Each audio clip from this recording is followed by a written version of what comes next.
Good morning, everyone. Good to see everybody. How is everybody doing? Hope everyone is doing great this Sunday morning. I am doing great. Welcome, everybody, to Bridge the Divide. I am JL, if you're new here. And, of course, this is the pre-show for the bi-monthly stream we do from the Discord stage, from the Politics Discord server, where we talk to theists about what they believe and why they believe it. And we hear their evidence and their arguments. And, have these conversations that we feel it's important to have in today's society. And I'm actually going to, for ease, I'm going to pop over to my channel real quick, and I'm going to pull up the live stream so that I can see what's happening there. Let me see here real quick. And they changed up the, I want all messages, not just top messages. Here we go. Fantastic. I want to make sure I don't miss anything. Like Mr. Malort, who has been a member of the Godless Army for 17 months. Thank you so much, Mr. Malort, because those don't show. Like those green tabs right there, those don't show on StreamYard yet. That update is coming soon. And thank you, Cygnus TSP, who has been a member of the Godless Army for 8 months. Thank you so much for those. Membership chat, for those milestone chats. I appreciate those. Those are amazing to see how long y'all have been members of the Godless Army and supporters of the channel. I really, really do appreciate it. Thank you very much. Let's see. Who do we have in the chat with us tonight? And I hope I'm coming in clear still. I'm still constantly I'm worried about my audio since I made a bunch of changes, but it appears to be coming in excellently. So let me know. But I think I sound good. So let me know if it's coming in clear for y'all. I see Bellywood is here. It says, hell yeah. It was a member of the Godless Army who popped in about 3 o'clock in the morning. Good to see you, Bellywood. Is this bi-weekly stamina test coming up? Absolutely it is. The bi-monthly. Or bi-weekly? Every 2 weeks. Stamina test. Absolutely. This does kind of like push the limits. But we're going to see what happens today. Charlie Owen is here. Good to see you, Charlie Owen, with the Randy Savage type. Oh, yeah. Cream of the crop. Hell yeah, Charlie Owen. Good to see you, bud. And I see Turing Test 2 is here. Member of the Godless Army. Says hello, all. Good to see you. Doctor Who Design as well. Says 4 people in here. Thank you very much, Doctor Who. Appreciate you being here. And then I see Aaron Reese is hanging out. Member of the Godless Army. Thank you, Aaron Reese. Says, wonder what sort of dumb is going to crawl out from under the pews today. Very curious myself. You never know what we're going to get. And hopefully, we've had conversations with some interesting characters in the past. Hopefully, we won't... if they do happen to happen by, we won't spend way too much time on them. I don't think it's necessary, like Jason the Worm guy or Otangelo. We've heard what they've said before. It's all conspiratorial nonsense or, mischaracterization of legitimate science. So hopefully we get some solid conversations in, and hopefully a little less drama. Hopefully a little less drama. Fingers crossed. I see Cindy Sue. Good to see you. Member of the Godless Army. Thank you so much, Cindy Sue. There's Cygnus TSP, and Ilya Lates is here. Says, today the day we will see conclusive evidence of God. You never know. Possible. Maybe not. Probably not. Never know what's going to happen. You really don't. Turing Test 2 has been a member of the Godless Army for 17 months. Thank you so much, Turing Test 2. You rock. Thank you for that membership, for that milestone chat. Thank you very much. Let me see who else we got here. Mr. Malord is here. Good to see you, bud. Says I'm going to milestone chat once he starts so it can be missed. Well, I did miss it, sir. So joke's on you. All the way to Chicago. Thank you so much, Mr. Malord. Fred Edges is here. Says, yo, what's up, heathens? It's late. You always keep me up when I have to get up early. Absolutely. It's what we do here. Good to see you, Fred. Thanks so much for hanging out. Tony Regime as well. Says, Aaron Reese, isn't that just a description of debates? It absolutely is a description of debates on Discord. It absolutely is. Let me see who else we got here. Gosh Effect Fire is here. Says, good morning, all you beautiful people. Good morning to you, Gosh Effect Fire. One of the best names on the internet. One of the best names on YouTube. One of the best names on the internet.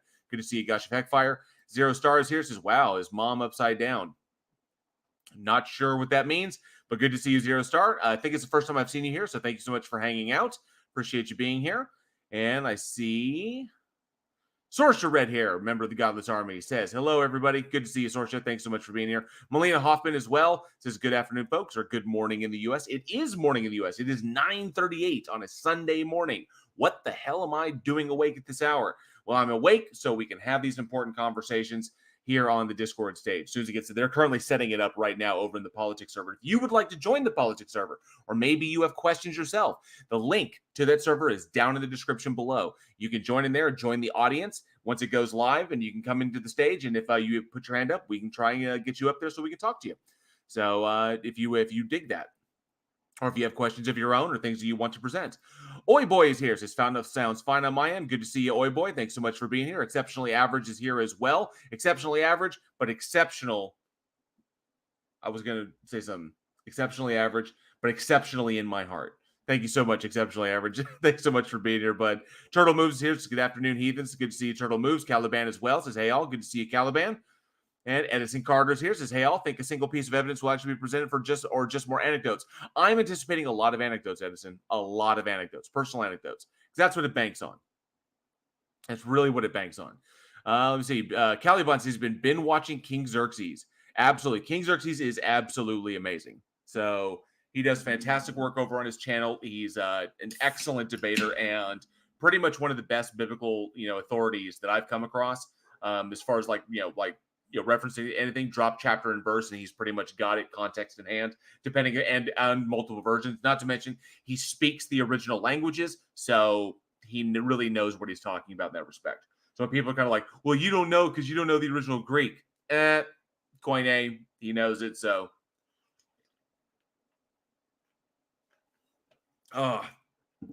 Sickness TSP says, who is King Xerxes? King Xerxes is an atheist debater, and he and I go back a long way. We used to run stages.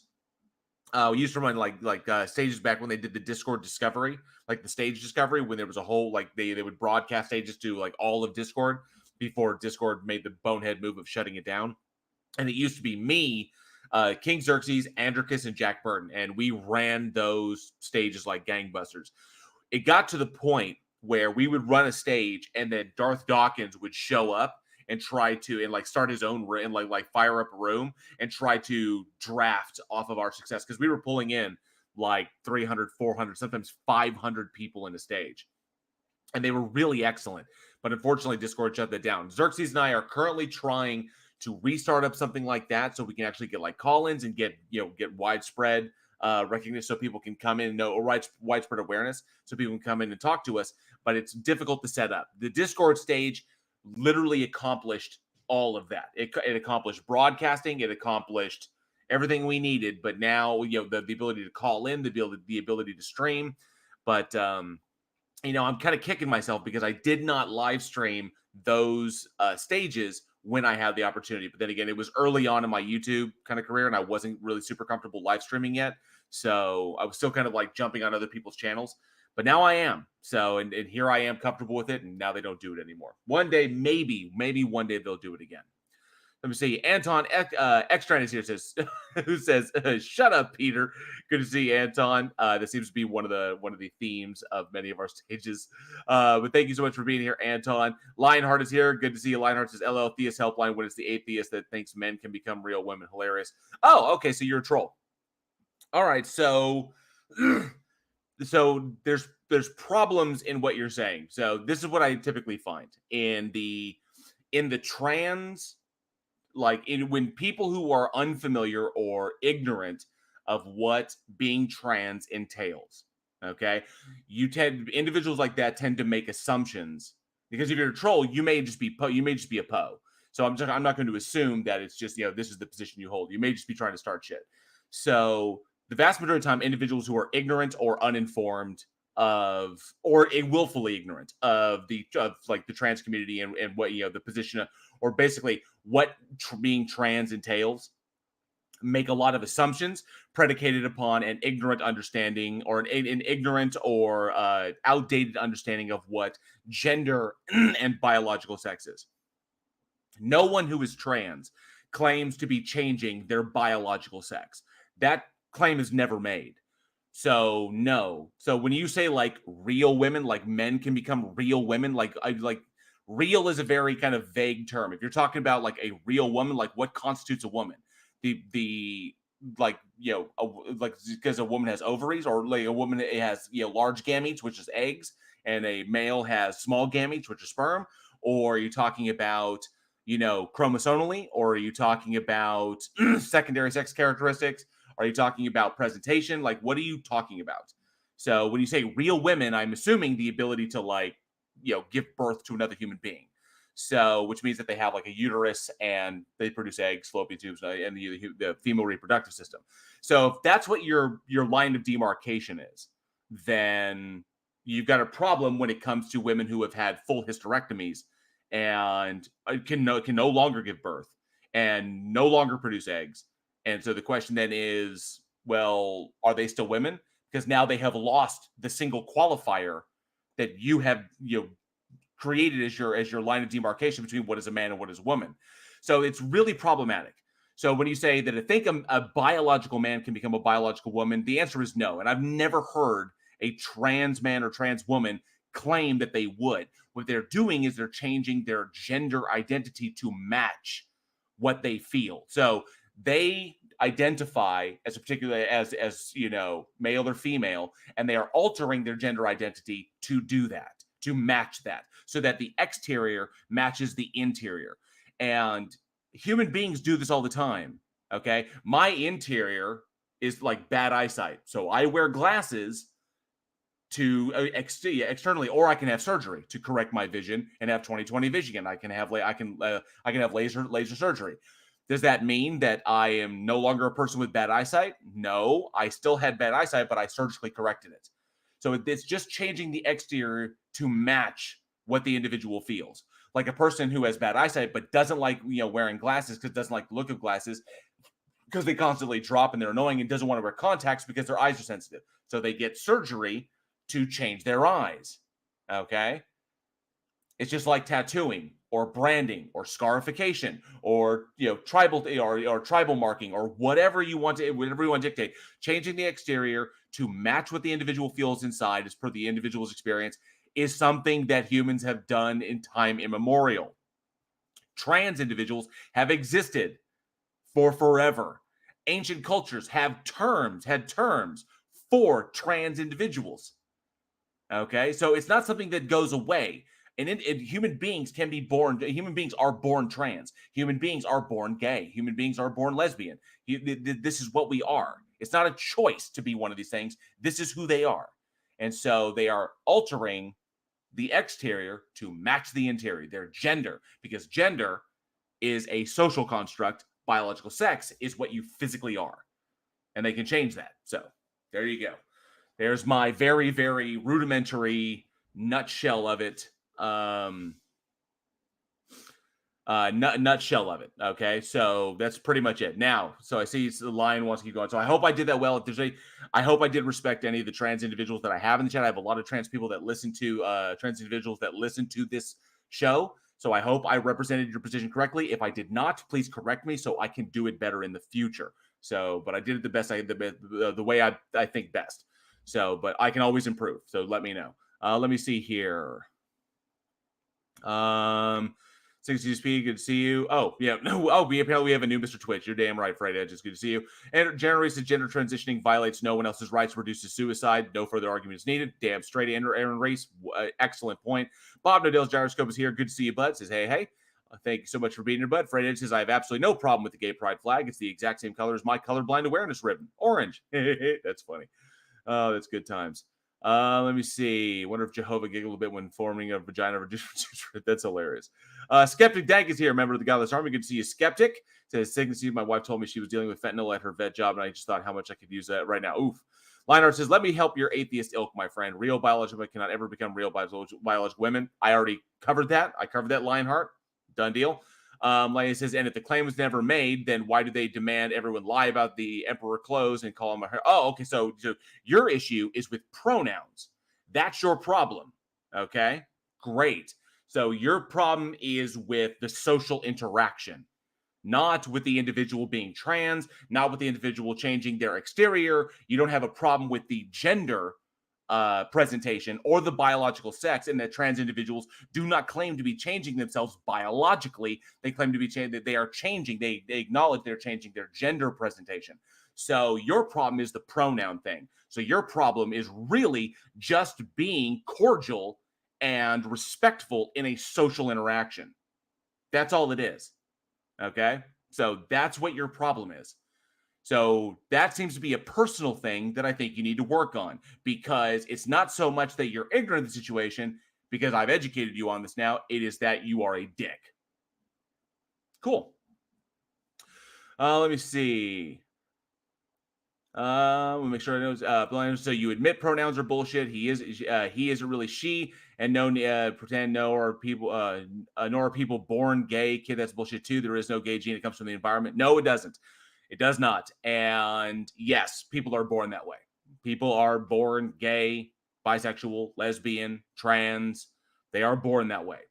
Absolutely. Because the environment has changed over time, but doesn't matter. But going back to the ancient Greeks, even further, going back to Mesopotamia, going back to the earliest human civilizations, gay, bi, lesbian, trans have all existed throughout time immemorial. And cultures have changed. Cultures, environments, civilizations have all radically changed since our primitive days more than 6,000 years ago. In Egypt, in Mesopotamia, in the Middle East, in Greece, in Rome, in Babylon, and you name it. Mesoamerica had specific terms for it. Native America has specific terms for it. The Aboriginals have specific terms for it. Native Australians. Trust me, dude. Since time immemorial, human beings have been straight, gay, have been homosexual, heterosexual, bisexual, lesbian, whatever like this, but it all has existed. Environment does play a role in how that person expresses their sexual orientation and how well it's accepted. Absolutely. So there may be more people that hide it because it's less accepted. But when it becomes more accepted, you see that the numbers go up because more people are less afraid of being murdered for their orientation because they have protections and the society has become tolerant. So therefore, they are free to express who they are and who their identity is. That's why the numbers go up once the society becomes accepting of who these individuals are. Done. There's been thousands upon thousands of studies done on this, that this is widely understood. So pronouns are not bullshit. Pronouns are just words that represent other things. That's it. If a person wants to tell an individual, I prefer to be called this to acknowledge my gender presentation. If they say, hey, it's kind of like their name. If you walked up to me and said, hey, my name is Matt, and I said, no, you act like an asshole, so I'm just going to call you asshole forever. I'm not going to call you Matt. I'm not going to address your name. I'm just going to call you asshole. That is a dick move. That's it. That's me being a dick. You saying an individual coming up says, it makes me comfortable if you address me, if you refer to me, you can refer to me by my name, or if you refer to me, like if you use a pronoun, I refer to you that these are my preferred pronouns, because it is their choice. It is based upon it. It is a psychological thing. It is an emotional thing, but that's just common courtesy. That's just you not being a dick. If you don't want to engage with them, don't engage with them. Okay? Or walk away from the situation. At least then, if you just walk away, you'll identify yourself as a dick who doesn't want to engage in normal civil discourse with another human being, and it helps us to identify you easier. There you go. Easy. Oh, let's see here. Yep, people knocking there. Atheist Mando's here. Good to see you, Atheist Mando. Said, I would enjoy this if it weren't for Jack Burton being on. The dude's rhetoric is the P-word jacket, the LGBT, and to use bad faith rhetoric to get emotional rises like Darth Dawkins. Atheist Mando, I understand that Jack Burton is really more about color commentary. He has always been about color commentary. He can debate when he wants to. Like when he needs to get in the dirty, he really can. Jack Burton does know his shit, but Jack is also a deist and does not feel the need. He recognizes that at a certain level, it's ridiculous for people to run around claiming that they can make ontological claims about anything that are true. They'd be like, and claim that they're true. So he recognizes that at a certain fundamental level, it's ridiculous because individuals who are so driven into believing these things will not change just because they had a debate with somebody or just because they heard somebody talk about it. They have to want to do this.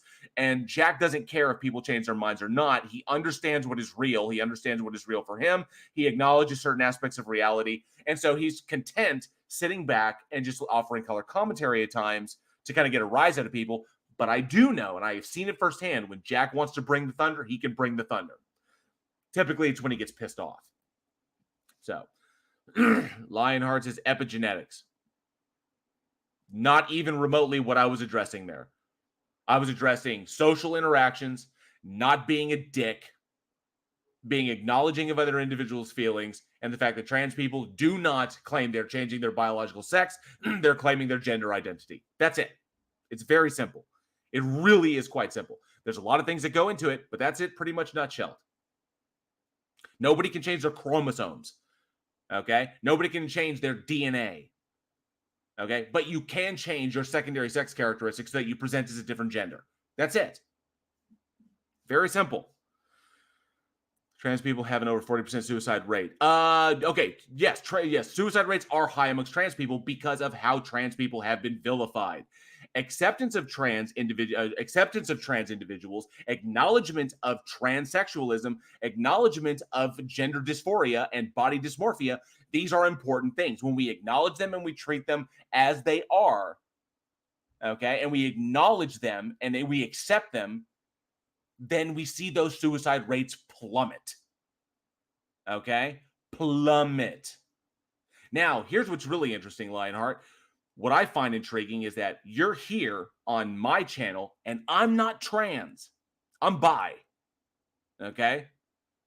So, why aren't you having this conversation with over on like the Transatlantic Call-In show with Arden or Katie or any of the wonderful individuals that are over there on that show who have literally read through the studies, who understand every ounce of this, and just go talk to them. You could have a conversation with them instead of like going to everybody else saying, defend them. Why don't you go and have them defend themselves? They're the ones who can best speak on it because they themselves are trans. I am not trans. I am bi. If you want to define, because personally, I think I pretty much understand that every human being on this planet is bisexual. There is no straight. There is no gay. It's all bi. It's just a giant spectrum of how far away of wherever you are. It's a giant spectrum of bisexual. And I base that upon the P squared principle. The P squared principle is prison and procreation. There you go. Boom. It's a big spectrum of bisexual. That's my take on it. Kind of tongue in cheek, but yeah. Oh, Gowdens Ravers here. Good to see you. Gowdens Ravers says, hey, Yalzi. Hey, Bridge the Divide. Good to see you, Gowdens. Blaster Master Raiders here. So when someone adopts a child, we don't say they aren't a real father or mother to that child. Agreed. That there is, we make, there are individuals who say bio dad or whatever, but yes. So I get there. Let me see. But they are a real father. There's a biological father, there's a father, and then there's a stepfather, or there's the adoptive father, but there's still a father. Let me see. NANA is here. Good to see you, NANA. Thanks so much for reading your butt. Member of the Godless Army says, Lionheart says, I have no problem interacting. I'm not going to call a dog a cat, and I'm not going to call a man a woman. Now my problem is making them comfortable in their delusion. See, that's the problem, is you calling it a delusion. You think it's a delusion, but it is not. That is your profound ignorance speaking out. Okay, that is legit your ignorance. But then again, even if it was, it doesn't affect you. It doesn't affect you. It doesn't affect your rights. All it does is create a social dynamic that you don't like. And that's your problem, not their problem. So this still comes back to you being a dick. Even if it was 100%, it's not. But even if it was 100% a delusion, these people are still functional in society. They still lead productive lives. They still have families. They still contribute to society. They just create, their existence just creates a social dynamic or a social paradigm that you don't like. That you just don't like because you're uncomfortable with it, or you think they're, or whatever, and you just don't want to deal with it. So that is just you telling on yourself that you're a dick. That's it. That's just you wanting to be a dick. Just admit it. Admit it. And you'll have far less problems. Turing Test 2 says, your problem is that you are a dick, JL 2023. Absolutely. Your problem is that you are a dick. I like it. Oh. The gay gene. There are genetics there are genetic predispositions towards specific orientations. Dude, this is not the place for it. Okay. Your ignorance is just ridiculous. It's ridiculous. Even if there weren't genetic factors that went into this, even if those didn't exist. Okay? Even if those didn't exist, it's still you being a dick. I'm popping over to the stage now. Hey, thanks, Randolph. Give me 1 sec. I know we're about to get started. Yep. No problem. So ultimately, it's just you wanting to be a dick. It's just you being a dick, Lionheart. That's it. And no one chooses to be gay. No one. They don't choose to be gay. They don't choose to be straight. You don't choose to be straight. Show me the straight gene. How about that? How about let's reverse it? Show me the gene that tells people to be straight. How about that? Fucking moron. Just deliberate, just willful ignorance. Just a social paradigm that they don't like, and they just want to rebel against it instead of just being a positive member of society. And just acknowledge that there are other people out there just because they make them uncomfortable. If they make you uncomfortable, talk to people about it. Talk to them about it. Talk to your fucking therapist. I don't care. Okay? Or remove yourself from the society so you never have to deal with them again. It's that simple. Just don't be a dick. But you are. You want to justify, you say, I have a right to be a dick, and I'm going to be a dick. Great. Be a dick, get treated like a dick. You're a fucking dick. Done deal. Let me see here. Skeptic Dank says, I've been in hell for over a month with a herniated disc because I'm so intelligently designed. Damn straight, Skeptic Dank. I am sorry to hear that. That is fucking painful as shit. My brother had 2 once from rugby, so that blows. So that sucks. I hope you get better fast because that's a tough one. Melody Joy is here. So people work so hard at being assholes. They damn sure do. If he put as much effort into actually contributing to society in a positive way instead of just being a dick, instead of just justifying his assholishness, imagine what could get done. It's amazing. Good to see you, Melody Joy. Thanks for being here. Facty is here as well. Good to see you, member of the Godless Army. We're about to get started over on the stage. Lars says, hello, JL. Hope you're doing well. I am doing fantastic. Thank you, Lars. You rock. Appreciate you being here. Agreed, Gowdens. Homosexuality and transgender equals bad as an aberration of structures of power initiated or instantiated by the Catholic Church. Agreed. There is an effect there, absolutely. Written in efforts based on environment. No, it's not. Dude, what in the environment made people gay 6,000 years ago as opposed to now? People have always been gay. People have always been, and it doesn't matter. People will continue to be born gay. They'll continue to be born gay, straight, lesbian, trans, bi, doesn't matter. Okay, Lionheart, your ignorance is starting to get our nerves. You're being willfully ignorant at this point. Show me the straight gene, okay? Or fuck off. Buster Jangle says even lobsters can be gay. It's true. Gay homosexuality occurs throughout the animal kingdom. It absolutely does. Probably exceptionally average. I would agree. Probably an alfalfa boy trying to compensate for a micropene. Or he's like he's really attracted to trans individuals and he doesn't know how to express it because he thinks it's bad and wrong and he feels dirty. So that's his own problem. But yeah. And let me see. Chris S is here. Good to see you, Chris S. Nanology is here. Good to see you, Nanology. And Nanology, people have been wanting to be called God for as long as human beings have existed and thought there was a God. Let me see.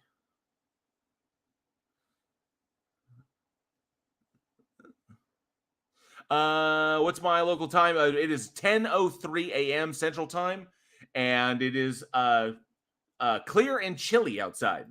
Clear and chilly. You've made me nervous. This stage isn't even dedicated to that, man. I'm about to do another stage on Discord. Lion, get the fuck out of here. My mods will take care of you. Either shut your fucking mouth and knock off the goddamn ignorance and actually do your fucking homework, and my mods will take care of you so that we can actually do the stage. Elizabeth Sylvester, good to see you. Thanks so much for being here. Appreciate you hanging out. And make sure I didn't miss anybody else. High Inquisitor's here. Good to see you, High Inquisitor. And make sure I didn't miss anybody. Good to go.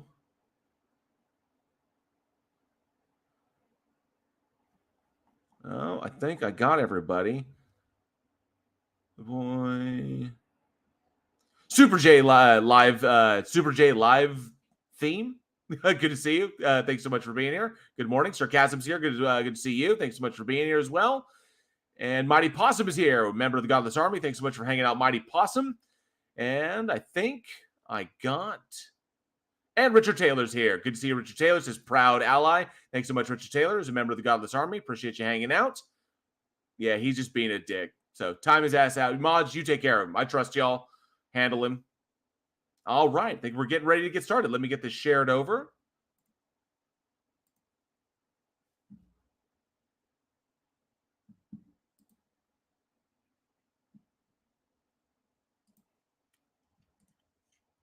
Here.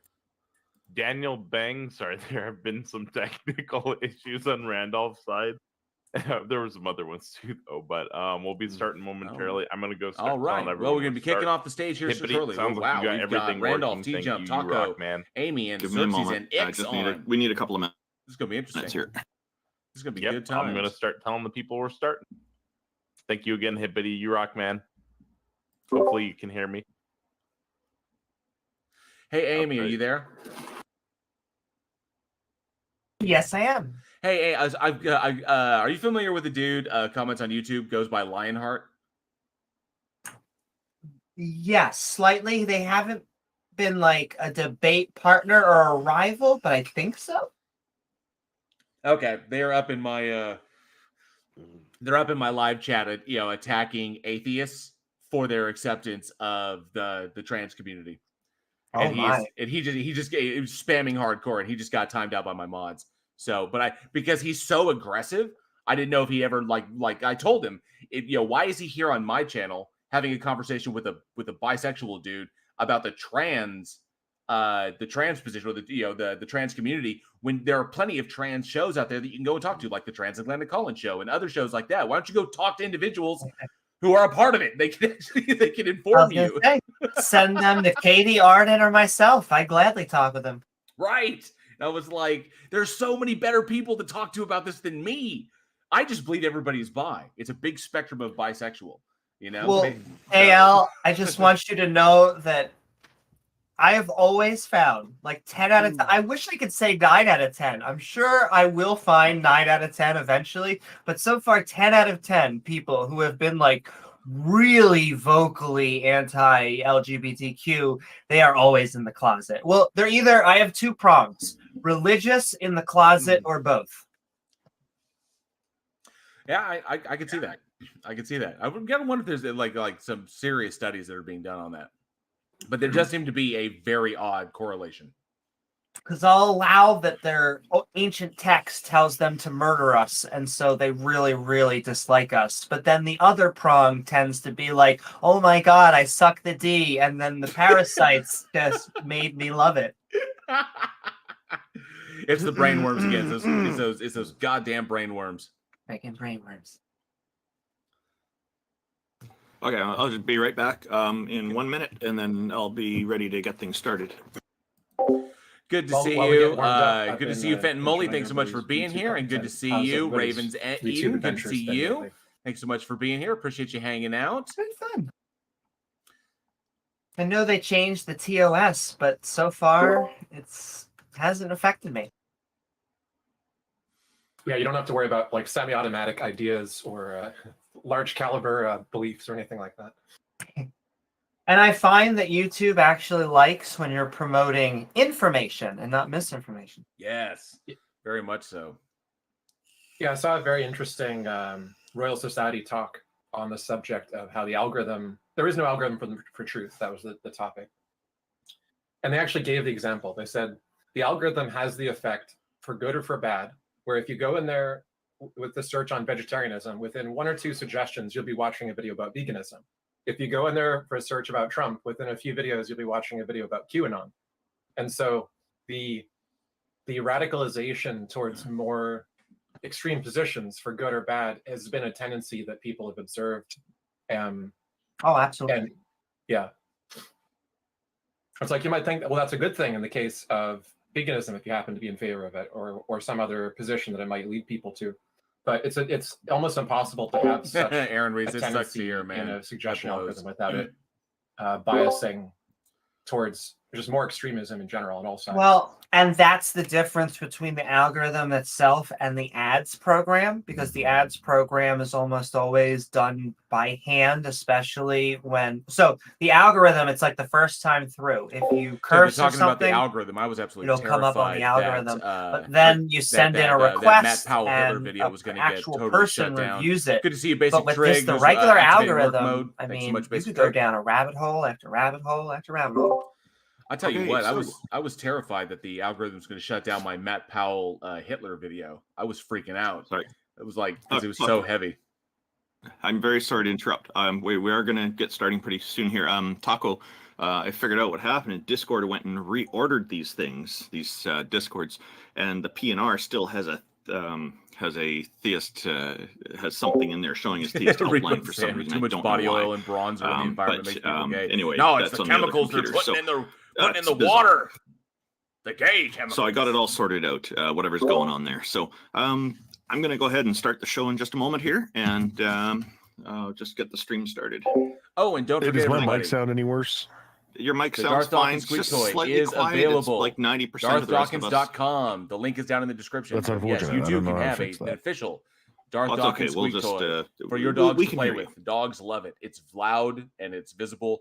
They dig this thing. So the Darth Dawkins official Darth Dawkins Squeak toy available now.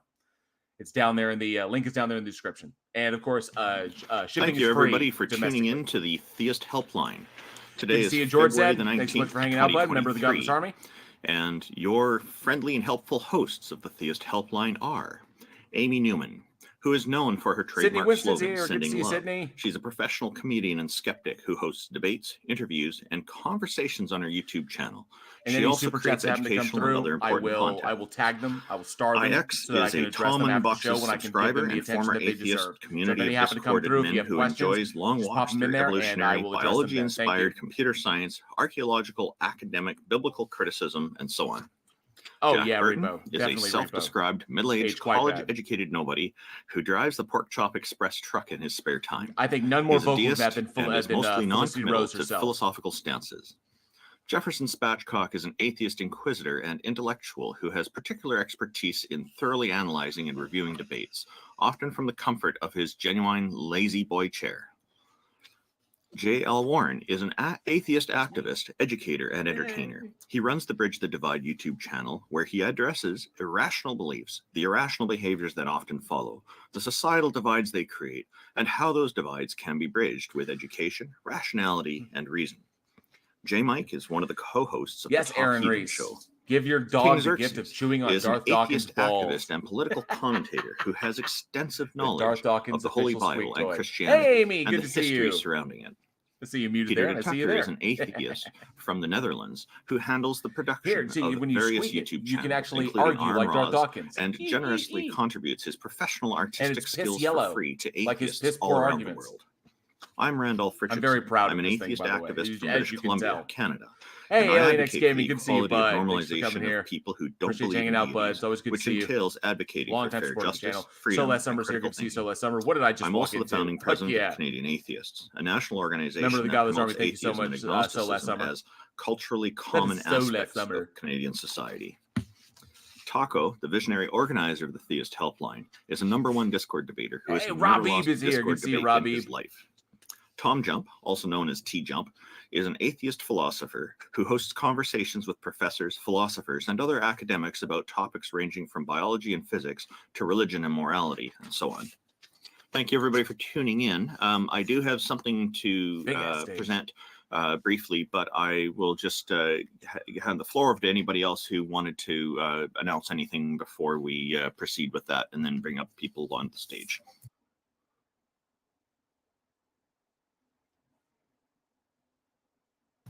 Does anybody have anything they would like to add before we? On Matt Powell, the Hitler video. Yeah, that was a Happy dark one. Sunday, That everyone. was a dark one that took me a little. There time we to get go. That's over. what we're looking for. Okay. Good Well. morning, everybody.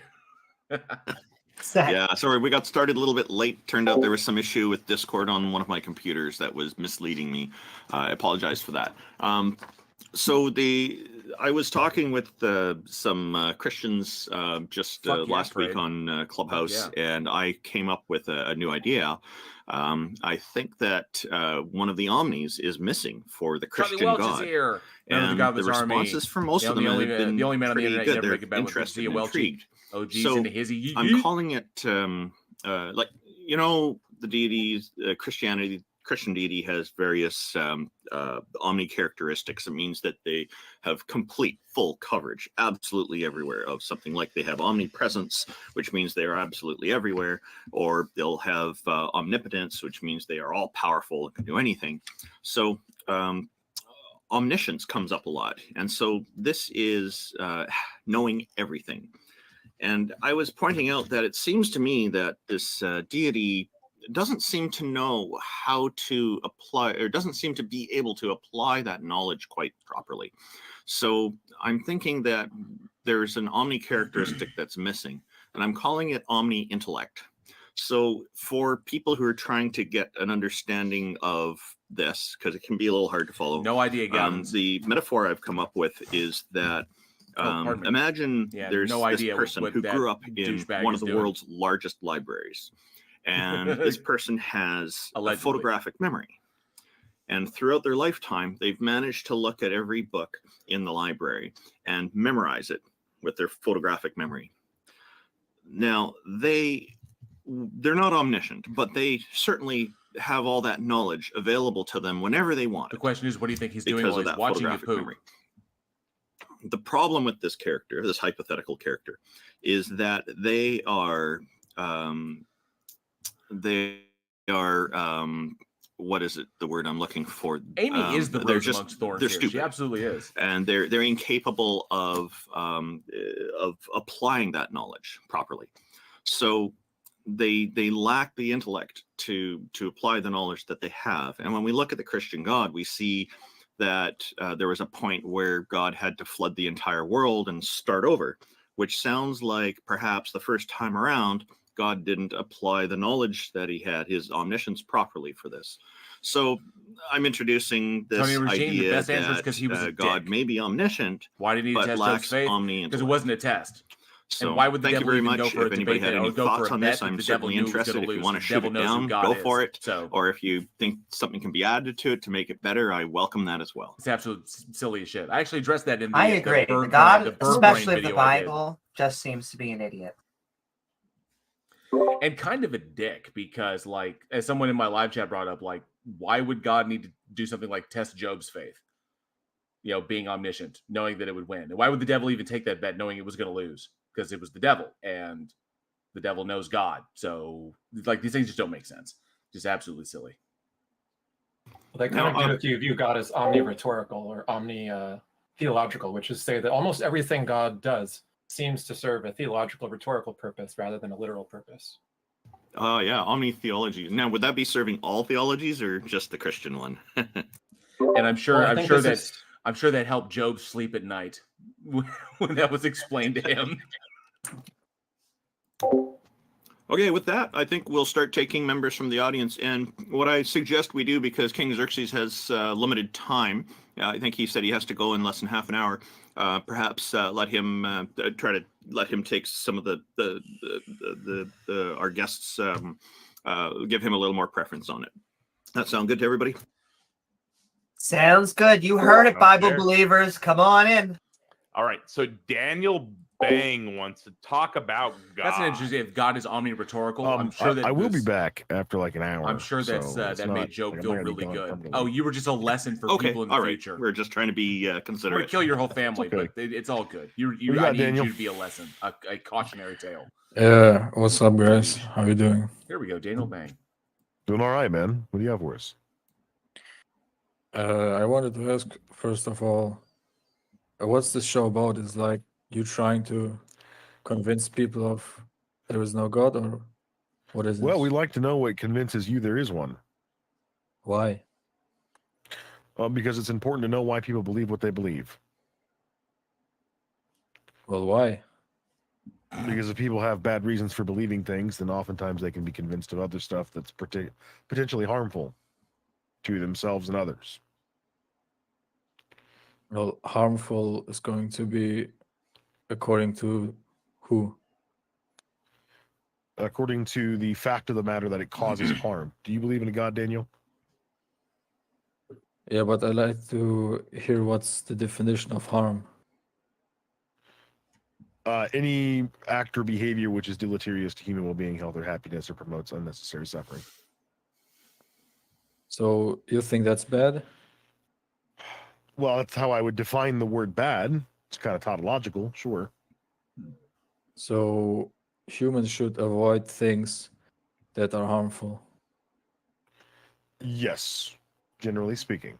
Also, this is Okay. question 5. I just want to point out in case. Yeah. So, do you have evidence that a God exists, Daniel?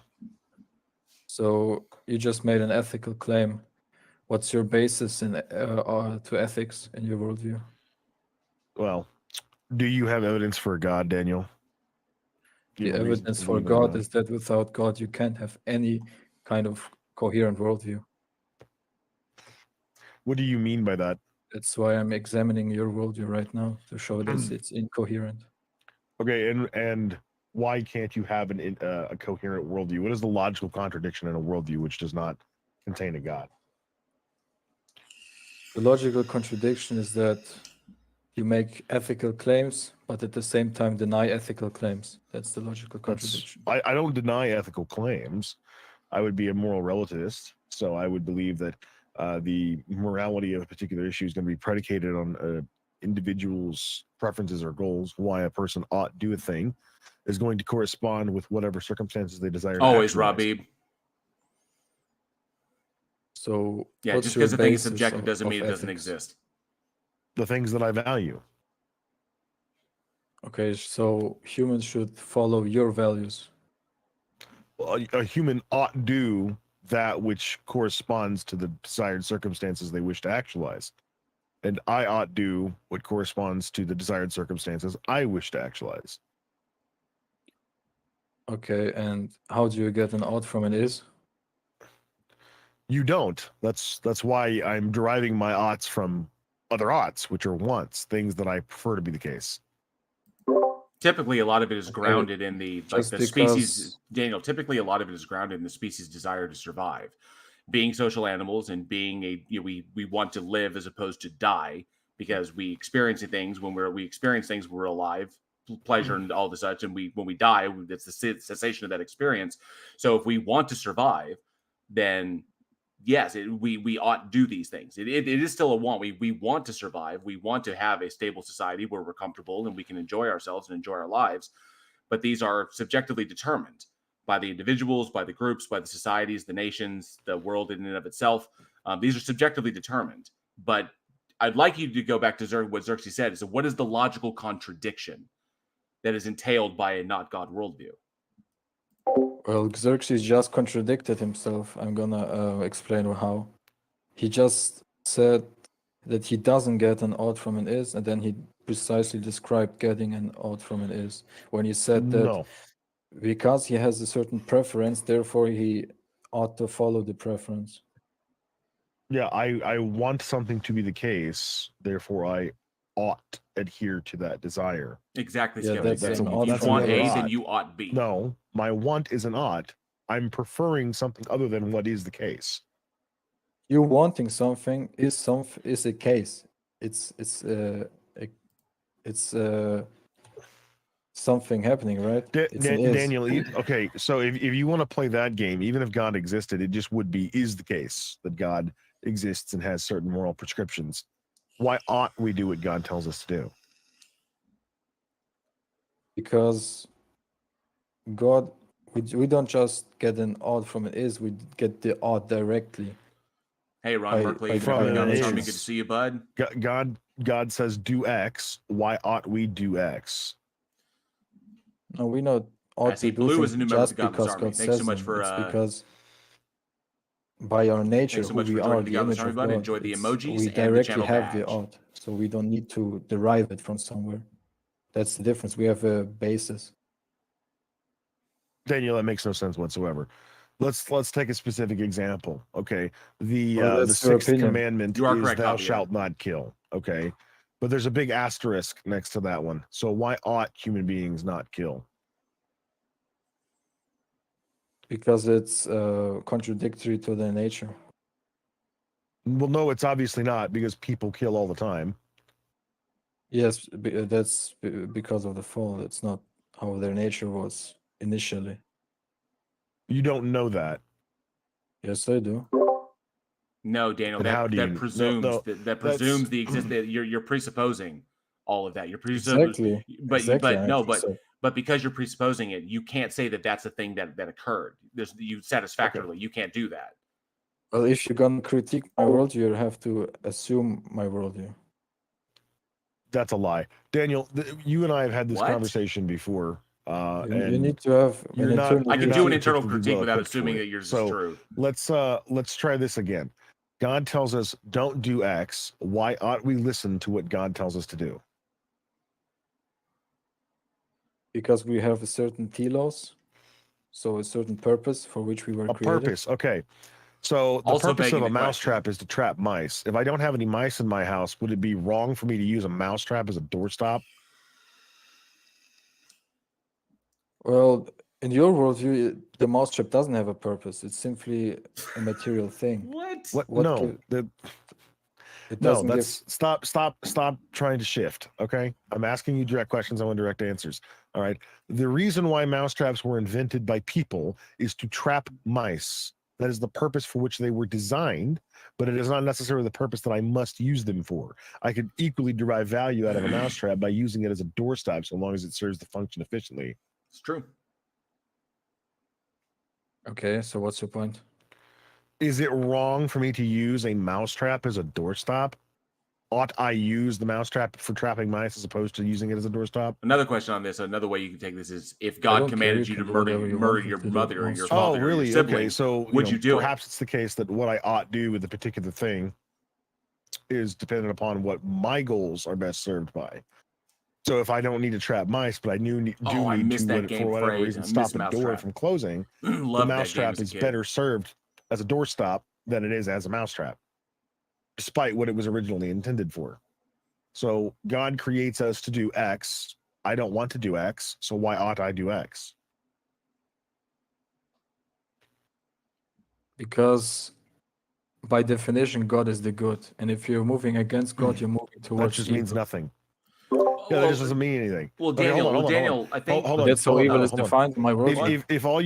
If all you mean by God is good and good is God, then that's No, just that's not all I tautologically mean. meaningless. When you say God is good, all you mean is God is Himself. Okay, and at that point, that I don't care about doing No, what is God good. God is not one of his energies. I'm not saying God is Well, one of his I don't energies. care. Yeah, but it's tautological and meaningless, Daniel. Okay, if all you mean by According good to is you. that which conforms to the nature, character, will, or edict of God, then I'm not particularly interested in doing what is good.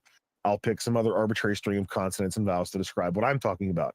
Yep. What I'm interested in doing is diminishing unnecessary suffering and harm and promoting human well-being, health, and happiness. And if you don't describe that as good, I don't really care. That's what I'm interested in doing. I describe it as good because it adheres to the values that I happen to have. Okay, let me answer that. So evil is defined in my worldview as the movement of the will away from the good, and goodness is one of God's energies. So by definition, energies. if you follow God, you're being moral. If you follow in Yeah, the I opposite don't- direction of those God, words- you're being immoral. Those words don't mean anything More to me in those power. contexts. If what you mean by moral is doing what God tells you to do, then Hey, I'm historical not philosopher, interested good to in see you, doing what bud. is moral. No, it's I'm not interested in doing what is God moral tells if you. That's moral one of the refers to things. real world consequences. You're strawmanning. I didn't say that. I'm not strawmanning It's you at just all. I'm doing- just repeating it's just exactly doing- what you said verbatim. No, you said Mm. that I said that doing whatever God says. That's not all I said. I said moving the will towards the good, not just following Which is what God meaningless. says. To you it is, because you don't know what that even means.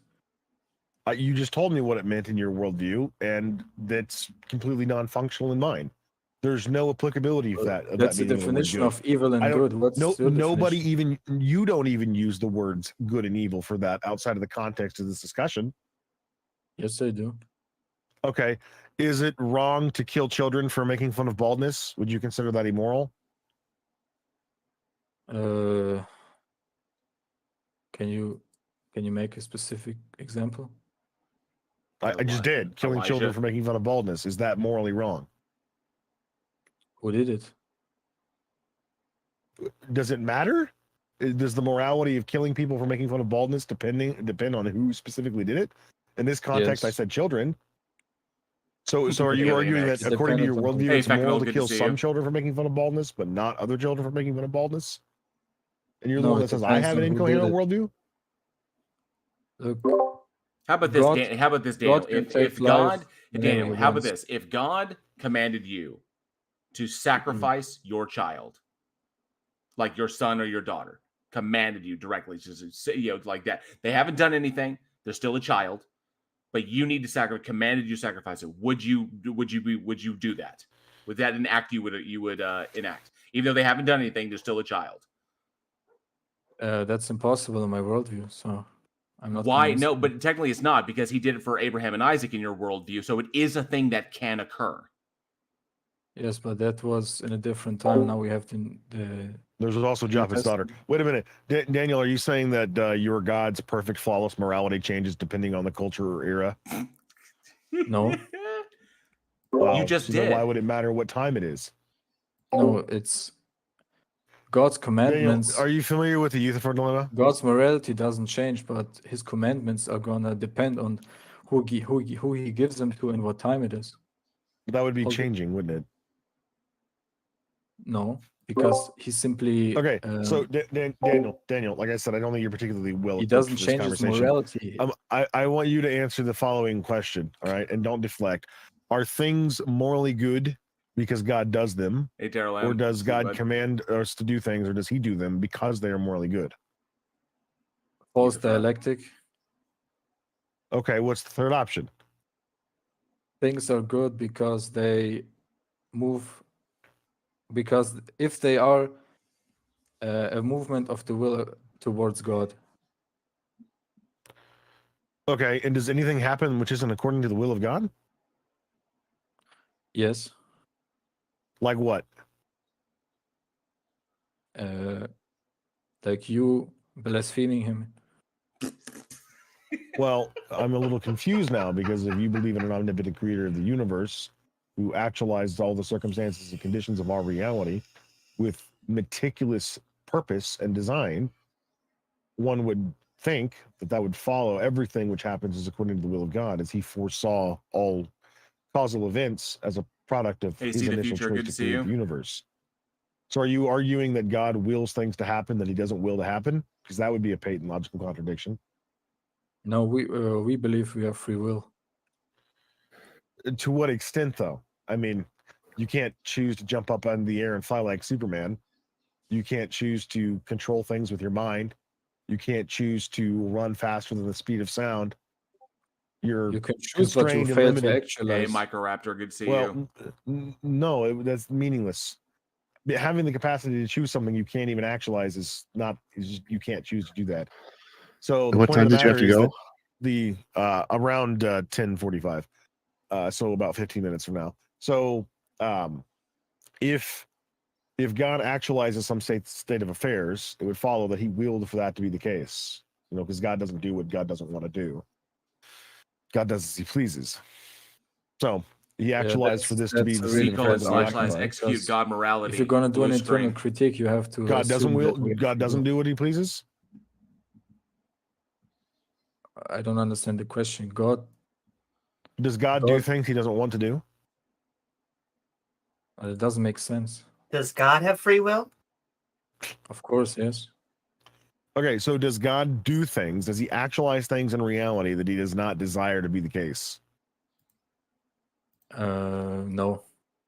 Okay, so He intentionally and deliberately actualized Lionheart's just our particular spamming. state of affairs, the reality where we So- all find ourselves, knowing with infallible foreknowledge that the result would be people doing the things they do, like me being an atheist, for instance, coming to opposite conclusions as you.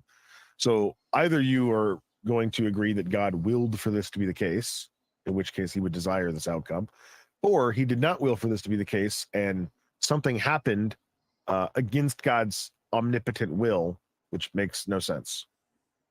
So that shows the humility of God, because he allows us to have free will and us make our free decisions, even though he could force us to do things. That's his love and his humility. Why do you believe that he's not doing that at all? Why do you believe that we have free will and he's not forcing us to behave certain ways? Well, I don't have my own doctrines. I received the doctrines from the church. Okay, well, why does the church believe that? The church is guided by the Holy Spirit Well, that would into all so truth. doesn't that mitigate the concept of free will? Is the church capable of coming to conclusions contrary to the Holy Spirit?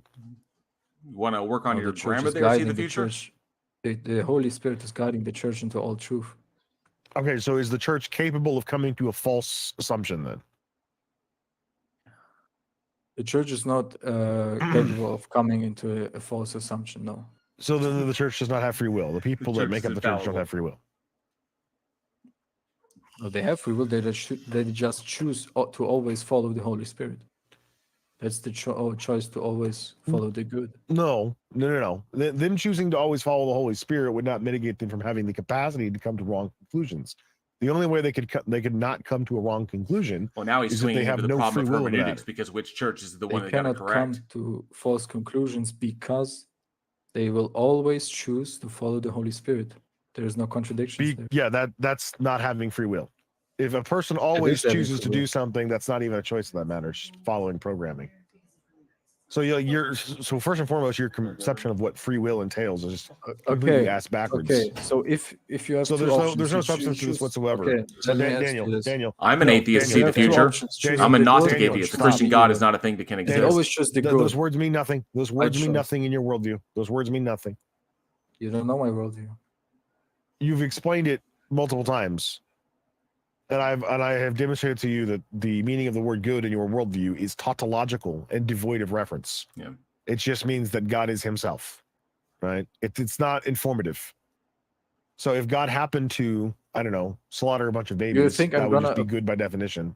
How could I appeal to something outside of my ultimate foundation? That's impossible. Thank you, second best Bob, for the That doesn't even make any 10 sense, Bridge the Divide Listen for to the me. Godless member, Every Godless worldview Army at its memberships. core Thank is you so much, circular. second best Bob. Because if I Appreciate ask you that. what's the foundation for your foundation, that doesn't make any sense. The foundation is that thing to which is my final authority. I can't appeal to something that is more foundational than that. So of course, Daniel, you God started is the this good. conversation by saying that my worldview is incoherent, and now you're admitting that all worldviews result in a circle. So if my worldview results in a circle, it's not incoherent, it's just circular, defeating your initial objection when you joined the No, room. all worldviews are circular, but not all worldviews are incoherent. So you still haven't demonstrated the logical contradiction in my worldview. The logic I demonstrated it. What is that logical contradiction? You making ethical claims without having a basis for ethics. You see, this is where your complete buffoonery Because- comes into play, because in my worldview, ethics and morality do not refer to God. You were saying it's a logical contradiction for me to make ethical claims, because in your worldview, ethics That and makes no morality sense in the refer to future. God. In my worldview, there is no God. So what you're Like I saying said, work is on your grammar, bud. I'm making claims about things that refer to God without believing that a God exists, which would be contradictory. But Unless in you're my saying that worldview, atheists as an don't internal believe in anything, critique, that ethics atheists and are morality nihilists, do which not they have are anything to not. do with God. Because I So am it not a would nihilist and I be am an atheist. incoherent within my worldview. It's only incoherent if your worldview is actually true, at which point I'm not logically contradicting myself. I'm just wrong, which is completely different. Okay, so In my worldview, ethics and morality have nothing to do with the existence of God, nor could they. making ethical claims assumes that there is a foundation for ethics. No, it doesn't. It just But assumes then there's some normative denying- standard and that then- people agree on. Then denying a foundation is a contradiction. Saying there is a foundation and at the same time saying there is no foundation. No, that's stupid. What I mean by foundation and what you mean by foundation are apparently not the same thing. When I say a particular thing is wrong or immoral, I'm using a normative definition that I've established. A particular action or behavior is wrong if it promotes human well-being, or correction, if it diminishes human well-being. It has level no of happiness, basis. promotes unnecessary suffering or harm, or does both. It does have a basis. What's the basis? The basis is my personal value. The things I observe about the world, the things I prefer, ought to be the case. Okay, so you ought Daniel, to follow. it's not that you Daniel. ought It's to not that follow difficult to your understand. personal- Daniel, it's not that difficult to understand what he's trying to get across. It's that ostensibly, you have two different worldviews. You have one that has God and one that does not. Okay, in the God worldview, all these determinations are made by God, so they're subjective to God's determination. There is no external thing that God is referencing in order to make moral determinations. So therefore, God is subjectively determining what is moral and what is not, and that changes over time, as indicated within the Bible. That its position changes on stuff. Like you said, that God would never today ask someone to sacrifice their child, like He did with Abraham and Isaac. I gotta go, guys. It's been That's fun. that. But if there is no God, like in the God with no God, with the godless worldview, with the naturalistic worldview, those subjective determinations just fall to us as the next agent. So take it easy, Okay, Xerxes. so If there let is me just if there's clarify no this so if there's thing. God, it's subjective to Him. But if there's no God, it's subjective to us. That's it. It doesn't mean that it automatically doesn't exist.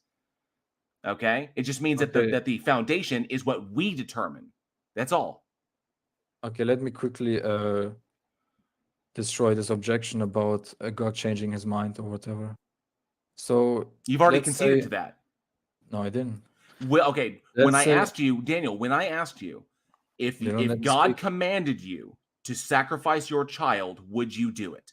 You said God would never do that. And I said, but wait, in your worldview, He did that with Abraham. He told Abraham to sacrifice Isaac. But you said He wouldn't do that again. He wouldn't do that now because times change, cultures change, or whatever changes. That indicates that God's actions change dependent Yes, upon because He does cultural no understanding. longer- So that means God changes His mind. God does no longer need us to prove our faithfulness to him. That's why he doesn't. Then do why that did no? anymore. But if God Let's is say- immutable, let's like- wait, Daniel, you just contradicted yourself again. If God is immutable, why would He need Abraham to do that? What? To prove His faith. I don't know God's mind, but In your and I don't worldview, know. I'm Daniel, not that in your familiar no, with the Old don't Testament, so I don't can't defend that dodge, very Daniel, well. don't dodge it. In Let me your make a worldview, hypothetical. Daniel, in your worldview, God is immutable. God's nature never changes. So God is the same now as it was, but at the time of creation. Yes, but So we why changed. would God need Abraham to prove his faith and doesn't need anyone today to prove their faith? Because we have the church today. The church is already established. But the church is the That people. was. Do you understand that The all church, that but the church all is the that people. was done in the But Old in your world, Testament but Daniel, no, was a Daniel, foreshadowing you keep to the dodging. church. The church is still a living body in your worldview, which means it is the people, not the establishment. So why would God need Abraham to prove his faith if He doesn't need anyone today to prove their faith? I already told you. Because everything in the Old Testament was done for the purpose of Christ being born, incarnating, and then building his church. That doesn't answer the was the question, purpose. Daniel. I'm indicating that by your worldview and your own concession, God has changed His position. At one point in time, God needed humans to demonstrate their faith through action. And now, today, in this modern time, God does not need humans to demonstrate their faith through action anymore. So God has changed His position. God doesn't Okay, change. but Just let me by make your a own hypothetical. worldview, God is also omnipotent and omniscient, knows all true propositions, and is capable of any action that it does not entail logical contradiction. So by that, definition of God, God knew that Abraham would do it because Abraham was faithful. Yet He asked Abraham anyway, even though He knew the true proposition would be that Abraham would do it and God would intervene and stop him. Can I ask, you said God doesn't change his position. So, like, when he went from other animal sacrifices to human sacrifices, what was that? What do you mean to human sacrifices? Well, like, to the whole, whether you think he's the son of a god or a human, they killed Jesus.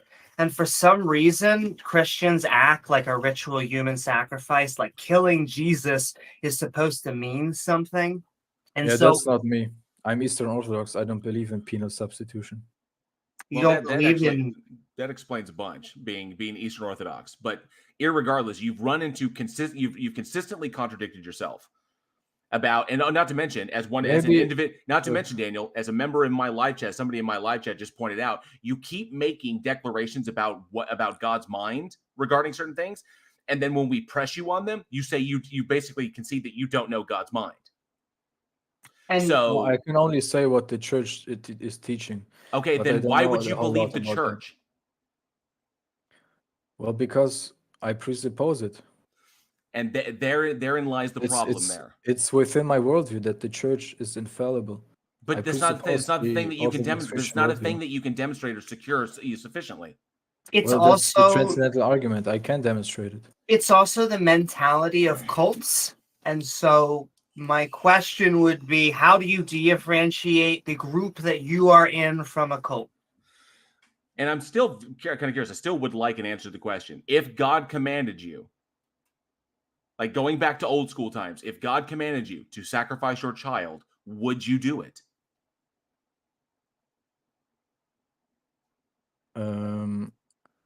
Do you say that I know that it's God, or Yeah. If this is God Okay. doing it, then you believe in it. So I'm assuming that yes, if you believed that God was commanding you to sacrifice your child, is this a thing that you would do? I'm going somewhere with the morality thing. here. I That's why can't this is answer important. that because I have the worldview that if I hear someone say to me that I have to sacrifice my child, it's probably a demon.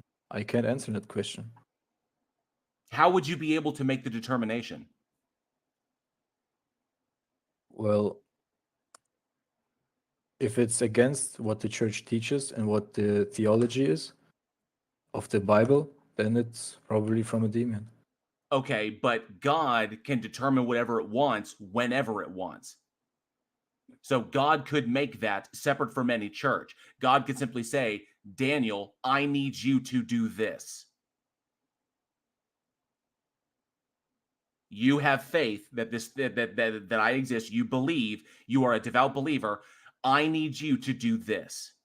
Just like Abraham and Isaac, I need you to do this now.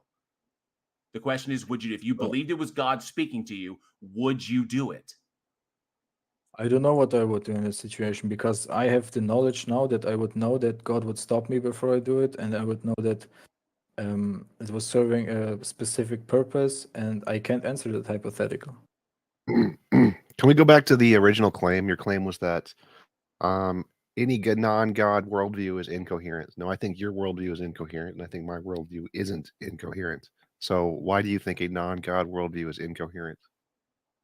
I already said it because it contradicts itself. How does my worldview contradict itself? Do you make ethical Does T-Jump claims? sound different? Yes. T-Jump sounds Do you different. make metaphysical claims? Yes.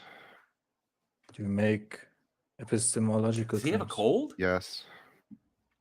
Okay, what's your basis for the three? Reality. Oh no, not this. Not reality is reality, man. Where's the contradiction? You said it's incoherent. What is the incoherency? Okay, saying the word reality is not a justification. Reality is all that exists, so I need to justify it as a thing that exists. I'm sorry? Reality is all that exists. So if there is I'm an not existing saying it to thing, justify reality. I said justify epistemology, metaphysics, yes, and shush, ethics. shush, shush, shush, shush. So I can justify all of those things by sounds even using better now. things that exist. Shush, So if shush, I shush, have shush. something that exists that's in reality, and I can use that to ground epistemology, morality, and Exactly, that's metaphysics. God. No, What is it then? could be lots of things. What's the incoherence of my worldview? Because I can just say anything other than God The is the thing incoherence in is reality. making those claims, metaphysical claims, epistemological claims, ethical claims, assumes that there is a basis for them. But then Right. also saying agree that that. there is no basis. No, It's I incoherent. think there is a basis. I'm saying there is a basis. It's Okay, reality. what is the basis? reality? Dude, Jedi was right about you. You are the dumbest atheist. So you can't show there's an incoherency in anything I said, can you?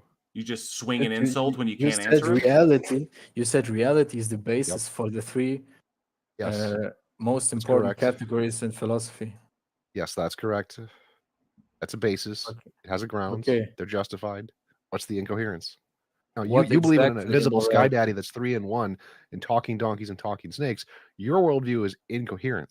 My worldview says morality, epistemology, and metaphysics are Your grounded in worldview reality. says you What came about from a that is rock. incoherent?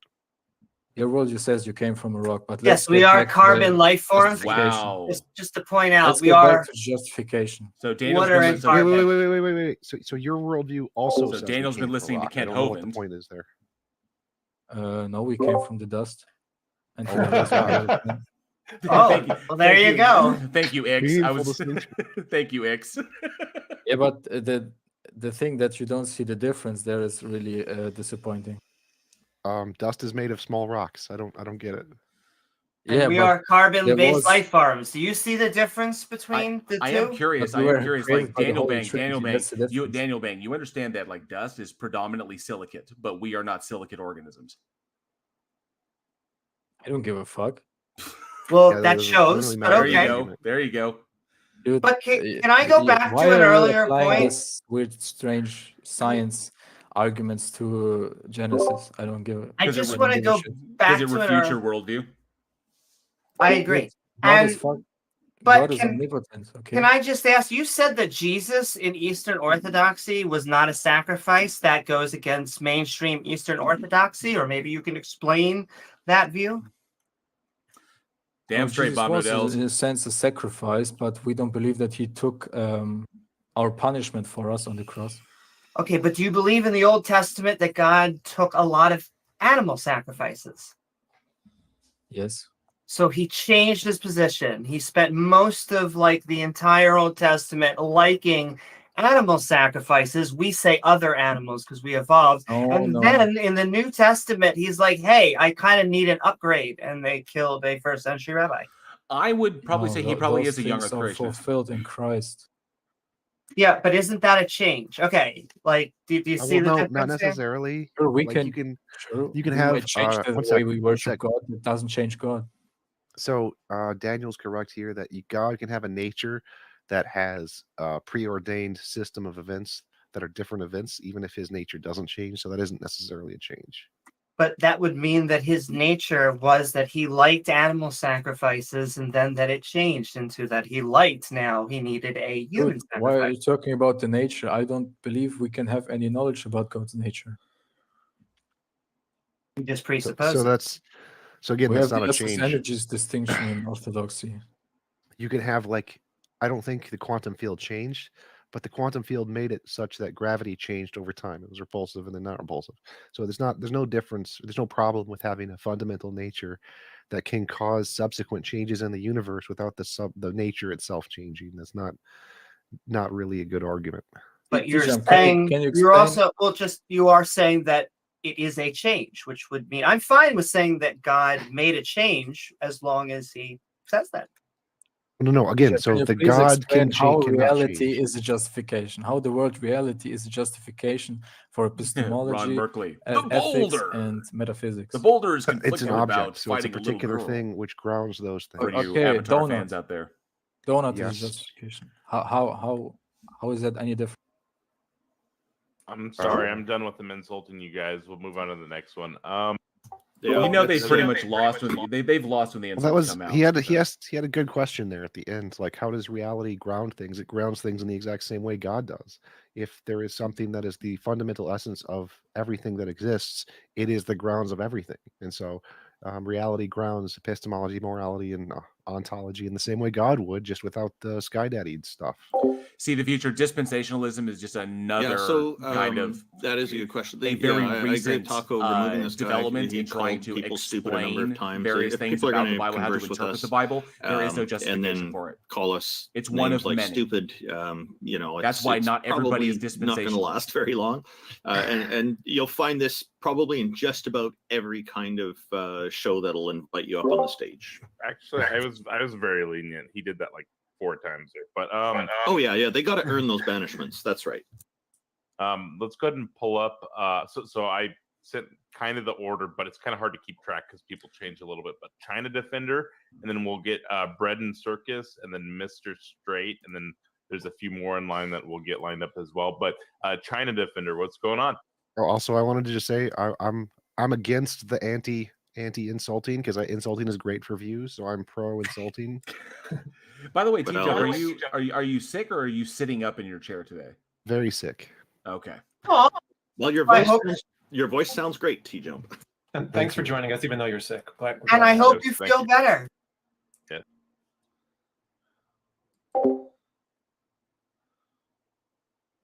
Oh, China Defender got scared. Oh, well, no, probably got taken down by the Great Firewall of China. Dun, dun, dun. He got scared. I assume he's probably not behind the firewall because just saying Winnie the Pooh or Tiananmen Square is enough to get someone knocked off of it. Maybe that's why he got knocked off. All right, we'll He go was ahead and trying to pull say up. that. We'll go ahead and pull up Bread and Circus then. Bread and Circus was wanting to talk about What's up? morality. Yeah. So, what do you guys base on your morality on? I mean, I base my morality off on utilitarianism. Are you a theist? I doubt it. Just- Not if he's a utilitarian. I mean, I'm not. I don't believe in God. I just wanted to ask you guys what you base your morality on.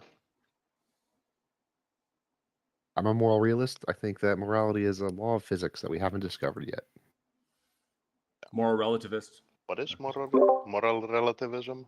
I'm a moral relativist. It's subjective to personal determinations based upon your evolved sense of empathy and, of course, input from you during your formative years and the society that you live in. Yeah, it's the same for me with J.L. Warren. I make a conscious effort as well to apply John Rawls' veil of ignorance from his book Theory of Justice to try to make sure my determinations on what's moral are more well thought out. But I think JL probably agrees with me on that too. Yeah, what you feel to a particular degree, what is kind of innate, or what is to say like your intuitions as to what is moral, what is right, and what is wrong, is your evolved sense of empathy. And because it's a spectrum, like nobody has the same amount or is capable of the same amount, so it varies from person to person, but it's still there. It's an evolved ability it's an ability that we've evolved. And then, of course, informed by your parents during your formative years and your peer groups as you're growing up. And then, of course, as you get educated more and more. And then, of course, the society that you live in that imposes a particular moral structure or moral framework or a set of rules or laws in order to live by to be a part of that society. So this combination of these three things is where people derive their personal moral frameworks from. And then they decide, well, I may not agree with this, but the society says it's this way, so I'm going to abide by this so I can still stay in the society and be a productive member. You know, there are certain allotments that are given. And of course, the society can change if the vast majority of people want the society to change. But of course, you know, it goes both ways, but it's subjectively determined to all individuals. So each individual determines their own sense of morality. They have theirs, and it's also informed by external factors. So yes, there is a subjective, like I said, the moral frameworks are subjective to the individual, subjective to the group, the community, the nation, the world in and of itself. The difficult part is finding a common ground up through all of that. So if I was like the last human being on the planet, I would have my own moral framework. But if there were 3 human beings on the planet, we would all agree upon what was moral and how we should live. But if there's 100, 1,000, 1,000,000, billion, 8 billion, so on and so forth, and it just goes up and up. It's just still subjectively determined. Yeah, fair enough. I just want to say I'm a middle ground between both of them. I think as a situational ethicist, I think that morality has an empirical base in biology and consciousness, because I think that it is conscious living agents that we are dealing with, and it is moldable, just like JL was saying. It's when we're dealing with more than just ourselves. And so once we understand what the players are on the board, we can understand how to, from a kind of a game theory, either a zero thumb or cooperative, we can start to understand a moral framework. So do you people believe that there is a best form of morality to benefit as many? I'll just interject something from our YouTube audience. It's a little bit funny. Beamsy wrote, tell them Demonstrate that them, see the reality is future. my new brand of coffee, Evidence. and it gets ground Novel really testable fine predictions for a that rich utilize flavor. them. You might. I would think- hold Bread and Circus. I would hold that it's the only thing. It's not that it's the best. We try to find the best. using what's available to us. We try to determine what is the best for everybody in the society. It's difficult. That's why we run into so many problems, because there's a lot of voices and a lot of opinions and a lot of feelings and a lot of different levels of empathy. We do our best, but there is no best way. There is the only way. But I know I think there's a something- best way. I think the best way is a world where it's impossible to force anyone to do anything they don't consent to doing. That is the best moral way. Which he subjectively Really? determined. Sorry. Really? Wow. Yes, really. So I got to no- give T-Jump shit on that. So I think- nothing that you didn't consent to doing, if you don't consent to doing something and someone forces you to do it, it's bad, Moral. immoral. What makes that immoral? I think it's the undiscovered law of physics. The extension of this is that the Undiscovered T-Jump also law kind of of holds physics. that a lion That taking kind a of an gazelle is the lion unfalsifiable exerting claim, its though. will unduly No, it's upon the gazelle, falsifiable. I make so festival therefore it's predictions. immoral, which I don't hold When to. it's a That's kind of like prediction, the it's still unfalsifiable. reductio. No, to it that, makes so- falsifiable predictions about what that would entail that we would discover in the future. Okay. Best form of morality when no one gets coerced into doing something that they don't. Okay, It's like, what it's if like you a. don't? I think it's like a violation of free, like no undue. What is it? T-Jump? How you put it? Or like Involuntary imposition. of will. involuntary imposition of free. Yeah, okay. Not free. What? Free. There's no free will. Or involuntary imposition of will. Quite the liberal morality. What if you get I forced? don't- What if you get forced to do something that is beneficial to more people? Then that's the point, you is not that- doing it. The morally perfect world is where no one, under any circumstance, can ever be forced to do anything they don't consent to doing, which means that other group of people, whatever you're doing to benefit them, they could already do it themselves. They're not going to be non-consensually forced to be in that predicament. They can just choose to not be in it. Quite ideal, but yeah, I mean you're kind of not wrong. Thanks. Yeah, that's about it. I admire the fact that you guys can talk to religious people without losing your mind and wanting to do redacted. Thank you, Bread and We- Circus. Appreciate Now, that. we do have a serious question from our chat. I think it's serious. Hey, Captain Kayamink, Kim, good to see you. Intuition Demon writes, why does it take more than a well-formed sentence to state your ethical framework? It doesn't. Literally, that's to state something is just a well-formed sentence. I don't get it. Well, yeah, and I think sometimes we need to express some nuance, and so it can be a little bit more effort is needed. You're but I cute guess to it the depends on future. situation. Bring something substantive. Oh, but I take offense to the claim that we haven't lost our minds. I'm pretty sure everyone on the stage has absolutely lost their mind. At one point in the past, yeah, I definitely lost my shit. I do question my sanity from time to time. Yeah, I want to GPS that shit. Yeah, I got Easy to find. low jack on it, so I can always find it. But Cool. Well, we've got Mr. Straight up next to. I'm not quite sure what he's wanting to talk about there in regards to morality, but I'm sure he'll explain very well. Well, can I just? I just want to say very quickly, and maybe you'll completely disagree, Mr. Straight, and so that'll lead right in, is that although all of the atheists may disagree on morality, what we all agree from is that the God doesn't seem to be an objective form. But hey, God- Mr. cool. See Straight, the future. welcome. Appreciate the free advertising. God doesn't seem welcome. Thank you.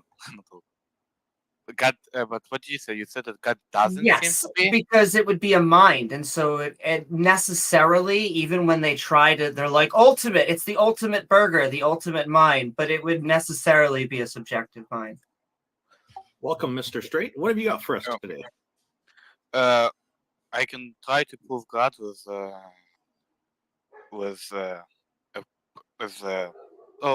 argument I would say if you would want me to, or I can explain the idea of morality.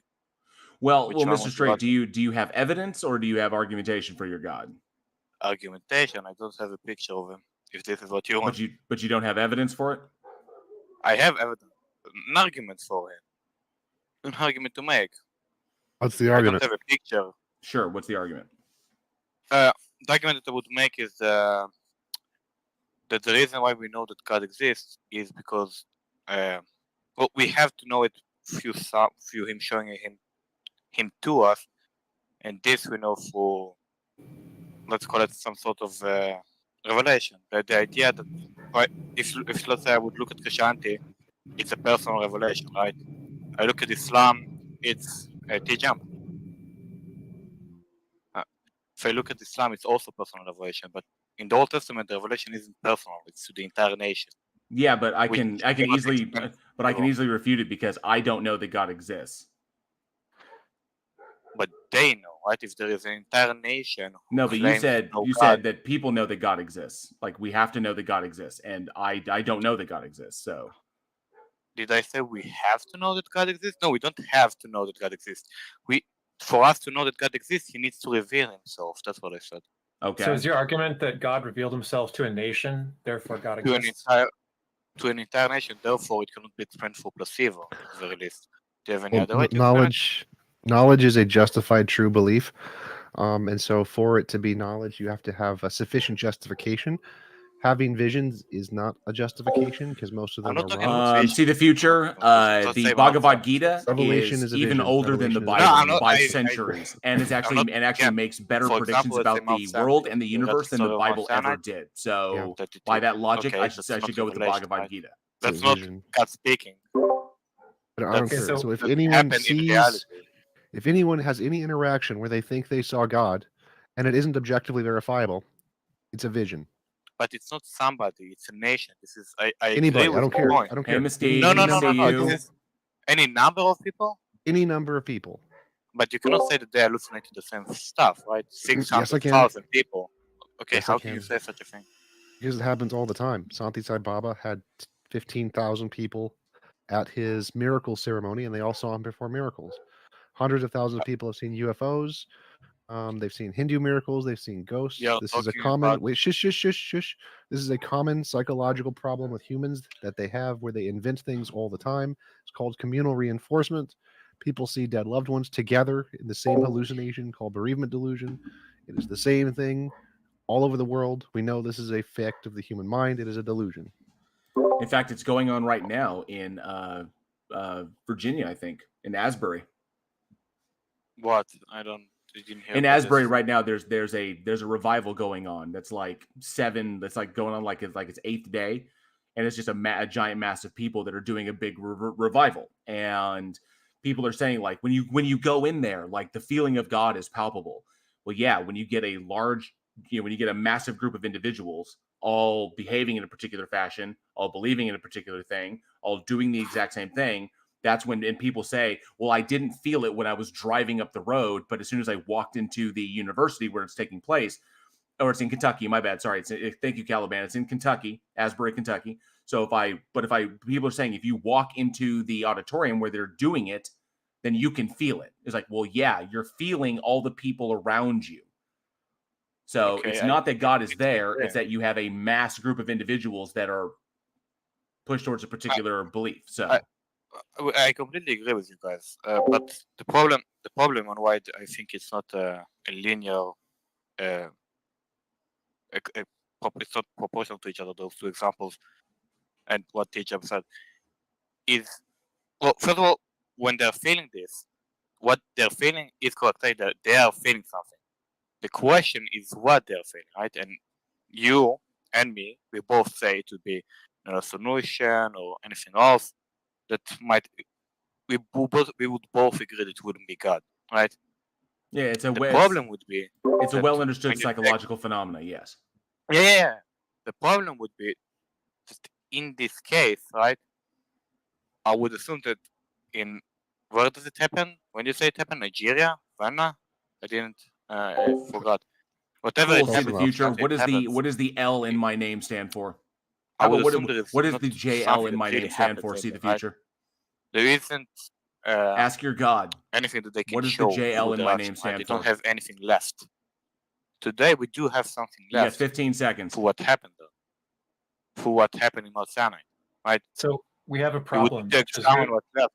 Wait, you would need to examine what's left, and then you might still disagree, or you might agree.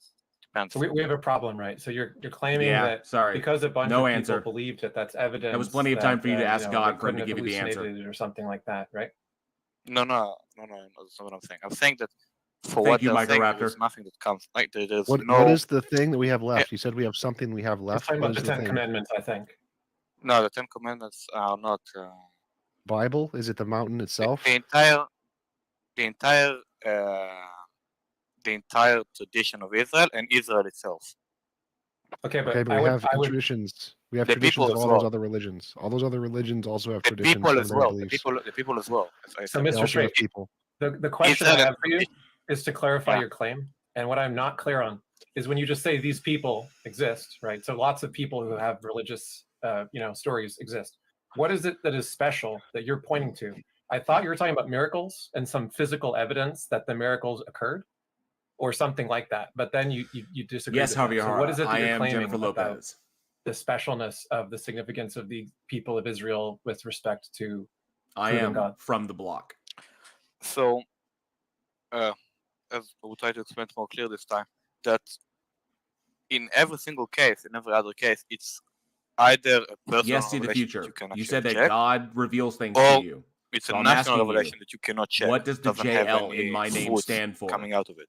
What does Right. the JL Okay, in so my in name In the case stand of for? Israel, one second. In the case Ask of your Israel, God. You've got it would 15 be a national seconds. revelation that has fruits that come from it that you can actually check, right? And we have. So It's let's get into that. We can check things about the Old Testament and the claims that it makes about its relationship with the people of Israel and so on. And it doesn't check out.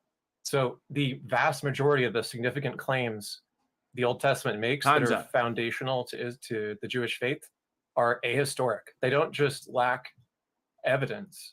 Are you They talking are about the contradicted story? by a preponderance of contradictory evidence. So the Are you talking conquest about? But is what not are you talking believed. about? Moses Are you- is not believed. Wait, Abraham is not believed. None of these things are defended as historical events amongst non-religious scholarship. Only religious people still defend those things as historically defensible in face of archaeology and history.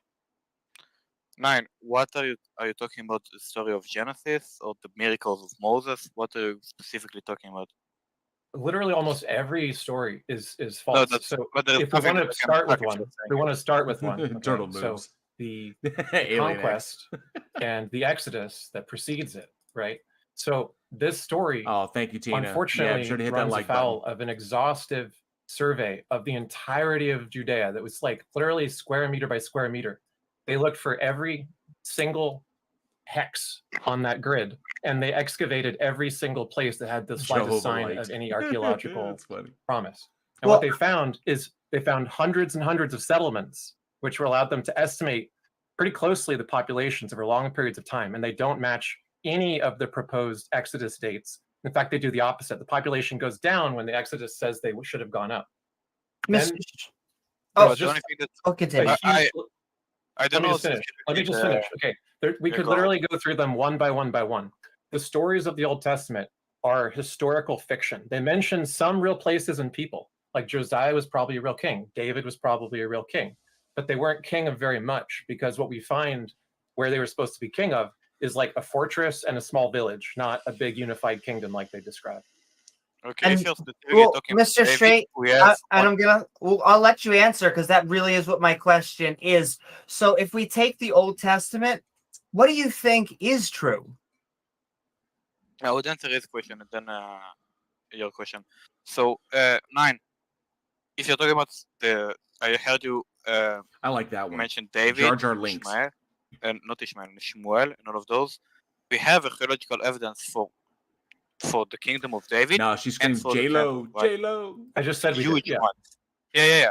So We're not we denying didn't- that there was a temple. What we're saying is that the stories they told in that temple are mostly made-up stories. Thank you, Stevie B, Most of for these the stories 10 were gifted composed during memberships. exile. Thank you very, very And much. during exile, Appreciate they were that. heavily influenced by the Persian king and by Zoroastrianism. And the post-exile Judaic texts are all filled with praise for kings of Persia, because they were the saviors who delivered them from captivity. Right. No.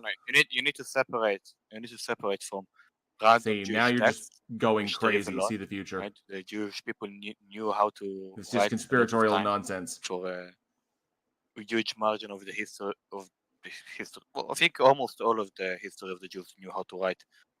You just separate Hey, wrote the in the last texts name. from the claims, right? Gabba There gabba is, to you. I This is true. acknowledge and I agree that there is Jewish texts that don't make valid points. Hey, demonstrably We are talking days. about the Old Good to Testament, see right? ya. We're not talking about Yeah, we're everything. talking so about the much for being Torah. here. That's right.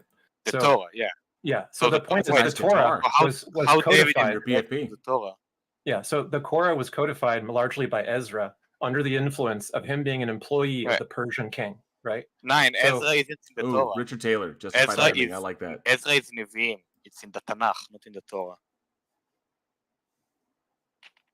Sorry, I misspoke. Javier Harris, Yeah, she had he- a song called Jenny from Yeah, the Block. the Tanakh is largely compiled by Ezra. Yeah, right? fire up those But even the emojis. stories of the Torah Hey, are, Rip Tickler, good to see you. are modified and in different forms Member of than the we Godless find Army, appreciate prior that. to exile, right? What do So you mean? the question is, why should we believe that this people has a special miracle that proves that God is real and left miraculous evidence for them in particular, when most of their stories don't check out and contradict archaeological evidence that shows that other things happened and other Jimmy people Lawler conquered Warren. those cities, not the Jewish conquest and so on. Oh, mate, again, I don't agree with the axiomic thing in this question.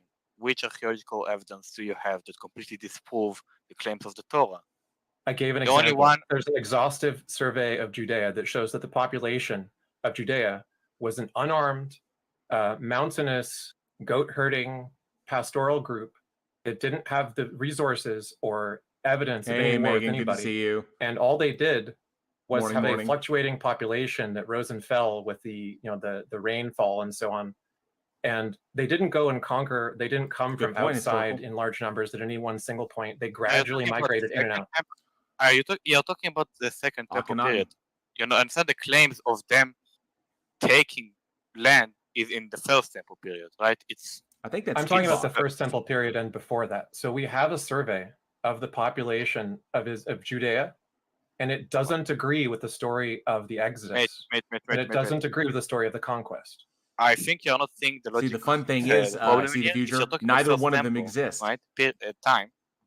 How are you going to find the settlements of first temple time if there was a second temple after the first temple? It's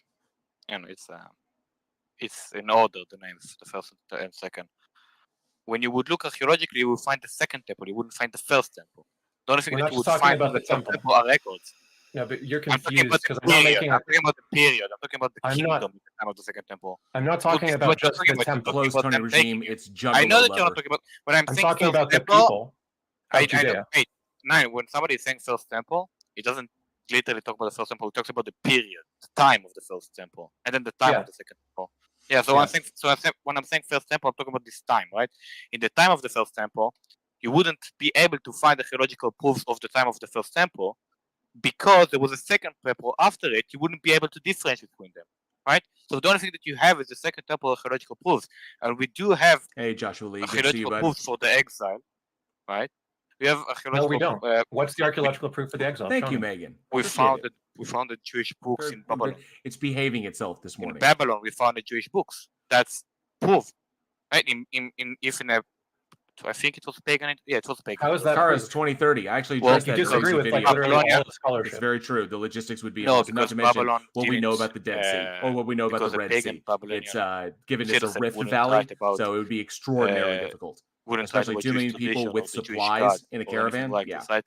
So I can surely know that if there is a book written Being a rift valley, there It is seems no to be like it's straight written by way, a straight Jew, way across a with religious water Jew, on both sides. right, in the time of the second temple, I can surely know that he was there because no pagan Babylonian guy would know even what this guy is talking about. He wouldn't be able to write this stuff. I have no idea what point you're trying to make with this claim because I haven't made I'm any making- I'm claim making that there weren't the- Jews writing at any given time. What I said, No, it's is a that the point of the settlements- archaeological. I'm talking about the Listen. exile. The exile. That we Okay. have proof for the If exile. that's what your God revealed Look, to the future, you are you're wrong. making points that don't make any sense. You haven't addressed my original point. My point is that the population of Judea Ron Merkley, does no not squirrels in the match beard, but I Exodus. did have it to does evict the a squ- opposite no of what the chipmunks in the claims beard, in but the I did have Exodus to say evict a should have squirrel. happened, which is the population should have gone up after the Exodus, right? What Yeah, we but- actually find is is the population is going down every single time that is proposed for the date of the Exodus. So the Exodus is contradicted by archaeological evidence in all of the proposed time periods. I never heard about this. What else do you have? Why should we take this seriously? Nine, as I said, I never about this particular. I thought you're talking about the time of the first and second temple. If you're talking about Exodus, it's a survey of the entirety of the history of Judea. It doesn't just deal with one time period. It goes back thousands of years. Ix, can you? What do you mean when you say Exodus? You're talking about the first Exodus of the Jews, or you're talking about the second book of the Torah, Exodus? What are you talking about? Okay, you believe that the Jews were in captivity in Egypt, right? Yes. Okay, and you believe that they left Egypt and then they settled in Judea, right? After 40 years, yeah. Right, okay. So the evidence contradicts that, is what I'm saying. We actually have excavated hundreds and hundreds of villages. We've estimated the populations that live there. All the population figures do the opposite of what the Exodus says was supposed to happen. The numbers in all the time periods the Exodus is claimed to have happened were going down. How and gradually. How would because we excavated literally every settlement in the region for going back thousands of years. Again, let me fulfill the question. How would you know that the settlements that you are looking at are settlements of the time of the Exodus and won't change for the literally 2.5 thousand years? Because there's like 16 different kinds of evidence that they can use, including geological, artistic, linguistic, etc., that all combines to allow for dating. What? They can examine pottery. They can examine writing on pottery. They can examine the text of the writing on the pottery, et cetera, et cetera. Like, I don't know if you're just skeptical that archaeologists have any skill at dating things. That's but all I said. Let's just get back to your original claim, because you don't seem to be able to follow this whole line of argument. You claimed that there's a special miracle. You claim there's a special miracle that proves that the people of Israel received a special, provable kind of evidence that they have a deal with God that's different from every other holy book. Bud. That was your claim, right? Army. Appreciate it. Yeah, that's claim. Okay. So then I asked you, how can you defend the historicity of these supposed claims when the basic major bullet points of the story, like the Exodus and the Conquest, are just flatly contradicted by archaeology? And you went off saying some guy in Babylon wrote about Jews. Like that has any contradiction for what I just said. Fine, I answered the question, right? It was you followed logically with the question.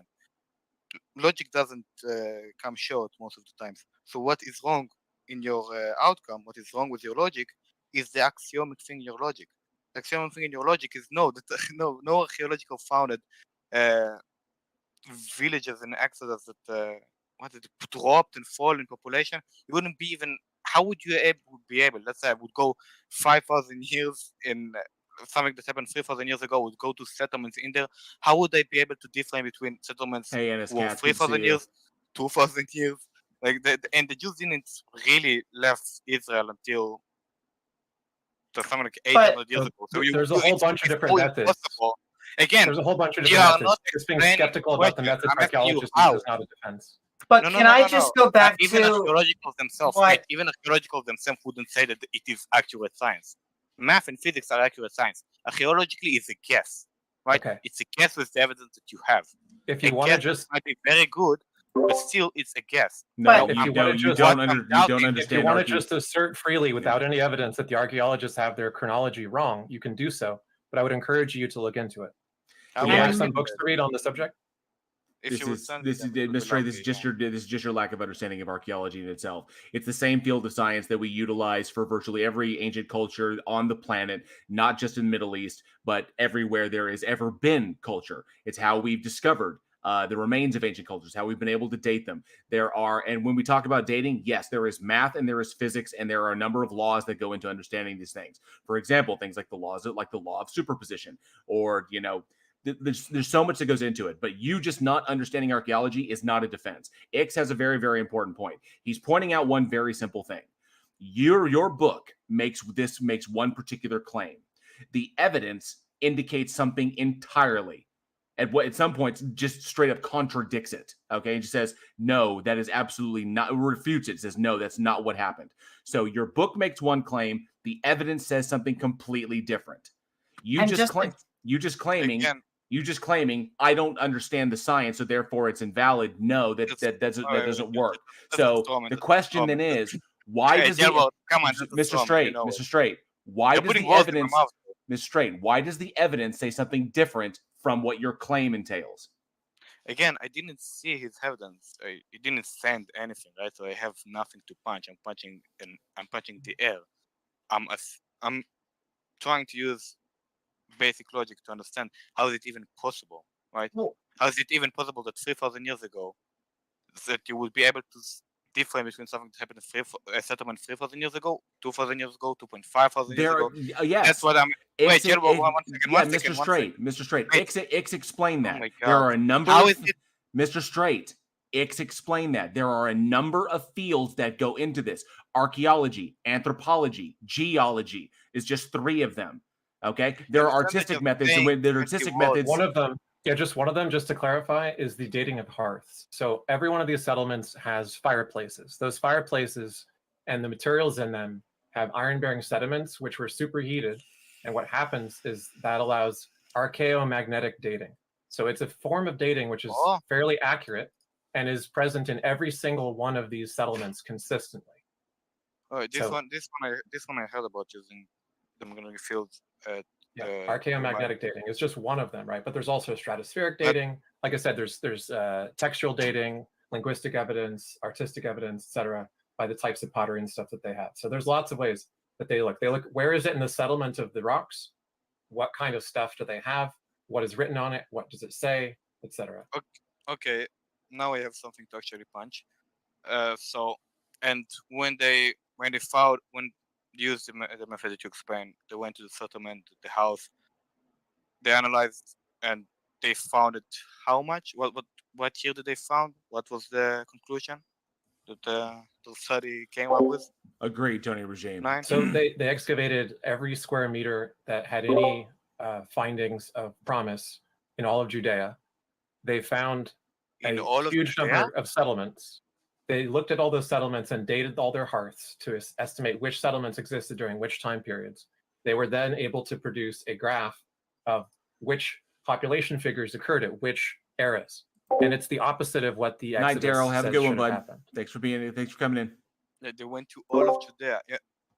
Which year did they find out the This study took was? place over about 20 years. This is like a huge master project of like dozens of archaeological teams. Yeah. Well, I wasn't. It wasn't a question. The question was, which year did they found that they are studying? Which year? Which Exodus? Here, Exodus.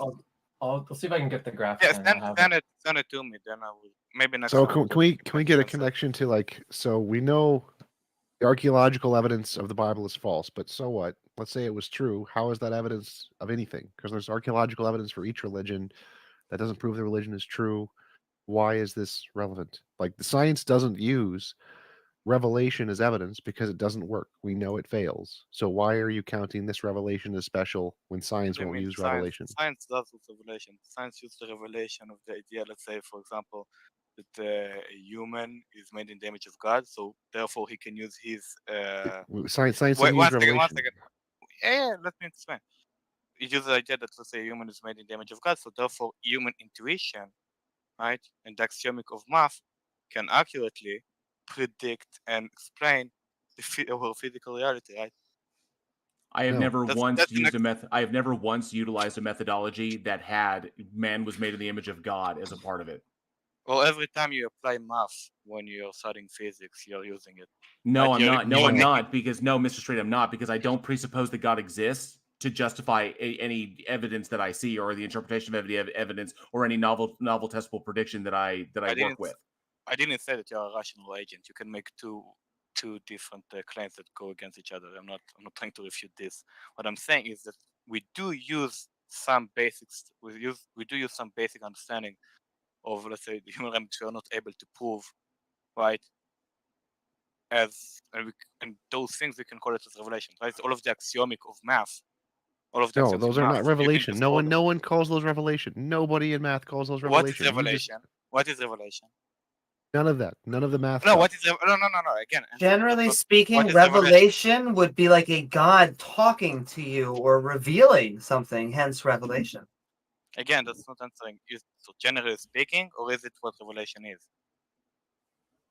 Revelation is anything Thank you, that is a Daryl M, message for the from God to memberships, you. for None the of gifted those are used memberships. in Thank you science. very In much, fact, bud. those are Appreciate not that. evidence in science. Thank Science you, says those are Mystique. garbage. Because how would you be able When- to when- test, Mr. Straight? How would you be able to test revelation from a And delusion Rip or Tivler, schizophrenia? thank you for member of the Godless Army for 3 months. Thank How you would so I much. be able? Again, I'm not. This is why personal revelation isn't accurate. I agreed with this before. But that's I made this point that you're not able to test personal revelation because it's And hey, according to Asa, good to see you. Going to be Peter schizophrenic. Collins, good So to is see you. Thank you so revelation much for good or being here. bad? 1 second. Again, personal revelation is bad. And as cats, if instead of I forgot to personal say means hi. 1 or 2, maybe 3. No. But the revelation that we are talking about was the nation. But about this, No. Science doesn't use. Hold up. Let me make the claim about the science. Mate, 1 second. Stop. T-Jump. I didn't make You're a ignoring. case You're about the ignoring what I science. said. I No. answered Ami. I So didn't make a case about what you said, mate. Stop talking. I didn't I make would a case about stop what you said. talking How now. can you Stop answer something? Hey, calm down for just a moment. now. When I said science doesn't use revelation, they don't use any revelation, not personal revelation, not group revelation, not country revelation. All revelation is garbage in science. Science uses no revelation. Personal Indeed. revelation is bad, yes. So is the kind that you're talking about. Every kind of revelation is worthless in science. All of them. Okay, so when science, let's say when math, for example, makes an axiomic truth, where does this axiomic truth come from? Language. Sorry, what? Math is a language. Math is a formal language. No, that wasn't the question. You're using red herring. I asked you when in math you make an axiomic truth, right? When you're making an axiomic statement, where does this statement come from? Where and what Language. justifies it? No, that's not language. Sorry. It's language. No, language is math Stanford is the language that we Encyclopedia. use. Math. Oh my Sta- god. Stanford Math is the Encyclopedia of Philosophy. Mate, teacher. Stanford. I'm making wait, the stop, claim. You're stop, not stop, able stop, to stop. answer a I'm claim that trying. wasn't I made, answered right? it and you didn't understand. So let me I answer didn't it make again. a claim. What did you answer? Stop Yourself? talking. Stop talking. Oh my The god. proofs, the axiomatic proofs in math are from language. Stanford Encyclopedia of Philosophy. Classical logic, very first line. Which Math and language? logic are What are you formal talking about? languages. Math Thank and you, Ron logic are Merkel. languages. For the Yeah, I membership, agree for that the math is a milestone language. chat. We use it to Ron describe Merkel something. member for 3 You're months. still Thank you not so much, answering the Ron. question, right? Ron, Where thank does you very the much. Appreciate that. axioma in Ron math A Merkel, language. Ron come? It Merkel, comes sorry. from No, the no. language. It is a language. It doesn't come from it. You don't come from Oh my yourself. fucking The god. axiomic truth in math is the language. It No. doesn't come from itself. When I'm saying that I can draw, let's say, for example, one straight line between 2 dots, right? Where does it come from? It isn't. A language. It It's a is part of the but it language. doesn't come. No, T-Jump, it are you comes from listening the to what I'm language. saying? Yes. You don't Okay, what understand did I it. say? What did I say? Peter, you're hot micing. Peter, you're hot micing. Yep. Yeah, please push to talk. So the T-Jump, axiomatic can proofs, you repeat to the me what I explained? axiomatic proofs of math come from the language. They are from the language. That's where they come from. There are multiple different kinds of maths, like taxi cab math has different axiomatic proof that don't agree with standard math. There are different kinds of logics. Where do the axiomatic proofs come in non-standard logic? It's from the language. There's no revelation, no dumbass revelation. Nobody thinks there's revelation. Nobody in logic, no philosophers, no No, mathematicians, T-Jump, none of them.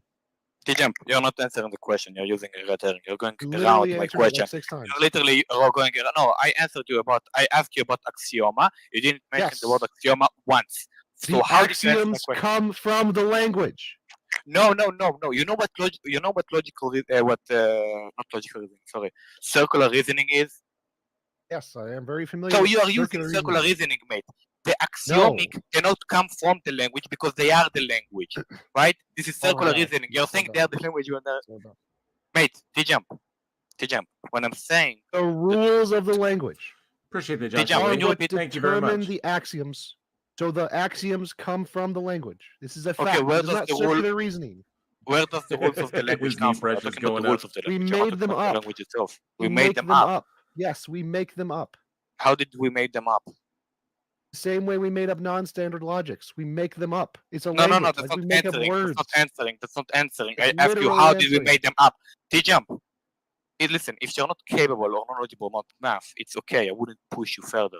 No, But I'm you're more not answering the qualified question. than you. I asked you in how. this. You're a moron. You're We think Oh. about it and we make it up. We imagine bullshit in our brains and write it down. We make shit up. That's how. In Tango, a you listen second, to I have a calling me question moron. for you, This guy Mr. is very, very emotional. That's very not nice. If I'm not insulting you and you're insulting me, I don't think It's that I'm literally moron. a Come on, combination man. of symbols and things that we compile in order to describe the things that we observe. It's arbitrary. Yes, and I'm asking you, where does they come from? Of We course, we, they're we arbitrary. think I them up, agree with you. Mr. Straight. We think them up. They come from us. No, We saying say we we think them make up. an observation of reality, and then we assign a symbol or a name to that thing. Listen, what you're doing right now is very lovely because it explains to me the process. It doesn't explain to me where does they come from. It's lovely because it explains From the process. us. Our imagination.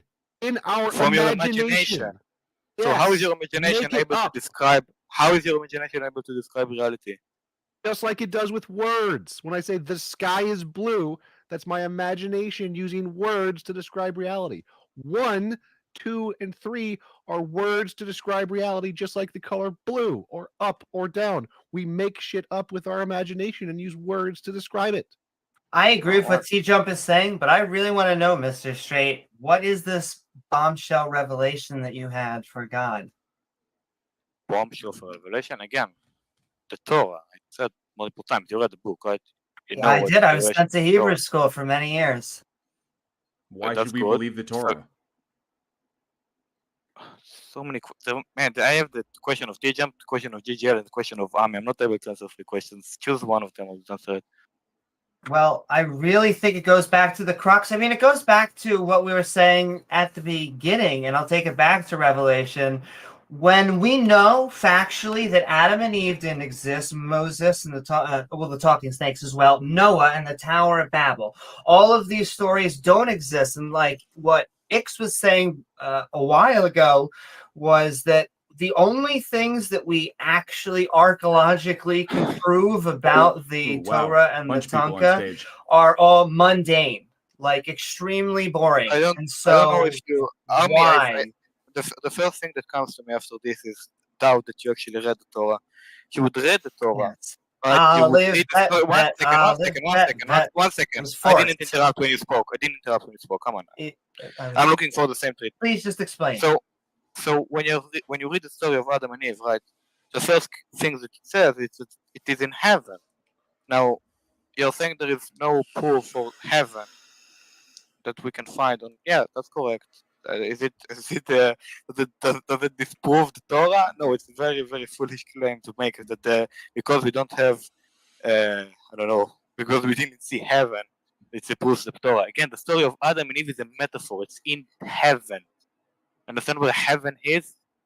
Right? It's in heaven. You cannot Aren't have. you Jewish? Yes, I'm Jewish. And you believe in says- heaven? I believe in heaven, yeah. That's interesting. That's a non-traditional Jewish belief. Well, I'm not to be sure fair, of it. to be fair, Well- there are different denominations of Judaism, quite a lot. No, there is. Sure, but not so. Guys, But guys. 90% of Jews or more don't believe in heaven. I'll put it that way. Yeah, I think No, that's they correct. don't. What they don't believe is the Christian heaven. Yeah. So you believe They in believe. Sheol? I mean, 1 second. What they believe is what the Torah describes of heaven. Right? The Torah gives us some, not a lot, but it gives us some descriptions of heaven. This is what they believe in. This is what I believe in. This is why most of them, when you ask them, you don't believe in if you believe in heaven, they would say no, because they don't believe in the Christian version of it. Why? The idea that you will be eternally in heaven with God. No, this is a foolish idea. That's not what Jews believe in whatsoever. It's a different idea. Again, if you want to know what Jews believe in, they believe only in the Old Testament. So just examine the text. It's not that hard. Once again, so you're saying you believe in Sheol, but my question Sure. goes back to what of the Torah do you actually believe is true, and what was the revelation from God? Again, all of the Torah is true. There is a different question. What No, of it no, is it's a not. metaphor? Again, It's already demonstrated that. those are my claims. If you want, disprove them after I make the claim, not just by Ix already interaction. did it. Who? Ix, the guy you were And- talking and to if it's for like your- 20 minutes. I'm still waiting. If So it's, if if it's your claim, we don't have to disprove it. You have to prove it. Actually, you have I the know. burden of proof if you make the claim. I'm yeah, curious. I'm fully aware that I need to prove my claim. The problem is that in the main times they're more focused on disproving my claim, not me listening to how I prove it. But Mr. You mentioned Not- Adam and Straight, Eve. Start not with just straight. that. Mr. Straight, I'm curious. You said you believe in a Jewish heaven. Can you tell us a little bit like what that's like? Because you're saying it's not the Christian heaven, so it's obviously different. What are its key points? Yeah. I honestly think we're good on this guy. It's not going to go how anywhere. it's in the same way it is described in the Old Testament. The key points of heaven is that you would be able to see God roam, right? That you would be able to, the wind of God would be with you. This would be the pleasure of heaven. And you would have a task in heaven, right? In the same way that Adam and Eve got their task in heaven, right? They got a task got a few tasks, right? It wouldn't be like you. It's not the Christian that it's all comfortable and there is, let's say, rivers of wine. It's more Muslim, but to be that you would have a task, right? Like Adam and Eve, they had a task. They had a task, not a task, a task that they need to do in heaven. You would have still not the same task, but you would have a task to do. And well, if you want to know my understanding of heaven, just read the story of creation. It describes heaven. This is what I believe of heaven. Okay, but Mr. Straight, why does the evidence contradict what the Torah claims?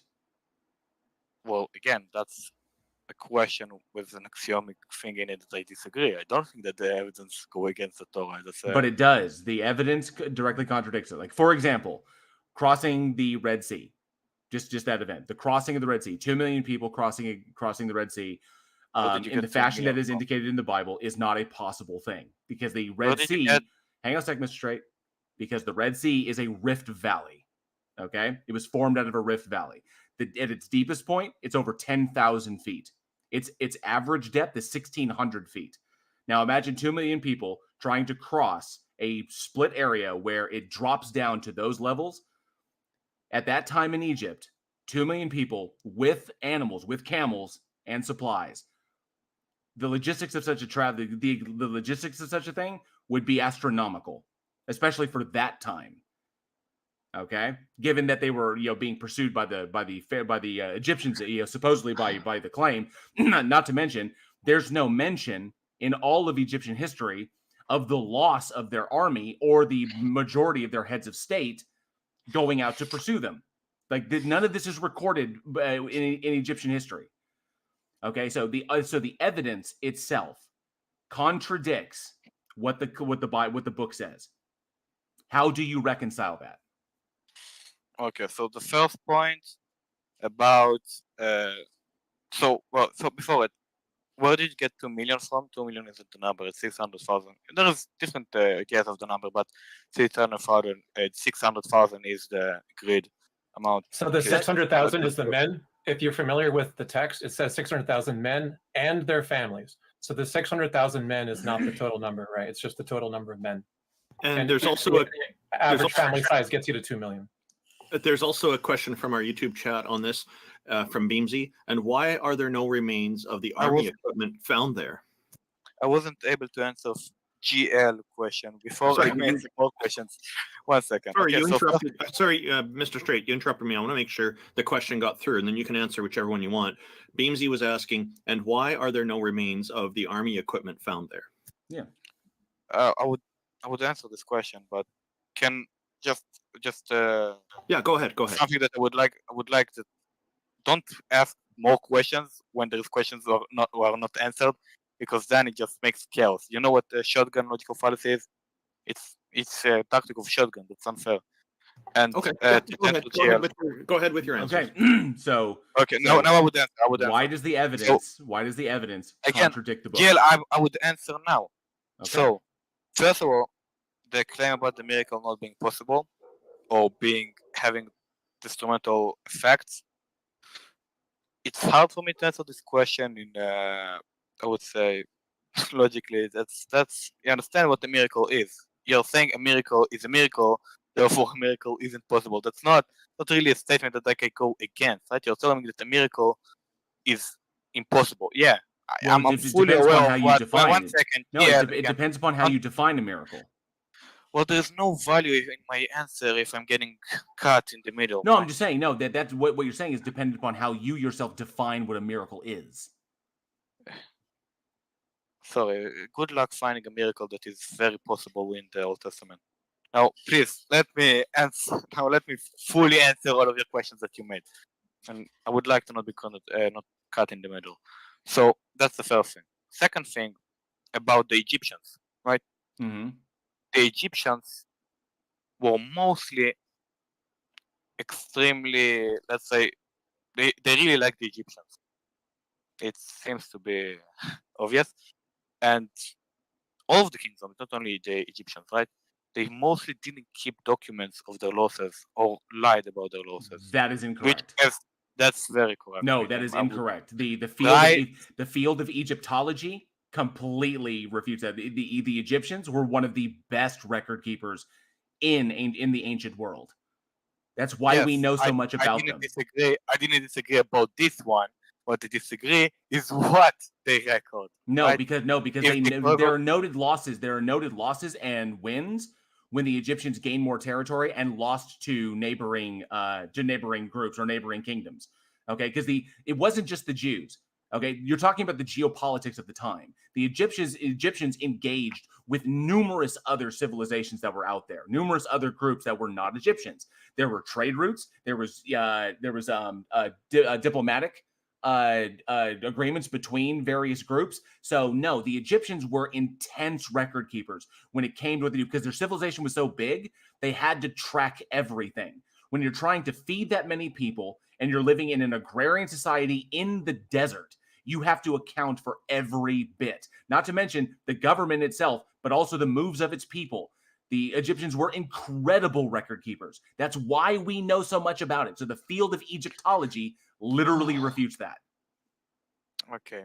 As I said, mate, I didn't go against the idea that they are not great record keepers. What I did go against is the idea that they're great record keepers when it comes to their failures and them being completely... Mr. Straight, they didn't just fail in the Exodus story. Most of the Egyptian population was wiped out. If you read the story, right, remember it says that the firstborn child of every household in Egypt was slaughtered by the angel of death. And then subsequently, Pharaoh recruits his army to go after what remains of his army to go after the Hebrews when they're on the banks of the Red Sea. And after this, God drowns them all in the sea. So you've had one decimating event of the Egyptian population, which is the slaughter of the firstborn. And then you have another, which is the remaining army being completely swallowed by the Red Sea. And nobody notices this in all of Egyptian history. It's never mentioned once. It's never detailed like it is in the Jewish, like it is in the Torah. And the Egyptians make no mention. They don't seem to notice like the loss not only of their army, but of like the vast majority of their heads of state who were leading that charge. There is no evidence that they have. None of this exists. There is no evidence of any of this. In fact, there's evidence that it never took place. Okay. The highest estimates of the Egyptian population between, let's say, 1900 BCE and 1400 BCE, right around when the Exodus would have taken place, according to most people who believe the Exodus is an actual event, right? The highest estimates for the population of Egypt in that time is about 1 million. The highest. All right. And according to the story, 600,000 men alone left Egypt on foot. 600,000 men. If you assume one woman and one child for every man, that's 1.8 million people. That is the size of San Jose, California, traveling through the desert. And their destination was what, 300 miles away from where they started from? If they had walked single file, the first ones would have got there before the last ones left. Not to mention, that would have been the collapse. Sorry, that would have been literally this event had taken place. That would have been the collapse of the Egyptian Empire. But the Egyptian Empire didn't end until around 30 BC when they were involved with the Greeks, Cleopatra and Mark Antony. So we have a history. We have a very detailed, very, very accurate record keeping on behalf of the Egyptians and the Greeks. as to detail the decline and end of the Egyptian Empire, which is 30 BC, which would be centuries after these events took place in the Torah. So no, the empire didn't collapse. There is no record of this in their records. You're appealing, whatever conspiracy you're appealing to is like, oh, well, they lied about this one particular thing. No, the Egyptians didn't do that. I don't remember saying they lied. You said that would be a lie. Them hiding their devastating losses from history would be a lie. They would be covering that up. No, not yet. A lie is when you don't say the truth. If you don't say anything, you're by default not lying. That's the first. No, that's a lie. That's called a lie by omission. A lie by omission? Yes.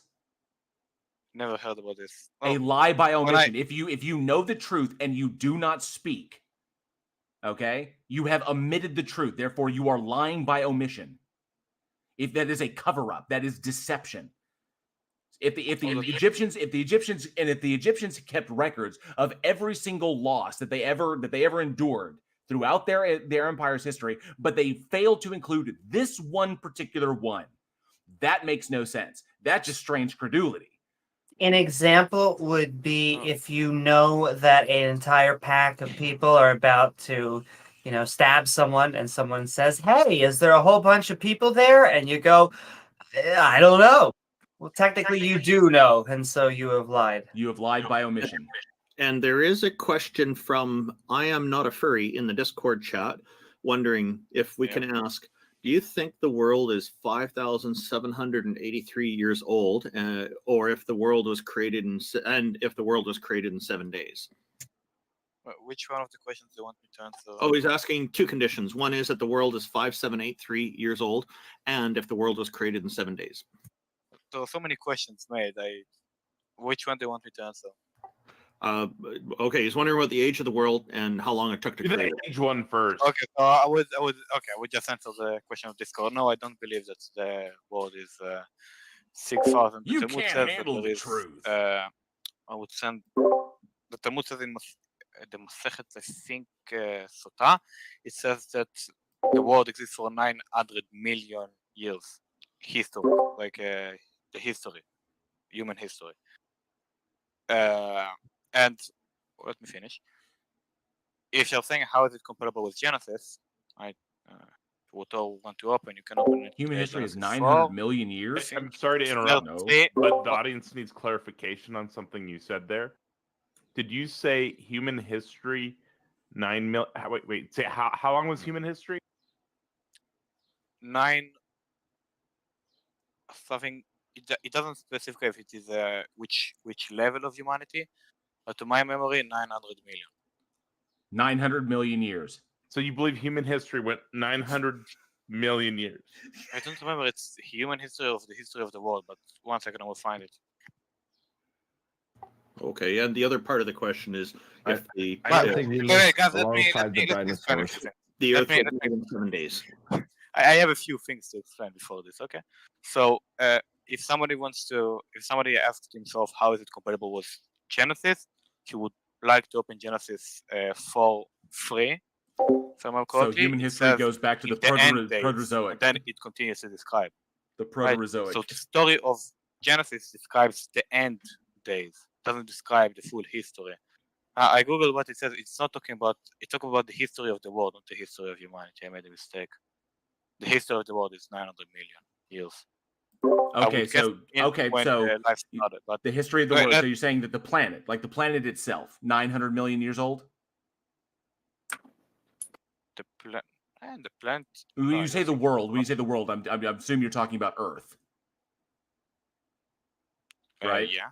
Okay, so the Earth, 900 million years old. So again, why does the evidence contradict that? Because the evidence that has been independently verified, okay, indicates the Earth is roughly 4.5 billion years old. I said the Talmud said so. I didn't say I say so. Wait, guys, I gave a source from the Talmud. I didn't give a source, my opinion. I agree with the science that it is 4 billion. I think those questions are difficult questions, and the Torah doesn't answer scientific questions. It answers questions of ethical questions. Oh, but that's problematic with what you previously said. Because you said What? you believe the Torah is absolutely correct.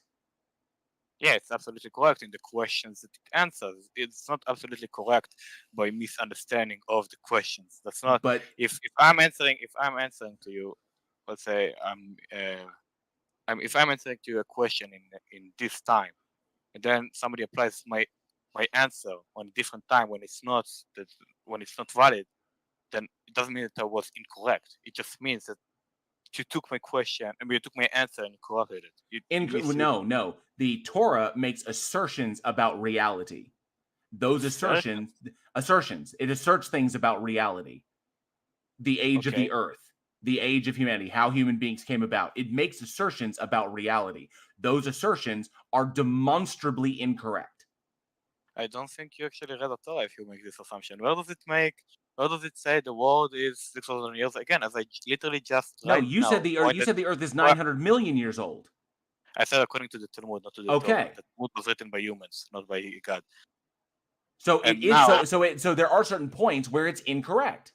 Again, the Talmud was written by humans, not by God. Humans are incorrect. Yes, it happens. That's correct. So you Now, okay? let me So open- okay, oh no, my okay. God. So Man, Mr. GL, Straight, no, Mr. Straight, you stop. have self-control. I Stop. make So that you mistake. You have just self-control. contradicted yourself. You said everything in the Torah is correct except for the parts that were written by people.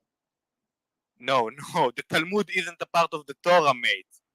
Oh, so now He's you're talking- going, so now you're going to the Talmud. Oh my God! He's That's talking the about the first thing Talmud. that I did. Oh my God! GL, let me speak for 5. If you would let me speak, I would assume, if you would use your brain at the same time when I'm speaking, I would assume that you would understand more if you just interrupt me in the middle. Listen, all of you guys spoke maybe 10 times more than what I spoke. Let me make the point, okay, mate?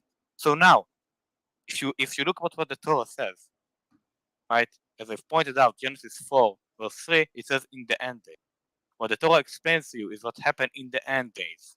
And why does the Torah say that the words in the end days exist for 6,000? I'm circling it. 6,000 years. It's not answering a physical question, but a metaphysical question. The reason why it tells you the world exists for 6,000 years is to explain to you that you have effect on the history of the world. If the world would exist, let's say, for 9 million years, the right assumption would be that there is no effect. Humans don't affect the history of the world, right? Because what they have, right, what they are able to affect is, let's say, 150 years out of these 9 million years. So they cannot do anything, right? They are not able to affect. They're not able to make an effect. So when the Torah tells you the world exists for 6,000 years, it's answer the metaphysical question of humans' importance, right? You have an effect. That's what the Torah says by this. It says that an action of human matters because it exists for only 6,000 years, right? So it's more margin of history. If I take 150 years out of 6,000, it's a lot more than 150 years out of 9 million. Right? This is why it says it. Now, to answer what? Mr. Straight, I Hi, think Randolph. so. Someone asked you how old the world is according to the Torah, the Torah, and you said according to the Tanakh, it's 900 million We said years. the Talmud is different. Talmud. Talmud is commentaries written by rabbis. The Talmud. According, hold on. I misspoke. According to the Talmud explains the Torah. We asked you what the Torah said, and you said according to the Talmud, it's this. And then if people then explain to you that that is incorrect, you say, "Oh, but it's not in the Torah; it's in the Talmud." We asked you what the Torah said, and you said according to the Talmud, it's this. Can we simplify this, Mr. Straight? You're basically saying you're not really sure if that's true. It's just what the people who wrote the Talmud thought, right? No. What I'm saying is that the Torah doesn't answer those questions. Those are scientific questions that we are able to answer. The Torah answers questions that we are not able to answer on our own. Right? Name a question. Wait, well, guys, come on. It's kind of meaningless if I speak and then you cut me off. I'm asking if I'm not doing this, let him answer, please. If I'm not doing this and you're 9 people, come on. So the Torah doesn't answer those kind of questions of how much time the world exists. It answers more of a metaphysical questions about if a human, let's say, have effect on the which is what I was going to ask. Oh my Name God. So many. Listen, it's easy. Name So something many thoughts. the Torah does answer. Name one question the Torah answers and give us that answer. So we When I already say discussed one. questions, So hold yeah, on a second, Mr. yeah. Straight. We already discussed one, and you asked me to send you text. They were on a different computer, so I went and I got them to you. In your DMs are some illustrations and a link to the book called "The Bible on Earth" by Israel Finkelstein and Neil Asher Silberman, and they're considered some of the top archaeologists in the field to this day. Now, if you want to look into the rest of the book and the context in which this all resides, I encourage you to do that. It's an excellent book to read. It holds up rather well. But the two graphs are all you really need to answer your original question, which is how do we know how many people lived where? So what you're looking at in your DMs is a map of the highlands of Judea, and the dots represent settlements that were discovered. They searched the entire area, and those are the settlements that were discovered. Within those settlements, they used magnetic dating on the hearths, and they discovered the time period those settlements were, and they could tell how many settlement buildings, dwellings there were, and approximately how many people Beyond lived in that each Aaron settlement. Reese, the horse is holding And up you the can see glitter for the on my different macaroni periods, project. each period they say about how many sites there were, and when there was a shift, they say what the shift was. The settlement crises correspond to the proposed dates of the Exodus. So the times when they claim the Exodus happened are the times where the number of settlements dropped precipitously to a lower population. It didn't go up, it went down. So it's just like the opposite of what the Exodus describes. When I say that archaeologically isn't accurate, and then you send me a study when the time in the study is between 3.5 thousand years and 2.2 thousand years, and then 2.2 and 2000, it's not really disproving my point. As I said, archaeologically isn't accurate. It gives you an kind of It's a summary of the data. Hey, if you Shannon, want to read 7-Eleven, good to see the you. more I would in-depth read it. I would text, read it. please Yes, do. It's chapter 5. It's Next called time- "Who Were the Israelites?" Okay. Listen, I promise you that I would read it because I'm interested. It uses a lovely method, a more I would say more realistically likely to be correct than just going to there and finding bones. So I would promise you that I would read it and then answer you. But right now, I'm not able to do it in 5 seconds. So next Yeah. time, So what I'm giving you is some. Yeah, next time I would come and I would answer this. I promise. I'm giving you some stuff to look into on your own time. If you want to come yeah. back, we encourage you to do that. But I don't see much point in continuing right now because you're just not equipped to defend the historicity. Hey, of Abby the Pollen, Torah. good to see you. There is just Can I? There Member was of the so many Godless Army, more awesome. questions asked. Let me just answer them, and then I would lovely. I think we're at a So- good point. We've been going on for quite a minute, and we have more people that want to just- get up on All of stage. the questions one were pressing- made about the Torah, guys. It's pressing thing to kind add. of Sorry. it's beautiful that it's okay. So we'll just use this time to answer the question. So I think Peter asked, "What does the Torah so answer?" As I said, it answers metaphysical questions. Or, for example, if humans have an effect. That's not what I asked.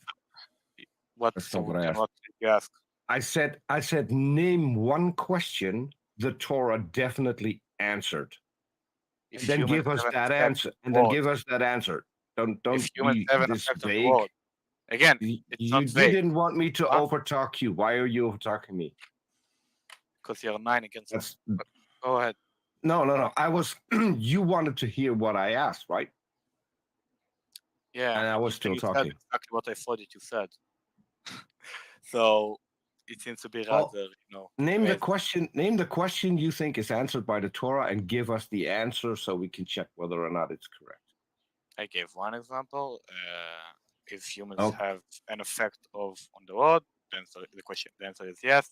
In terms of It's not a what is question. good, what is bad. It's not a question. Then what is it? No, that's hindsight. Hindsight. What do you Well, mean? hang on a sec, Peter. I mean, everyone on let the him finish his planet could thing. answer the Peter- question whether or not humans Peter, have let an him finish. effect Let him on the finish his world. statement. Let him finish his statement. He was No, saying that the question being, do human beings have an effect on the world? Go ahead, Mr. Straight. I said that the answer is yes. And Peter, by the way, not all of the humans answer it in the same way. For example, the ancients answered this with no. The Romans also answered this with no. In ancient philosophy, they answered this question with no. So it wasn't what I said right now. It wasn't the answer that everybody gave. Right? In ancient philosophy, they thought that for example, that the world is ancient, right? So humans humanity. What I'm saying, it's a nonsense question. It doesn't get us anywhere. Name something that we actually benefit. Really. No. Hold on. Name something that we actually benefited from. Something that it said to us which we didn't know. This is something that everyone can just figure out with a short walk outside, whether or not we have an effect on the world. Wow. Okay, so first of all, no, it wasn't something that everybody can figure out by going and doing it for. Well, then in that case, Peter, I don't believe you. Again, why did you ask the question? Not listen. Because I will give my answer, then judge. Again, I don't want to assume that you're I arguing. specified it, and now you don't God, want to dodge it. I think the future's having No, some sort of I am not trying to dodge it. I'm trans-ischemic trying to attack. answer it, but I'm getting cut off, so it seems to be like you don't want to hear the answer. Now, let me answer. So, it's not a question that everybody can answer by walking the park. As I gave 3 examples of ancient times. The Torah was given in ancient times. Yeah, it's not a question. I'm done. If you want to move on, it's okay. Okay, I have a question, but it's just from the audience. Wow. Like, there's I've been trying to get this through for a while. I am not a furry in our audience in Discord has asked for a source in Talmud because he's also a Jew. I love that 100% emoji. believe The the way that emoji world came is out, Charlie Welch. 5783 years old based on sayings of the Lubavitcher Rebbe. I'm hoping you know what that means. I will send it in your. Where is your? You want me to send it in Discord? Yeah, if you want to just communicate that with "I am not a furry," it's all one word, all lowercase. That would be fine. Or if you'd like to give some sources here for what you were saying about the age of the Earth, that would be fine too. Can I just interject really quickly? The Jews are counting differently than how we are here. They're counting in a 5,000 years because they're claiming that is the actual number that the world should be going by. And right back over you, Mr. Straight, on 900 million. Again, this is according to the Torah.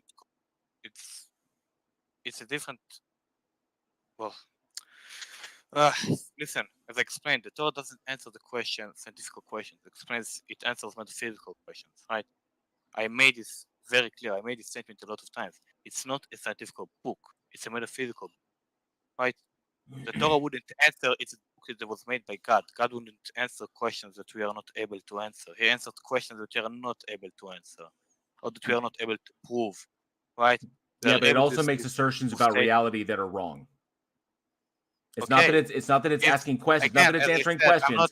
It's not that it's answering. It's not that it's answering questions. But the Torah does make assertions about reality that are demonstrably wrong. And then the Talmud, which are the rabbinical, which is the record of the rabbinical debates, in order to try and figure out how to deal with certain issues in the Talmud, in the Torah, and how to teach these things appropriately. Try to solve these problems, and they solve them incorrectly because those were written down about the in between the 2nd and 5th centuries, I do believe. So if my history is correct, but nonetheless, there's errors in both. There's errors in the Torah, and there's errors in the Talmud. I like when people ask a question and answer. That's my loveliest. So done deal. No, I think we're good to go to move on to the next person. The guy who wanted to ask, who wanted the source. Where can I find? Where to send it? I just tagged him and you in the live Discord chat. He's in Hangout. But I've encouraged him to contact you privately as well. But can I ask just one last question? So the scientists, all of the empirical data so far states that the universe is 13.8 billion years old, and that our world is 4.5 billion years old. Do you agree with that number? So can you repeat? So all of the empirical data currently states that the universe is 13.8 billion years old and that Earth is 4.5 billion years old. Do you agree with both of those numbers? This is the estimate that we have right now. We have different estimates a lot of time. We have a lot of different estimates. We have an estimate of, I think, as well. We have not only 13.8, we have 14.5, and we have. It depends which metric they use. Again, the estimates are not accurate. Sure, but 900 million would be way off and way wrong. In my opinion, it would show the Torah, Tanka, whatever you would Tanakh. like, the Tanakh, whatever you would want to frame it, is not true. Amy's great. The Tanakh doesn't answer this question. You cannot just, oh my God, listen. The Tanakh is the So combination when of the I Torah answer- and the Talmud. So when you say it doesn't, it does answer this. I don't know what you're talking about. Please answer the question. I would like Tonka. to know, how did you The come to the Tonka. assumption that the Tanakh is the combination of the Torah and the Talmud? That was a lovely statement to make. And Okay. now to answer, Can you answer It the was a- question? it was a wrong question, mate. The Tanakh isn't the Torah and the Talmud. Tanakh is Torah Nevi'im Ketuvim. Okay. How is it different than the Torah and the Talmud then? The Talmud explains how to follow. No, the no, law. not the Talmud, the Tanka. The Tanka. What is the Tanka? The The Tanakh. Tanka is the Torah and the Talmud combined. The You're Tanakh. talking about the Ah, Tanakh. Tanakh. Tanakh. No, the Tanakh isn't the Torah and the Talmud combined. Which, by the way, proves that you lied when you went to learn about the history Okay, of. then it is the Hebrews. Torah. Then how is it No, the different? Torah. No, no, I would How say, is it listen, we are different? able to admit ignorance, and I wouldn't laugh at you. But if you claim to be an educated person about this, and then say that the Tanakh is the Torah and the Talmud, lovely. I would answer the question though. The Okay, Torah is the. No. I just want to say, if you're No going problem. to sir. claim Nobody is answering. that the Earth is, or the universe is 900 million years old, and you go against all of modern physics, then I would say you are an ignorant person. But if you would like to give an explanation for why your religious views would counter all of modern science, the floor is yours. Lovely. A lot of wrong actions that I of course disagree with, but when you're using a bad In answer, please. faith argument, I would answer it in the end. If you're using a bad faith argument, of course, this is what comes out of. But listen, the Torah doesn't answer this question. This is why you don't get the scientific answers. As I said multiple times, and of course, it wouldn't need to say it if you would listen. But I guess you have something that. You're preambling. Please answer the question. No, I did, and as I said, I did, and I would repeat the answer. The Torah doesn't answer. Mr. the Straight, question when we of how asked old- you what the Oh, Torah lovely. said about the age of the earth, you came up with the 900 million years based on what the Talmud said about the Torah. So don't blame No, this I on didn't. us. Okay. You came up with that number. The only That's thing Amy is asking you is how you figure it out that that number is vastly incorrect based on modern science, and all you can do is deflect and say, well, the Talmud isn't the Torah. Well, you came up with that number, and you justified the Talmud as explaining the Torah. So stop deflecting and answer Amy. Yeah. So, as I would repeat myself again, when I said the Talmud, it doesn't answer the question of the universe, it answers the questions of humans, right? Not the universe.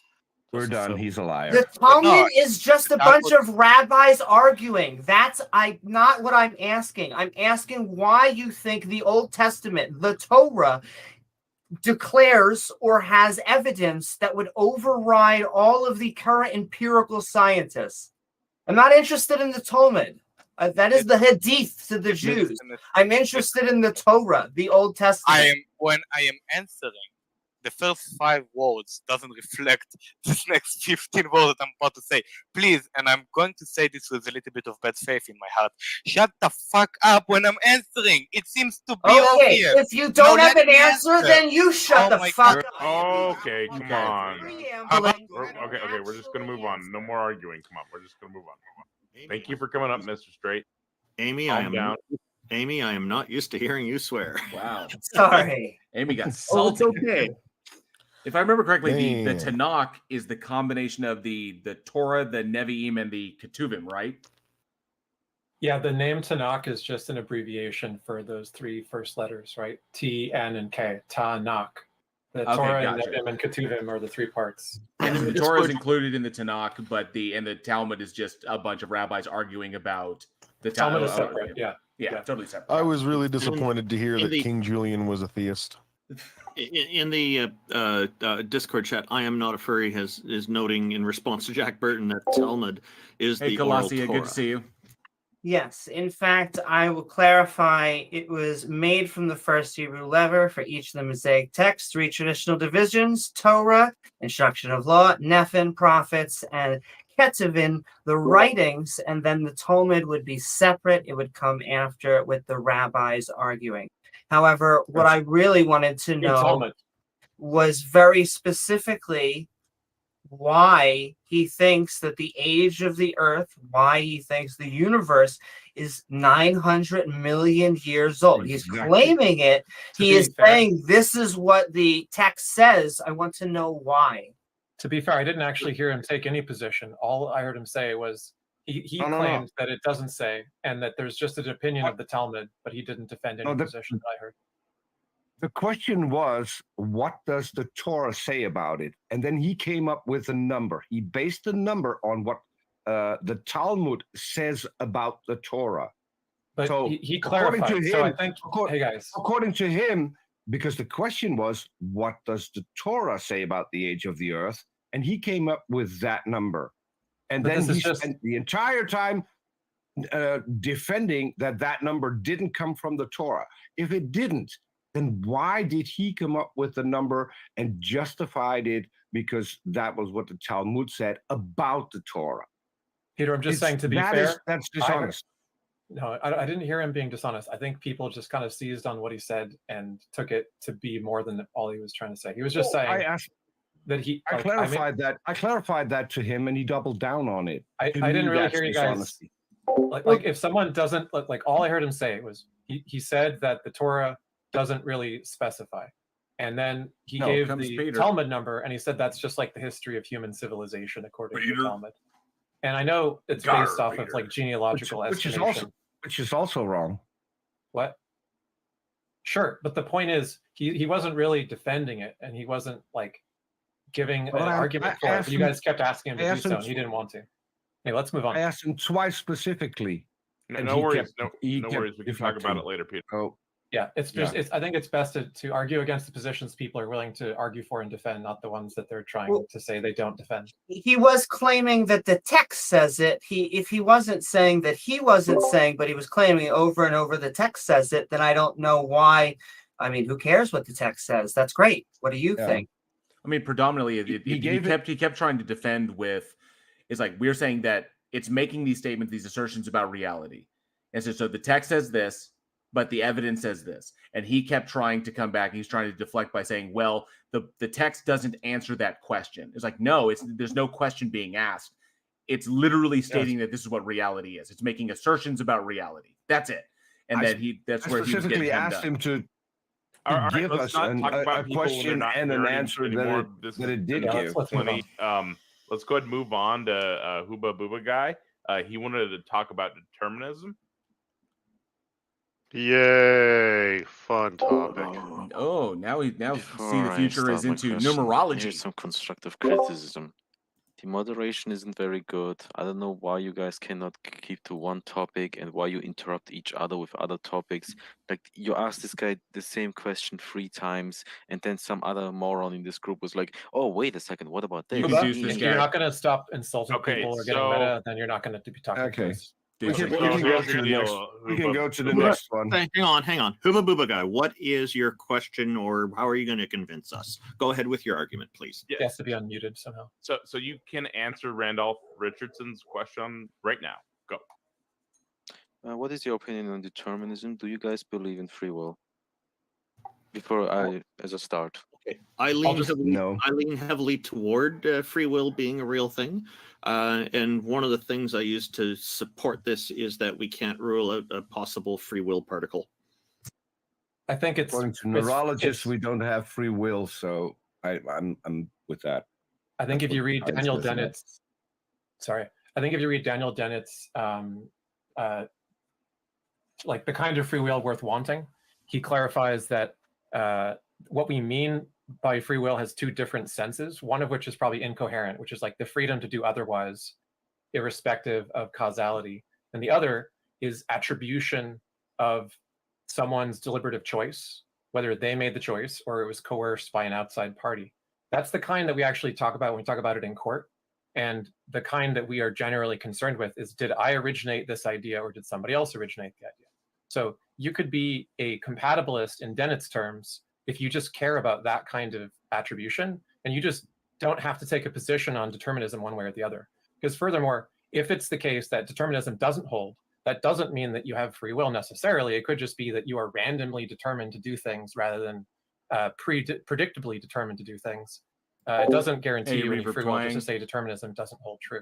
I happen to think determinism is true, but it's not really what I care about when I say free will. I just mean you can hold me accountable for my actions. I can hold you accountable for yours. If we're coerced, then we would say that wasn't a free action.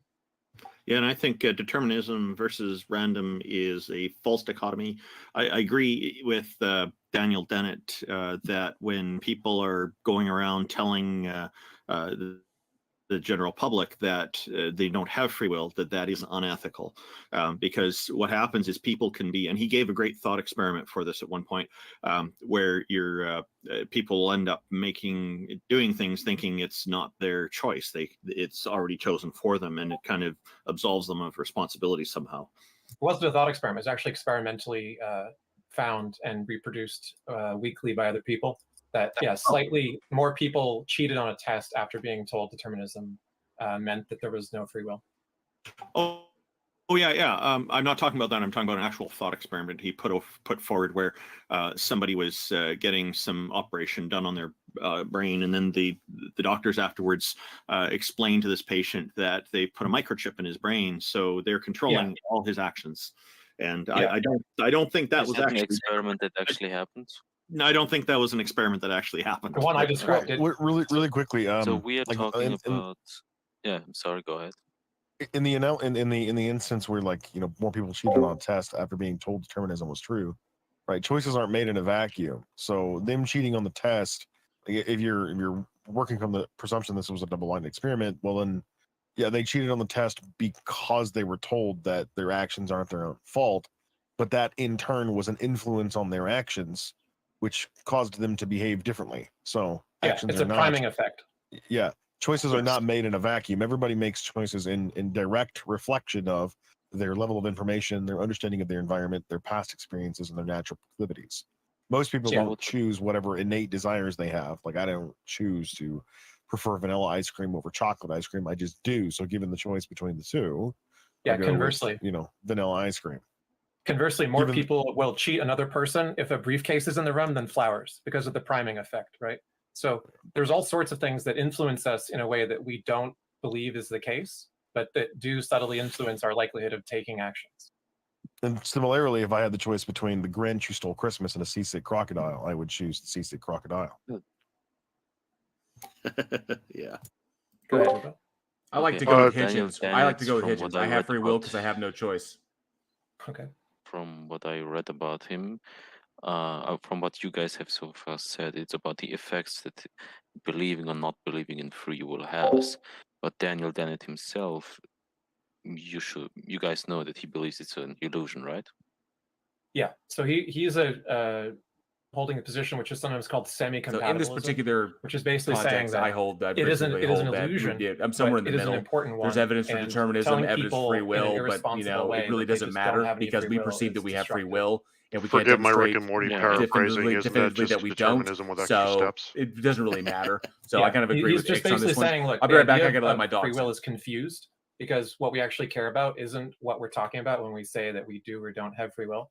Because the part we care about is, are you accountable for your actions? And everyone can hold you account for your actions, regardless of determinism being true or false.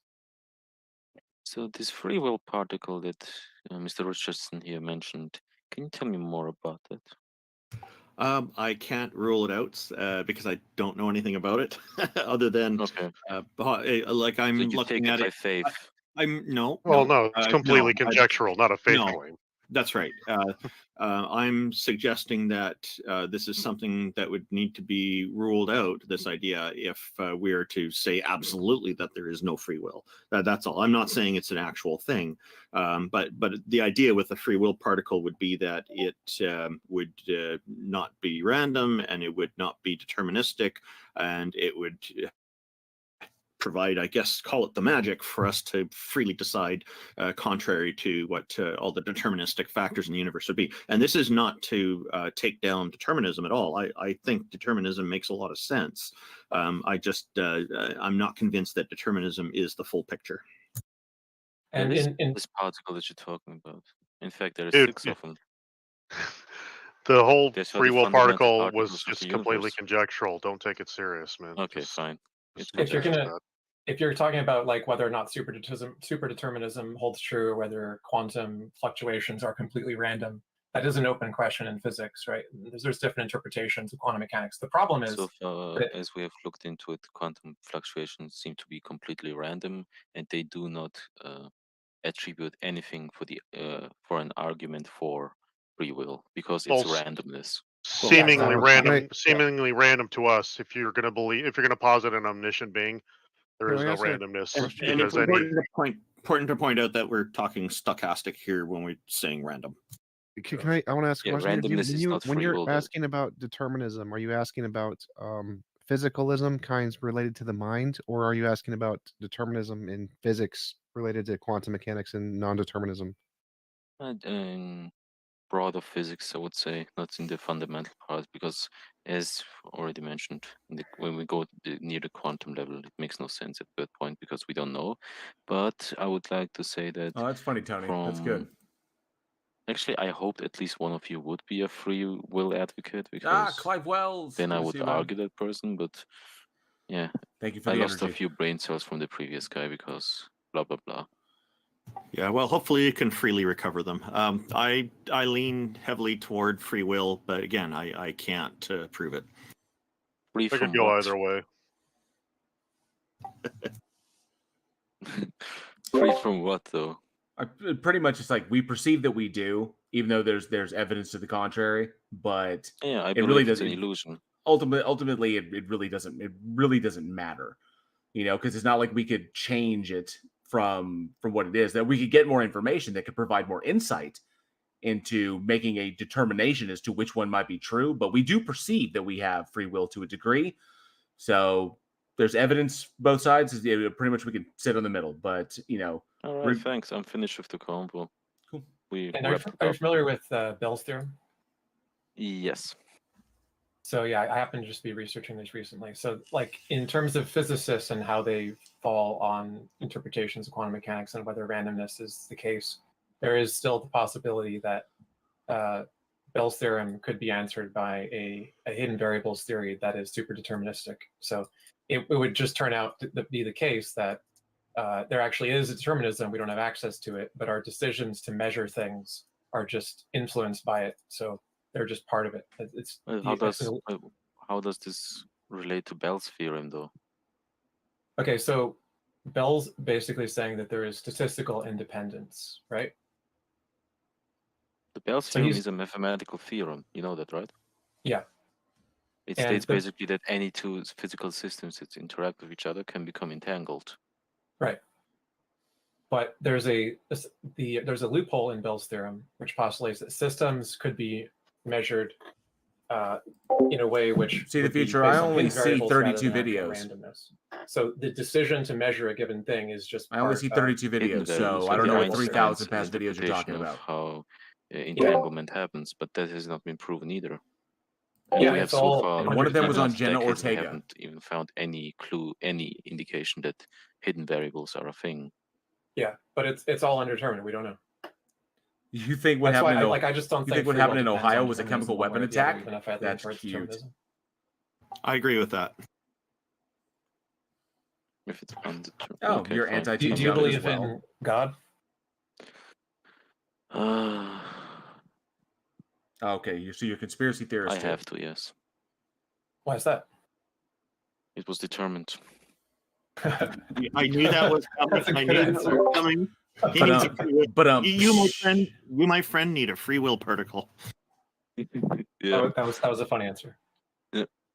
Well, thank you for having me, and I hope your convo goes on greatly for you guys. Okay.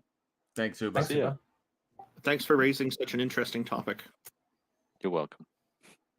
I have to say, just before we go on to someone else, even though I think that my questions pertained, I misspoke. And so the Tanakh is the Torah, one of the 3 books, and then the Talmud is the interpretations. I still stand by the questions that I was asking. I don't think I got them, but that doesn't matter. I should still always provide information, not misinformation.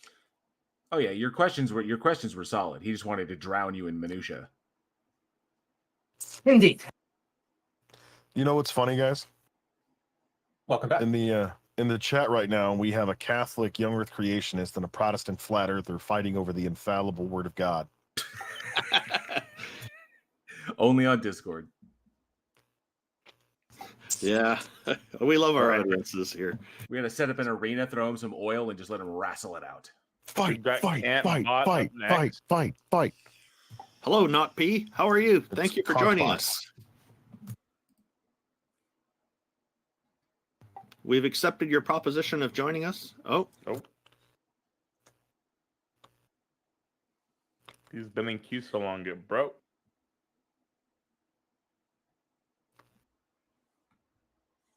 Oh, he raised his hand again. How's it going, Not P? It's a glitch that happens all the time. But can Matrix, you hear me? indeed. Yes, we can hear you. What have you got for us today? Welcome. Thanks. My thing is about like T-Jump's moral system. So T-Jump cited, I don't know if you're there, T-Jump, are you there? Another person targeting T-Jump. We can discuss the concept with or without T-Jump, but it looks like he's here. Okay. T-Jump has been replaced by a He potato. said that like citing PhD philosophers counts as evidence for the positions that he holds.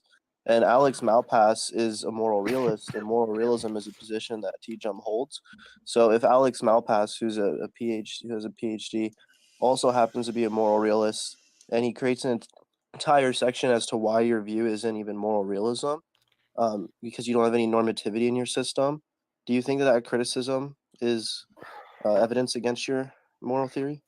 No, because I never said citing experts was evidence. You never said that? No. Well, that's just a lie. I mean, you can take back that position, but that's what you said about 6 months ago with a conversation with Darth Arianis. You don't remember that? That was a troll conversation. That wasn't a serious conversation. Okay, well, either way, I mean, you still think that obviously you don't need normativity for moral realism. Right, Are there you any don't. positions that you're aware of that are like Yes, similar to? there's one listed on the Stanford Encyclopedia for moral naturalism at number 6, I think. I think it starts with a T. There's actually a number Do you of know them. the name of the position? You can, not off the top of my head, no, but you can check it because I just gave you a source. You can also Google morality without normativity. There'll be a number of papers that pop up. Yeah, so can you demonstrate the coherence of that view that you cited? Yes, there's no logical contradiction that makes it coherent.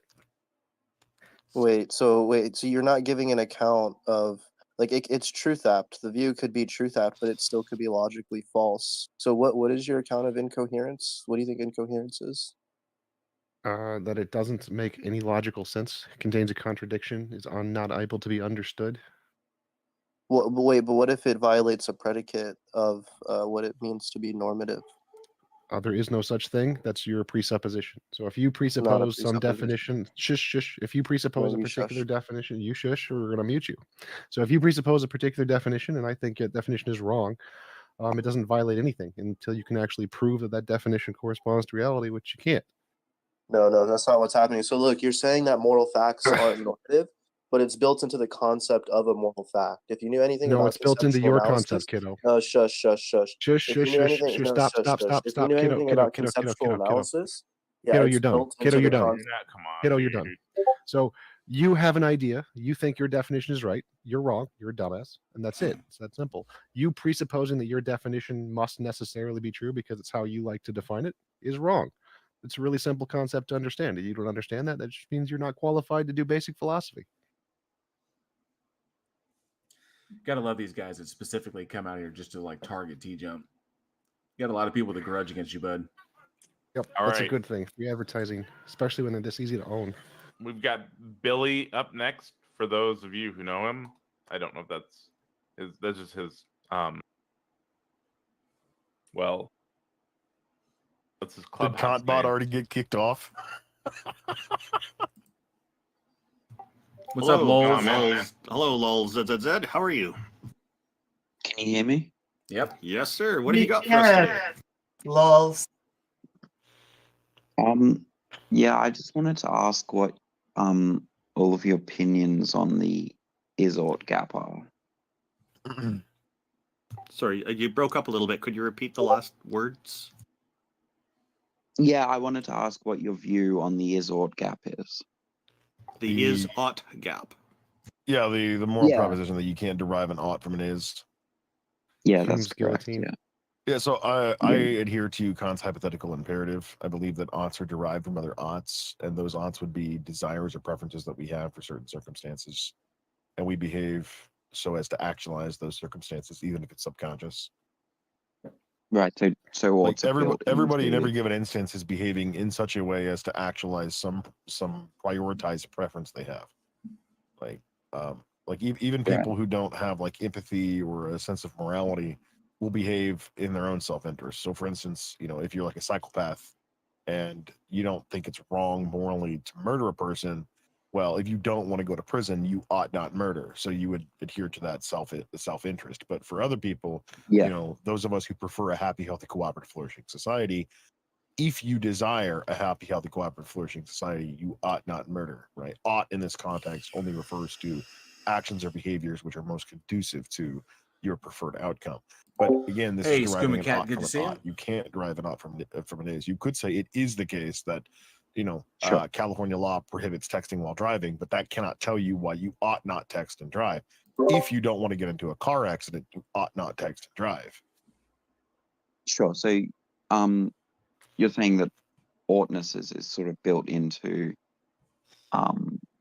He's agreeing. He's agreeing there is an is-ought distinction, and you can't get an ought from an is. He's agreeing. No, agreeing I know that. I'm just saying that you're saying that that oughtness is built into sort of like intentionality or desires or something like that. Yeah, that's the only coherent way to, like, if I told you you ought not murder as just a naked statement with no other conditionals, like, that's not informative, because your next question is going to be why. Okay, so then I'm going to have to appeal to your self-interest, like something you desire to be the case. Do you desire happy, healthy, cooperative, flourishing society? No. Do you desire to stay in a prison? No. Do you desire to be treated with respect as opposed to hostility and contempt? No. Well, then I can't really tell you why you ought not murder. But if you do go out and start murdering people, because I do desire all of those things, happy, healthy, cooperative, flourishing society, to be treated with respect as opposed to contempt and hostility, not to go to prison, I ought stop you. So then we're just going to fight, which is how every moral problem throughout the dawn of time has been resolved. Yeah, sure. Okay. Does anyone else have any views on?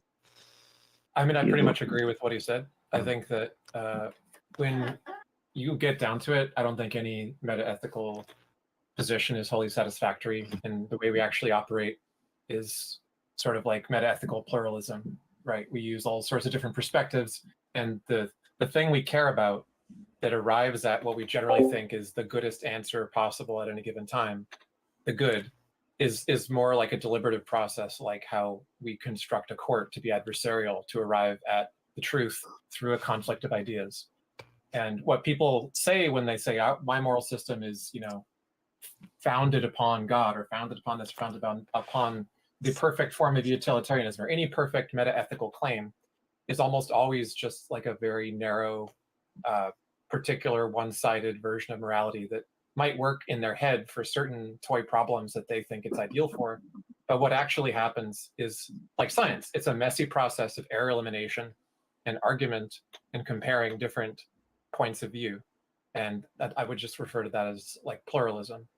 But I think if you look at like Blackburn's quasi-realism, he just says we're naturally predisposed to talk about morality as though it's real, because the vast majority of moral propositions have to do with facts about the world and seeming logical conclusions that are derived from facts about the world.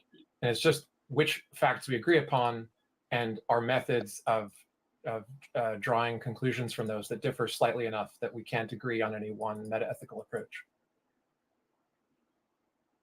I also think Yeah. that if you can agree with biological conscious creatures, you can start to derive oughts. The problem is when people don't care about living organisms that are conscious, just like Xerxes and Ix were saying, is that then it ends up being external forces. I think that most of us just feel good from a lot of these moral axioms. And so just petting a puppy's head and feeding them just is easy to us. It actually is moral to the vast majority of us. But if you don't have that, if you are a psychopath, if you don't have any moral or empathetic framework, then it's going to be up to external forces like the police or vigilantes or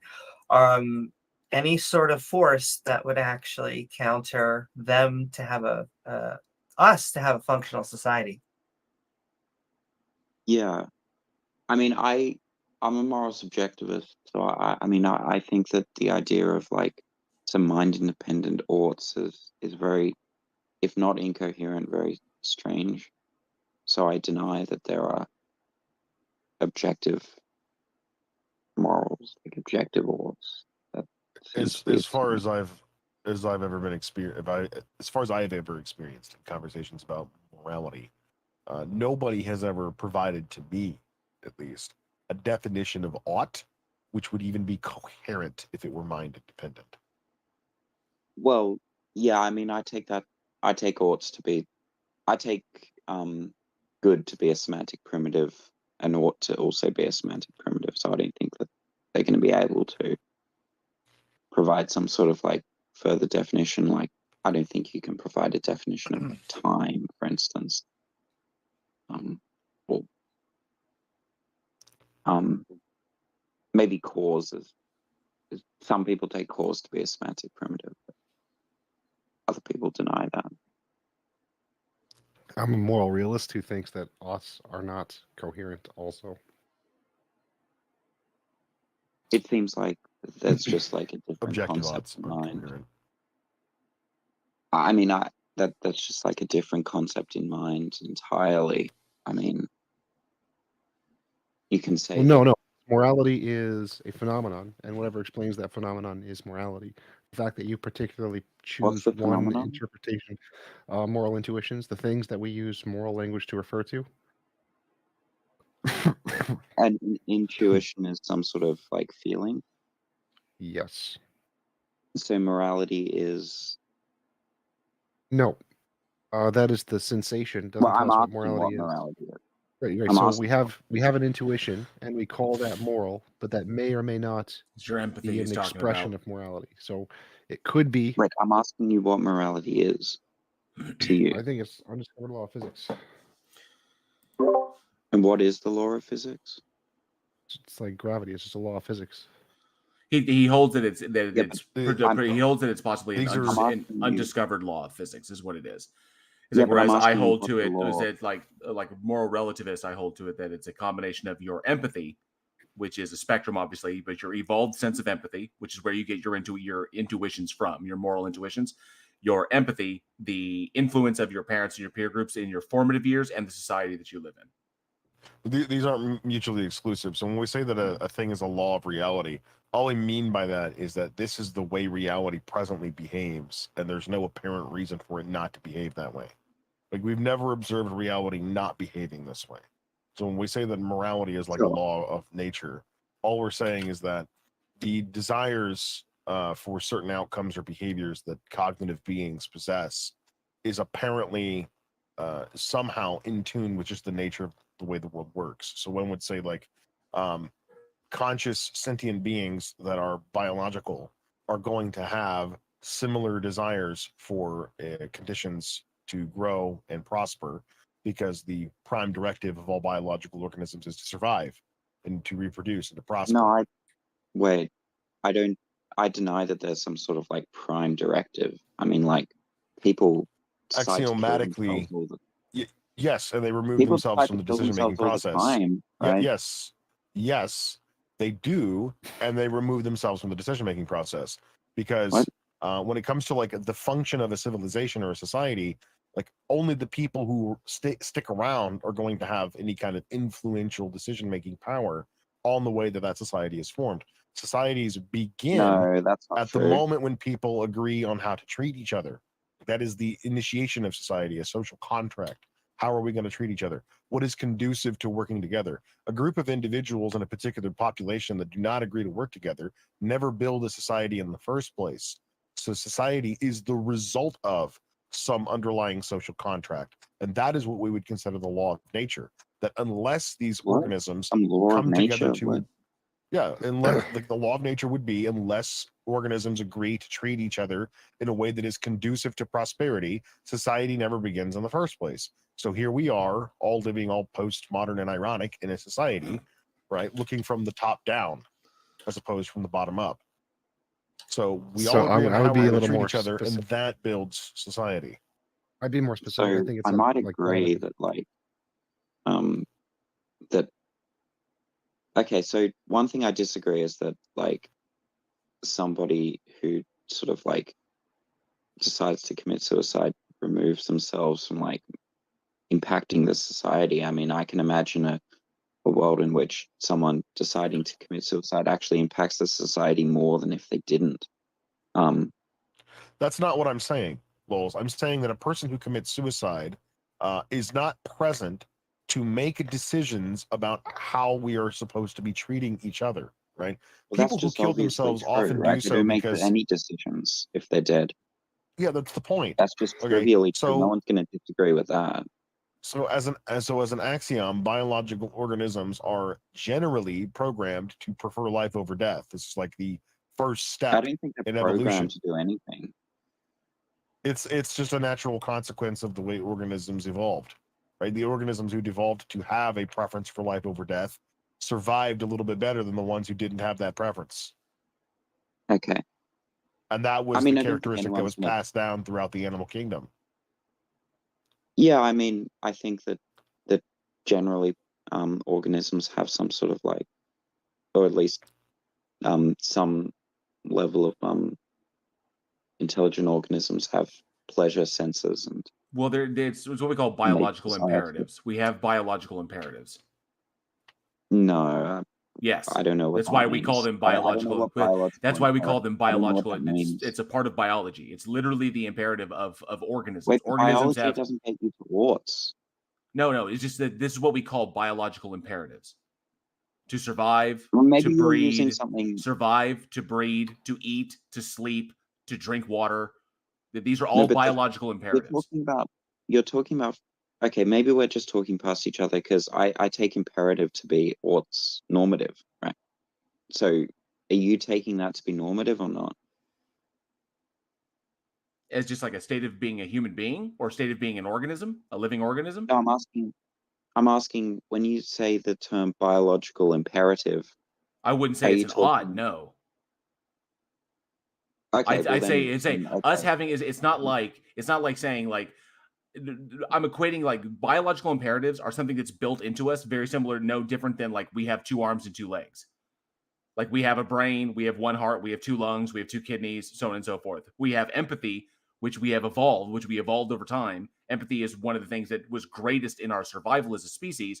And so therefore those who had more empathy, their genes were passed on because they were positively selected for. So empathy was a trait that was positively selected for. So a part of the things that enabled the positive selection was our survival imperatives, our biological imperatives enabled us to be positively selected in specific ways. In fact, those who had a high biological imperative, because not all biological imperatives are the same. They're also a spectrum because there are some individuals who have very low biological imperatives. Well, those individuals who have low imperatives are individuals who don't have kids, who don't get married, who don't participate in society, and will, and sometimes they're mentally ill, and sometimes will kill themselves or will wander off and never contribute, and they just die and they never pass their genes along. But the biological imperatives that we have were selected for. So those who had a high drive to breed, had a high drive to promote society, to promote a particular moral framework, who were empathetic, resulted in the societies and to the civilization that we have today. So There is hardwired into us as our empathy, as our cognitive ability, as the fact that we have 2 arms and 2 legs. And if I could just show an example of how biology is a good foundation. So in Islam, they often cut off a thief's left hand, I do believe, but we often get asked the question, well, isn't it objectively moral to just randomly go around and cutting people's heads off? Well, could you imagine a biological system in which our heads grew back? And not only did our heads grow back, it was painless. And so people could just go around cutting heads all day and it would come right back. It almost seems like it would change how we view morality depending on the organism. Yeah, sure. That's, I guess, presupposing in the background that life is good and pain is bad and some sort I agree. Yeah, I'm just saying that physical facts don't get you to oughts. Sure. I think the vast majority of the panel agrees with you that you can't derive an is from an ought, and that I happen to agree. I pretty much hold Xerxes' same position, that an objective oughts are like incoherent. So yeah, but we simply go off of what we need. Yeah, we are products of our chemistry. We're products of our bodies, and our genetics have particular things that are built in that have been positively selected for over time. And essentially, to kind of put it in a poetic sense, we are slaves to our biology. You know, we have these drives. There are varying degrees. Some people don't have them as strongly as other people. I know people, I grew up with friends who were like, I'm going to have a family. And that was like this thing in their life because they felt this need to do it. I don't have that need. I don't have a need to have kids. In fact, I don't want kids. So it's different for different people. You know, we all try to leave a different mark on the world in different ways. But like I said, it's just part of our biology. That's what it is. It's not an ought. It's just that's the way we are. And it's not the same for everybody, which is why we can know it's not an ought. It's just a biological, it's what we define as biological imperatives. Sure. Do you think there are subjective oughts there? Yes. There are subjective oughts. Yeah. If I want chocolate ice cream, I should go to the store and buy chocolate ice cream. Oh, damn you. Thanks so much. So buy it, not steal it? I should steal it. Or so if I want chocolate ice cream, I ought to go get chocolate ice cream. I have to go get it. How I get it, that's another determination. Yeah, there we go. That's more neutral. So, but you agree though that oughts aren't derived from physical stuff, right? Like That's you can a look subjective one, right? So if it's just a concept of your mind, that's fine. Oh, okay. So you'd be like a dualist or something, like Well, I think it's like this is the case. This is the case, so therefore I ought to do this. So no, like, I think that right? ought is a product of neurons, so it is physical. That ought is a product of neurons. Mm-hmm. But you said, wait, but that's a contradiction because you said that that you can't derive oughts from physical stuff. You can't derive objective oughts from physical stuff. Right. Subjective ones you can do just fine. Oh, okay. I didn't use the qualifier objective oughts. I just said you can't derive an ought from physical stuff. We were assuming you meant objective, but yeah, if you want subjective, yeah, you can get subjective oughts from physical stuff, no problem. Can I ask you, Lulz, this is all interesting, but does this have any bearing on like your position on theism? Are you agnostic still? Where do you fall in that? Yeah, I'm an agnostic. Yeah. Cool. And all right. Did you want to talk about that at all? Talk about what? Sorry. Did you want to talk about agnosticism at all? I mean, the ethical stuff is interesting too, but I just wondered if you had anything to talk about on that subject, since we are the Theist Helpline. Yeah, sure. I guess like most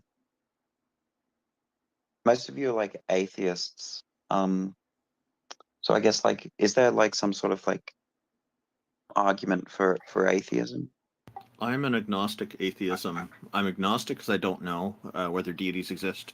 I'm an atheist because I don't believe atheists exist. I'm not familiar with any argument in favor of that. It's just a state of non-belief. I guess the opposite of that would be believing in at least one deity. So there are all kinds of tenets and justification for believing deities exist, and then there are some atheists who take a position that deities actually don't exist. That will entail some burdens of proof as well. So that's I guess one thing to consider. Go ahead, Gail. Oh no, I would say that if God is real, someone ought to come up with some evidence for him. I don't think it's not that there's like an argument for atheism. Is that atheism is the conclusion that you come to after a critical evaluation of the claim. So, like, if you're a theist, you hold a particular belief. If you present that belief and then I reject that belief and I do not hold that belief, then I am, ipso facto, I am an atheist because I do not hold that same belief that you hold. That when it's understood that it's not a claim that is justifiable and that belief is unwarranted, is essentially where you get to that. So it's like essentially when it all boils down to is that the theist claim that a God exists is predominantly on a number of fallacies. So on some confirmation bias, on a number of logical fallacies, pretty much just appeals to emotion, psychological utility, blah, blah, blah, blah, blah. But when it comes down to it, it's like, is this belief warranted as a thing that is true in reality? Not just because it makes me feel good, but is this a thing that is true about reality? No, that is not a warranted belief to hold. Therefore, I am an atheist. Right. Yeah, I got lots of arguments for atheism. Most human concepts, as we come up to them, are figments of our imagination and do not correspond to reality. God is such a concept, therefore it's likely a figment of our imagination and not a correspondent to reality. I agree. Cool. Yeah, I agree with that. Sounds about right. Most concepts. T-Jump, that seems well thought out and logical. Now I know why they hate you so much. Can I ask you a question, Lulz? This will sound a bit annoying, and every agnostic probably hates hearing this, but it's kind of like if you're in Ireland and you say you're an Irish atheist or an Irish agnostic, they'll say, yeah, but are you a Protestant agnostic or atheist, or are you a Catholic atheist or agnostic, right? They want to know which side you're really on. When you say you're an agnostic, irrespective of that position, do you believe a God exists? No. Okay. Welcome to the team. And I think it's perfectly reasonable to say that you are an atheist, even if you don't think that there is a single logical argument that would cover all possible God claims, like some global definition of atheism might require in your head. I think it's a default position on an irrational claim that has a natural explanation that's an alternative that is the better explanation, and we abductively can just conclude that religions are man-made, and we see no reason to believe that their claims are true, independent of their hokey, made-up origins. I agree, although I'm very careful not to call it a position when it's a default. It's to me that'd be the lack of a position, but I get what you're meaning. I mean, I take a position that if a foreign prince offers to send you $1 million, we don't need to prove that prince is a fraud, right? We have background knowledge from the failed history of such frauds that we don't need to demonstrate every such fraud is a fraud. Oh yeah, and then of course there's that meme of that actual prince who's wondering why nobody believes him whenever he sends emails. Are you saying I'm not getting my $1 million this weekend? Sorry, Amy. Damn it. In fact, you might want to check your bank account. Yeah, claims should be met with skepticism and disbelief as the default, and be expected to stand on their own merits before they're considered to be reliable. A big thing that constantly comes up, and I don't know if this will go towards it, Lulz, as far as the conclusion that I come to of atheism, is that there's a double standard posed by the Christian worldview that I see, and the double standard being that we have a methodology, a very strict and refined methodology that we've developed over thousands of years in order to determine the difference between what is true and what is imaginary, as T-Jump likes to so eloquently put it. And it's taken time, but ever since our earliest civilizations, we have developed this scientific understanding of our reality. And we have gotten it to a point over thousands of years that it is very strict, it's very refined, the methodology is sound.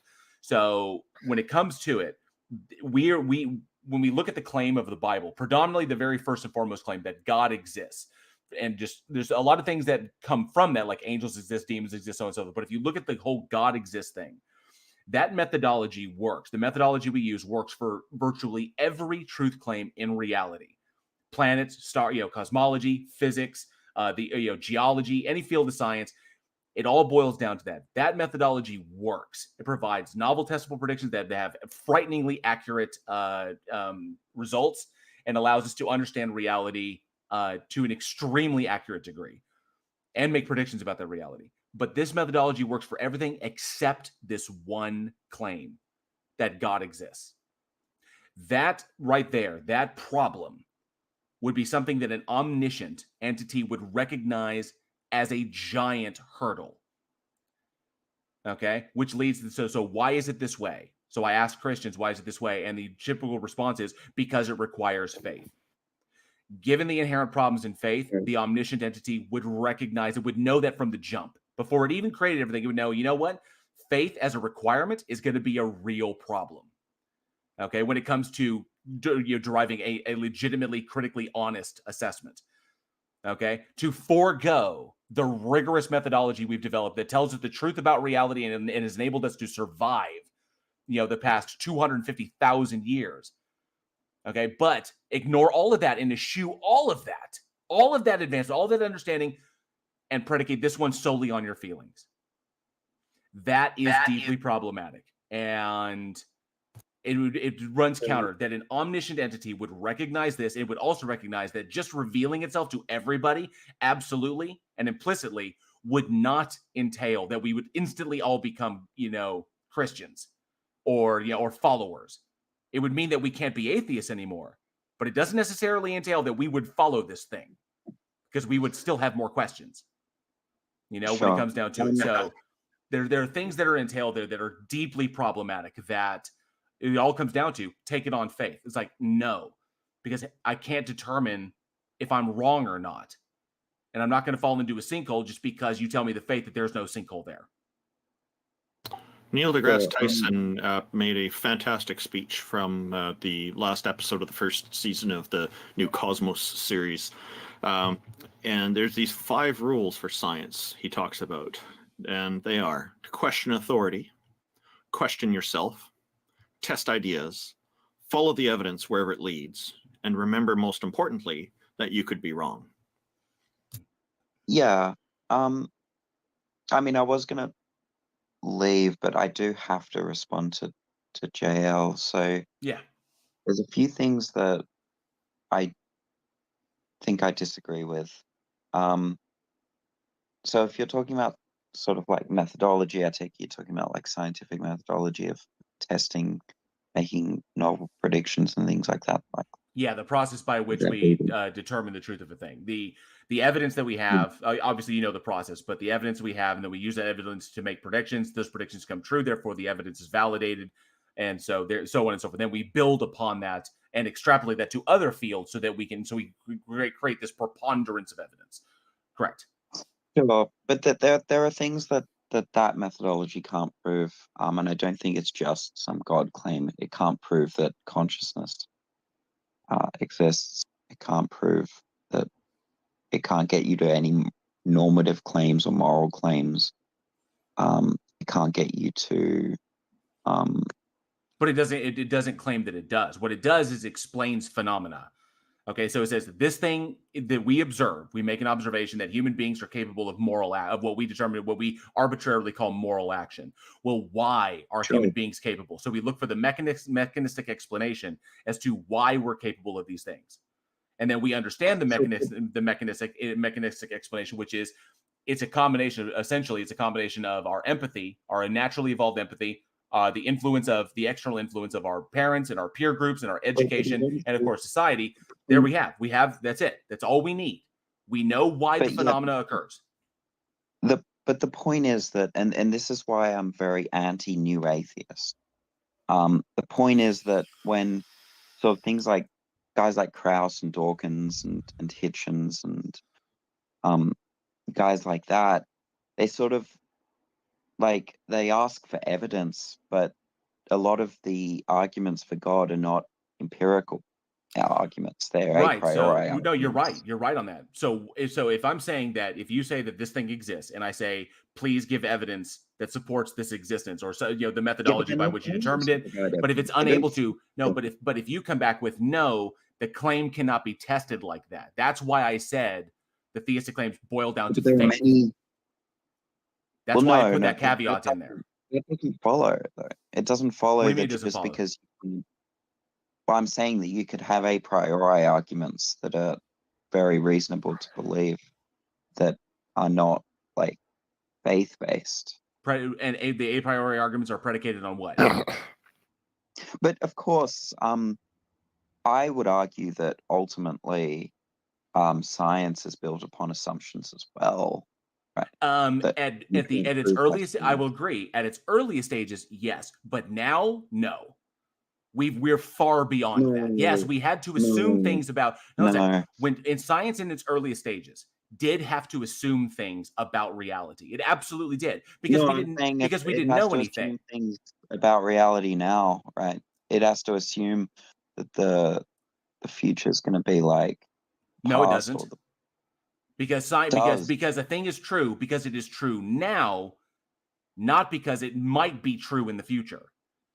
Is how science works. So for example, I think you're confusing the hypothesis and the like metaphysical assumption. So like you can assume, say you assume the universe is going to be different, therefore in the future you're going to see this unexpected thing. That's perfectly fine in science. We don't care. The assumption part is the conceptual part. So you can have conceptual evidence, 1 + 1 = 2. You can make conceptual arguments for like a priori things you should believe. Those won't ever be evidence for things that are claimed about the external world. For that, you would need something more than the a priori arguments. The a priori arguments are perfectly fine for. Look, I'm saying you have to assume induction, right? Like you can't prove induction via induction. It doesn't matter. So you can assume induction is false and then make a prediction. That's fine too. Yeah, so long as my novel testable predictions yield frighteningly accurate results, and that I can use those to expound upon and cover more. As long as those predictions come true, then the interpretation of that evidence is validated. So then I understand this thing, like much how we derive like the law of superposition or the law of the laws of thermodynamics or various other laws that we have or principles or theorems that we have. Yes, science allows for change because it allows for the propensity for the acquirement of new evidence. It's intellectually honest that way. It's like, sure, we can't know everything. And we know that there is information out there that we will never attain just by virtue of physics itself. That's not what I'm saying. I'm saying that you have to assume some things in science that the bottom basic beliefs like the external world. No, because if like in geology, what is like for example, in geology, what does geology assume? A geologist will make an assumption. I'm not a geologist. I don't know, but look. Let me. So it doesn't. You can start with whatever assumptions you want. One sec. Let me listen. You can start. One sec. Let's shut up for a second. You can start with whatever assumptions you want. That's fine. But in order to make those assumptions justified, you need to be able to make novel predictions. So you can start with the assumption of magical pixie leprechauns. I don't care. But if you can't verify it with some other independent means, just making those assumptions is worthless. It's not evidence. So starting with the assumption of God is no different than starting with the assumption of induction. The difference is when you can make predictions that come true based off those assumptions. That's what makes one reasonable and one not. Okay, so I see what T-Jump was saying there, like confusing the deal with the hypothesis. Hypothesis is just asking a question. The hypothesis is not assumed to be true. It's a question based upon observation that we don't have an answer for. And then we test, and then we find out either the hypothesis holds or the hypothesis does not. That's where the experimentation process comes in. And then if the hypothesis holds, then it moves on to, I mean, this is totally like in a nutshell. And then it moves on to peer review. And then once it's independently verified, moves on, then it eventually becomes a theorem. So the theorem itself holds until new evidence is presented. And we keep throwing stuff at the theorem. Even though like the theory of like germ disease or the theory of germ theory of disease, we still try to poke holes at it. Theory of quantum electrodynamics, still trying to poke holes in it. Haven't done it yet, but people are still going to try, because the first person that does is going to rewrite how we know electrothermodynamics. So, because we keep trying to understand it, we could have all the information we will ever have about any one particular theorem, like evolution, arguably probably the most well understood theory in all of human history. We could currently have all the information we could possibly get on that, but we'll never assume that we do. But it doesn't make an assumption. It asks a question, which doesn't assume the truth of anything. It just says, given the evidence at hand, what if this? What do I see if I do this? And then we experiment, and then we don't see that, or we do see that. So on and so forth. Look, I understand. Look, I understand the hypodeductive method and falsification and things like that. I understand that. I'm just saying that at the bottom basic level, you have to make some assumptions. I don't. Oh my God! So let me answer this, JL. Please don't jump. Yeah, in. go ahead. Go ahead. Everybody starts with assumptions. Yes, that doesn't matter. It's irrelevant. So I can start with the assumption there is a magical pixie up my butt. What matters is can I make predictions based off those assumptions? If I can, then my assumptions, whatever they are justified. If I can't, they're not justified. So it's fine. No, but look, I'm understanding assumption to be just unjustifiable, right? So if you're saying that assumptions can be justified, then we're not talking about assumptions. So assumptions are just the first part of a hypothesis. Like, no, that's just wrong. Like, you can justify any assumption. It's literally dumb to think you couldn't justify an assumption. Like, but that's what I'm just taking the term to mean. But that's an incoherent term. That's meaningless. Like, no one would ever use the term then. So like, you can start with any assumption you want, and then you can find evidence for it and justify it. Like, there's no reason to think by definition you couldn't justify an assumption. That's gibberish. Like, look, I'm just saying that's just what I mean by the term assumption. Well, then that's false. So there's nothing that no worldview starts with either of those. The Christians don't start with that, and the atheists don't start with that. Nobody starts with that. Definitions are arbitrary. They can't be false. No. Let's grant your definition. Theists don't have that, and atheists don't have that. Neither of them have that. They both start with assumptions that can be justified. None of them starts with assumptions that can't be justified.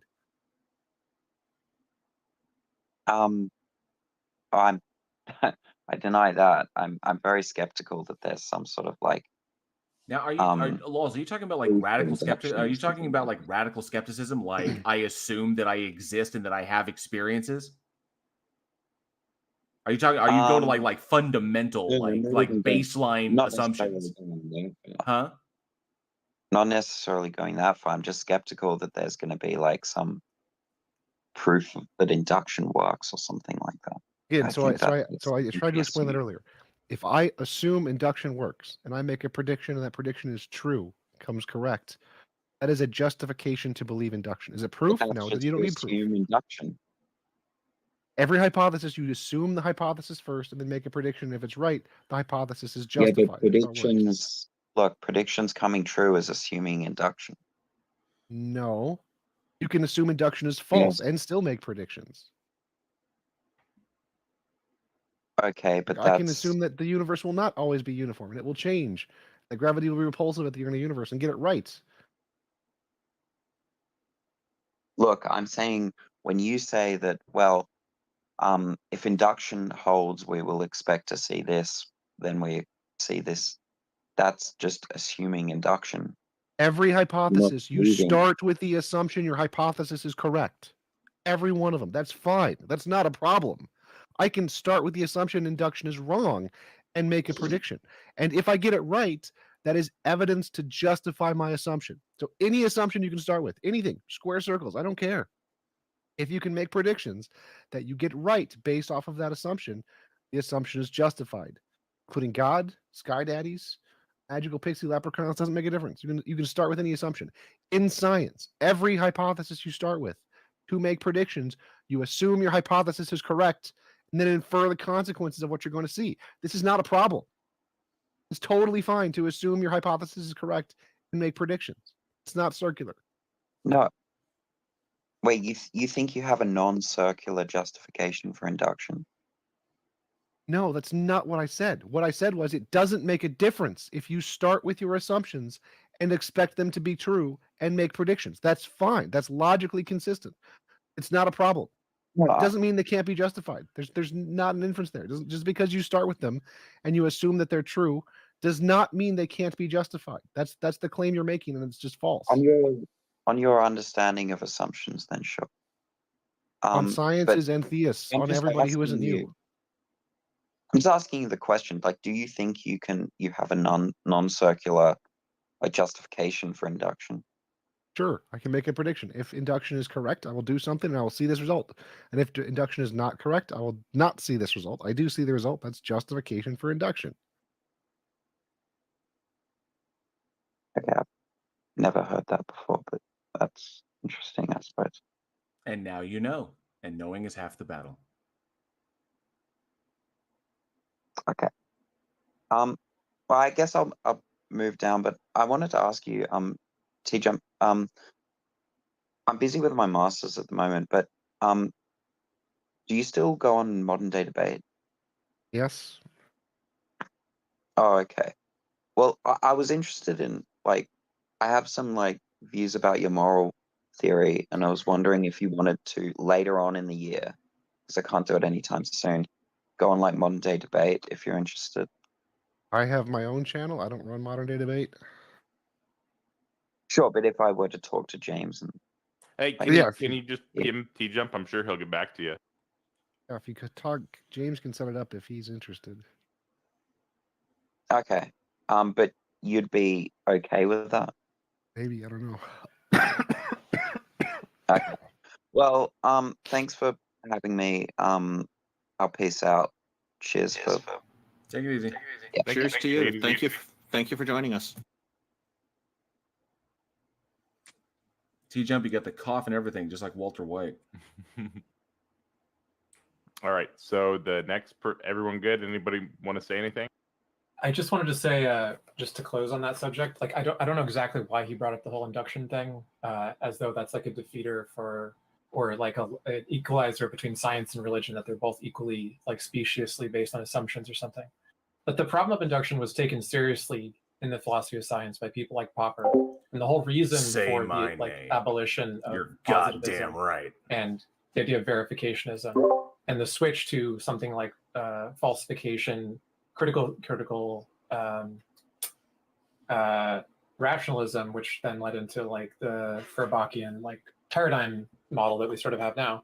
The whole reason for that was because Popper took the problem of induction seriously and said, if we want science to be not so ad hoc, we need to, because people can always just like revise theories, right? We have to allow for falsification. Hey, John to Rapp, be good point. A more deductive process, which sort of counteracts the otherwise deductive nature of science, right? And hey, Mr. Andrew, So good to see you. that is a problem. Problem of induction exists. It is something that's corrected for by the scientific method that we use today, and takes it seriously and holds that as one of the reasons for the criterion of falsification being so important. And I just want to point out, I agree with what Ick said, and that I also want to point out, even though he was an agnostic, kind of leaning towards atheist, I will keep on pushing back that the theists don't actually fix the is-ought problem by just asserting that it is a god. Found it interesting that he went that direction when it was kind of like about, how we have this double standard and that this omniscient God would know this. I was hoping for a good solid addressing of that. But maybe someone will come on, young Earth creationists. Just to let everybody know, we've got about 45 minutes left, I think. Cool. We might be able to go about 10 minutes longer, but that's about it. I also would like to acknowledge somebody I forgot to acknowledge at the beginning.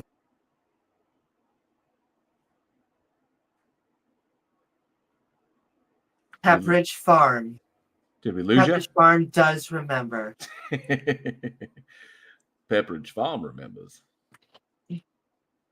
And also follow, and subscribe. Yes, so that would be a special thanks to Answers in Atheism for promoting the Theist Helpline on February 14th, Valentine's Day, at approximately 1 hour and 22 minutes on his live stream. He covers a lot of science topics, and I'll post the link in the live chat in a moment here. Oh, cool. That's awesome. Yes, you guys click that link. I am not a furry. I wonder if I'm a furry. they're Jew they're Jew and they want to talk about it. I Yo, always wanted to talk to a furry Jew. I'm not a furry. Oh, the name's not a furry, right? Yeah, I said too bad it's not going to happen. Hello, I am not a furry. It's a pleasure to speak with you here. How are you doing? Thank God, Baruch Hashem. I'm very good. What have you got for us? I just wanted to say one thing, that the world is 783 years old.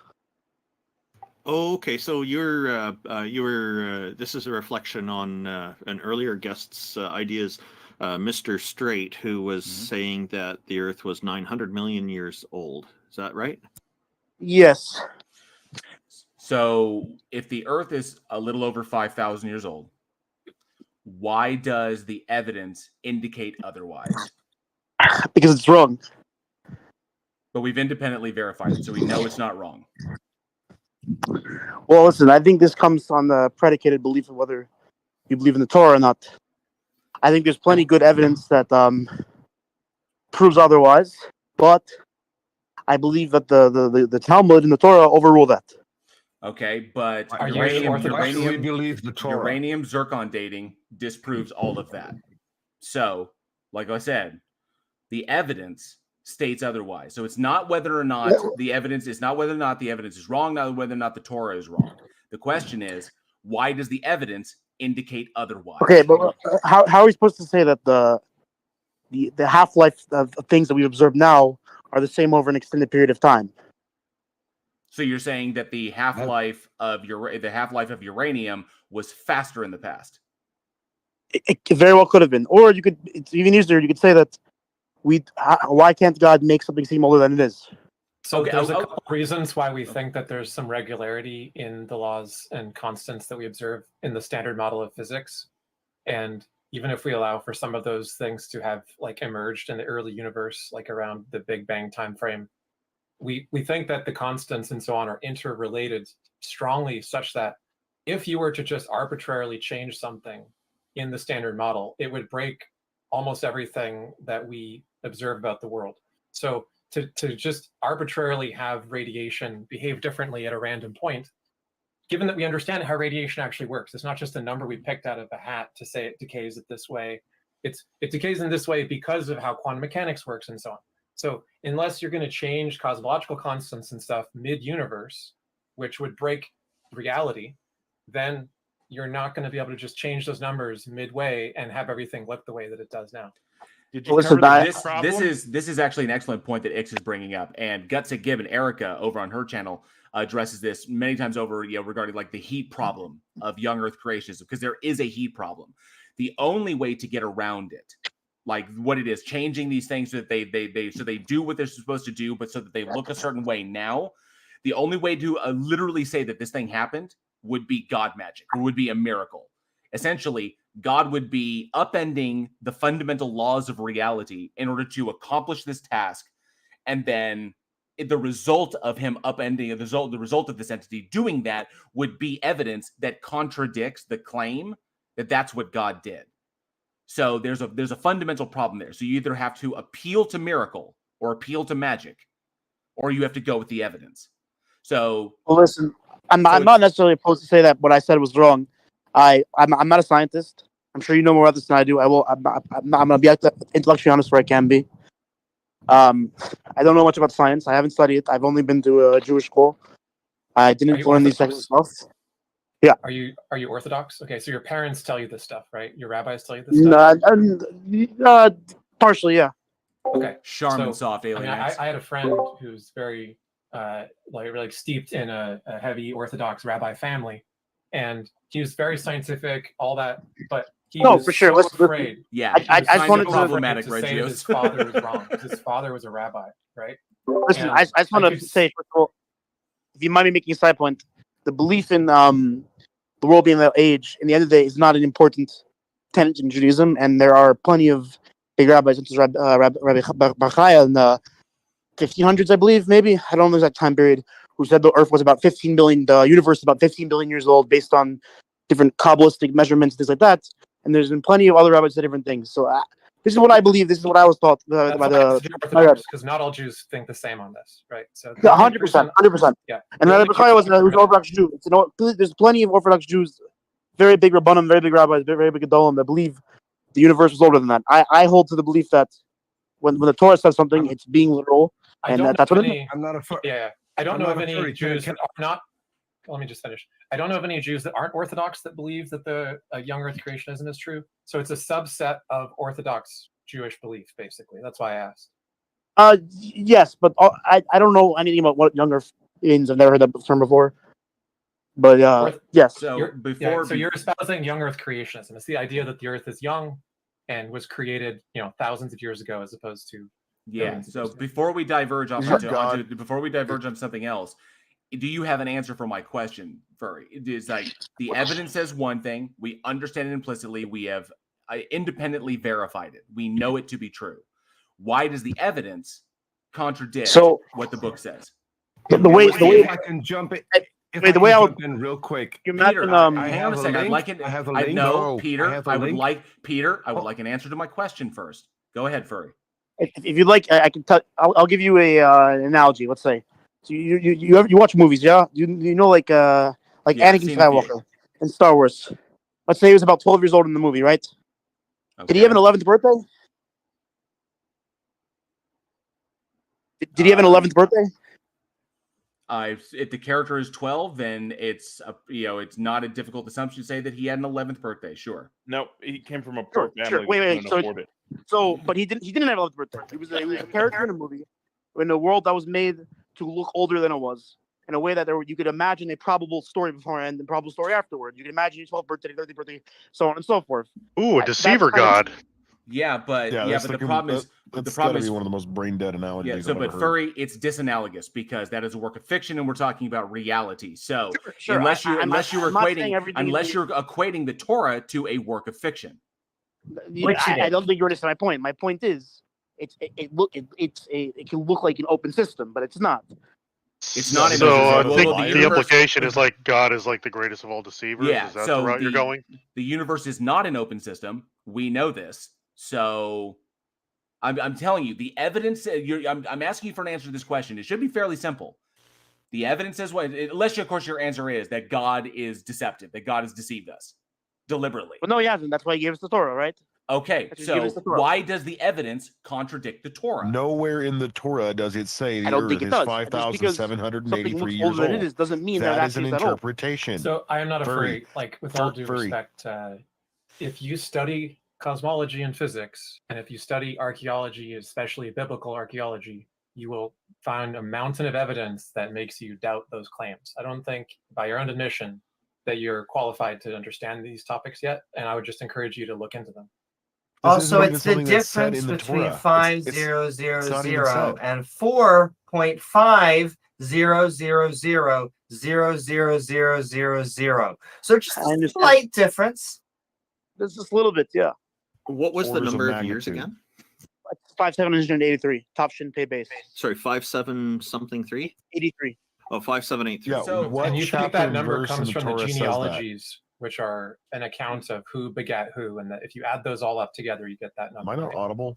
That's about how I hear you. I'm just kind of curious as to why the God did not give humans the correct date, the correct information, which is that the Earth is 4.5 billion years old. What harm would that do? No, I think it's fine belief to have. I think God did give us the correct date. But okay, we've demonstrated that he doesn't. Go ahead, Xerxes. I think though that it's defensible to be Jewish and not hold to this date, right? 100%. I agree. The reason is that this date is like a Talmudic interpretation of the genealogy. So a bunch of genealogies exist of families and who's descended from who. That genealogy is an inferred basis for this date. So the date is just, if you believe that this genealogy is starting at the first moment of the universe, and you just take the story literally to mean that, since it doesn't say otherwise, you're just assuming a whole bunch that I don't think even the Torah says explicitly. Frankly, guys, right. I don't This think is based on the Furry, how the hold on. Talmud reads it and what the Furry, Lubavitcher Rebbe, Furry. Malcolm Mashiach said. Yeah, and I think I these think guys the- are just doing Judaism a disservice. Right? The 'Cause mistake that my there's friends are plenty, in making. fact, a majority of Jews who think that this is just loony. Ramen. Okay. Sure. I think But the mistake you guys I are. personally believe Hey, that stop. the words in the Talmud are Furry, hang on a the sec. words of God. Furry, hang on. Go ahead, Xerxes. The Talmud is literally written by rabbis. It is literally not the words of God. But you don't understand what the oral Torah is and what smicha is, though. That's a whole other thing I can get into if you'd like. And then after Xerxes, I just want to just get an acknowledgement that if you are wrong and it's not 5,000, but instead humans were around for 100 to 200,000. In fact, just give me I don't know why 100,000. people couldn't Will you hear him. He admit keeps that talking you over are him. actually ignoring 95,000 years of human ancestry? If I'm wrong, sure, yes, that's a valid statement. I mean, Like we have archaeological remains in Turkey at Göbekli Tepe and about 3 other ruins that are contemporary with it that are 13,000 years old. I'm not sure if you can trust the results. Well, you're frankly can- not can I- qualified. can I because jump the in? people Guys, that you no, are putting your faith in, like your parents and I these am not a rabbis furry, that believe this is- stuff, are scientifically Can I illiterate. jump in? Can I jump in real quick? I have a link to a video on Jackson Wheat's channel, an interview with a geologist called Jonathan Baker, where he explains how radiometric dating works and how we can, why we can trust it. If people are interested, I put it in the Heathen Hangout. I also put it in Randall's live chat. Thank you for doing that. Saves me Okay, the trouble. you of doing it. guys are just talking past each other. Oh, if because like you are light trying speed to- and radiometric dating are actually off, we can kind of throw out the whole, uniformity of nature claims, can't we? Okay, I'm curious. Can nobody hear Xerxes but me? I can't hear him at I all. can't hear him though. Because I I don't can hear hear him trying to get in, and everybody keeps It's a just dropping glitch. all over him. Nobody else can hear him. It's a glitch. Yeah. He's got to reconnect. Yeah. Oh, okay. Okay, I gotcha. can't hear him either. Because I could hear him, but it appears like sucks. nobody else could. Okay, so Sorry, there's something important. T-Jump, someone in our YouTube audience, Pavel D, is want to let you know that your audio is not working properly in your stream. So I'm not a furry. Here's a recommendation. Okay. So like I said, I had an Orthodox friend who was otherwise very scientific, worked in tech, and a colleague, and he had Orthodox parents, and he was Can so you guys hear me afraid now? of saying, yeah, we can hear you. He was so afraid of saying anything that contradicted, the authoritativeness and esteem in which he held his father, the Orthodox rabbi who told him the world was 5,000 years old. But I said, look, I don't want to argue with you. You're my friend. I respect you. I don't want to give you a hard time. But here's some science documentaries that you can watch that will introduce you to a bunch of books you can read, that you can do scientific experiments on your own with a telescope to verify. And in the words of Galileo, and yet it moves, right? Like the church ordered him to recant, and he was like, yeah, but it's still provable. You just have to look. So start with Cosmos. If you have no scientific background, watch Cosmos, the original Carl He's Sagan literally- version. And then I am watch furry, or I am not a furry, is literally telling you guys he does not predicate his beliefs on reason or evidence. He predicates them on what the Torah says. because he I predicates believe- them on what his parents say. He's a child of Orthodox. That's not true. My family. parents aren't Orthodox. I became Orthodox as a teenager. Regardless of his motivations, he's he's just outright stating, I do not predicate what I believe to be true based on the evidence in hand or reason. Yeah, I predicated declaring on the Torah. motivation. Yeah, he's declaring motivated reasoning. But if He's that's the admitting case, if that's the case, then he'll have no trouble watching these science documentaries and ignoring everything that they explain to him while fully understanding what they're saying and being able to discard it. So Well, do we some can research. ask Furry, if you were presented this information, right, and you went through what Ix is supplying you, the information he's given you, and you're able to do the experiments yourself and verify this information for yourself, if you're able to go through this, would your position change? I'd have to probably think about it. No.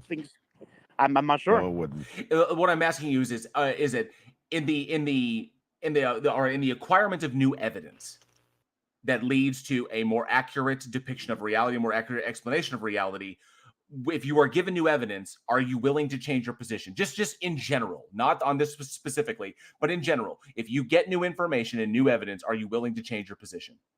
No. Then that's just intellectual dishonesty. There you go. Patton. Yeah, that's what I was saying. End of discussion. He's been saying this from the beginning. But I don't in know why fairness, you're wasting so much time on him. that was If honest. you guys are trying to reason with a person who is telling you outright, I do not base my beliefs on reason. Or reality, for that matter. If that's the case, I'm not a furry. Can you give me a good reason why we should believe the Torah? Yes. I think you ahead. should believe the Torah because God revealed it to 2 million Jews at Mount Sinai as a national revelation, which we still have to this day. Where did you get that information? Where do you get it? Based on the Talmud. Okay. Where did the Talmud get that? Hold on, wait up. Where did the Talmud get that information? It's a circular argument. He's telling you, I believe the Torah is true because the Torah says it's true. This is passed down for generation upon generation. Let me please finish my line of questioning. So, did the He knows it's Talmud circular. get that from the Torah? He knows it's circular. He's already admitted. No, he no, recognizes that. Please. Yeah, This but was passed down for generations upon generations. Peter, he from Mount Sinai recognizes to it. Mount Not to like shut you down a bit, but he already understands that it's circular. He understands that he's begging the question. He's not holding it from a position of reason. That's already been demonstrated. It's like he knows it's true because he believes it's not because the Tanakh says it's true, and the Tanakh is true because the Tanakh I'm still going somewhere. Yes, but ultimately it's going to come down to his position is circular. He's begging the question. It's all it is. Okay. I'm still going somewhere with my line of questioning. Is it that he's being circular? I want maybe I can make him see something. I would just want to try if we have time.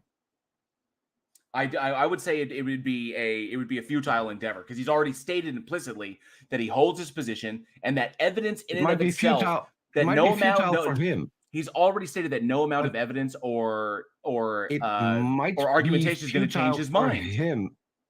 It might be futile for him. It might help people who are watching or listening. But we've had this conversation before. They're aware of that. The whole point is to try to get as many people on the stage as possible, and we understand that he's begging the question. His reasoning is circular, and that it's unjustified. Now, if he wants to hold that, and he's admitted to his intellectual dishonesty, like Jack said earlier, the conversation is over at that point.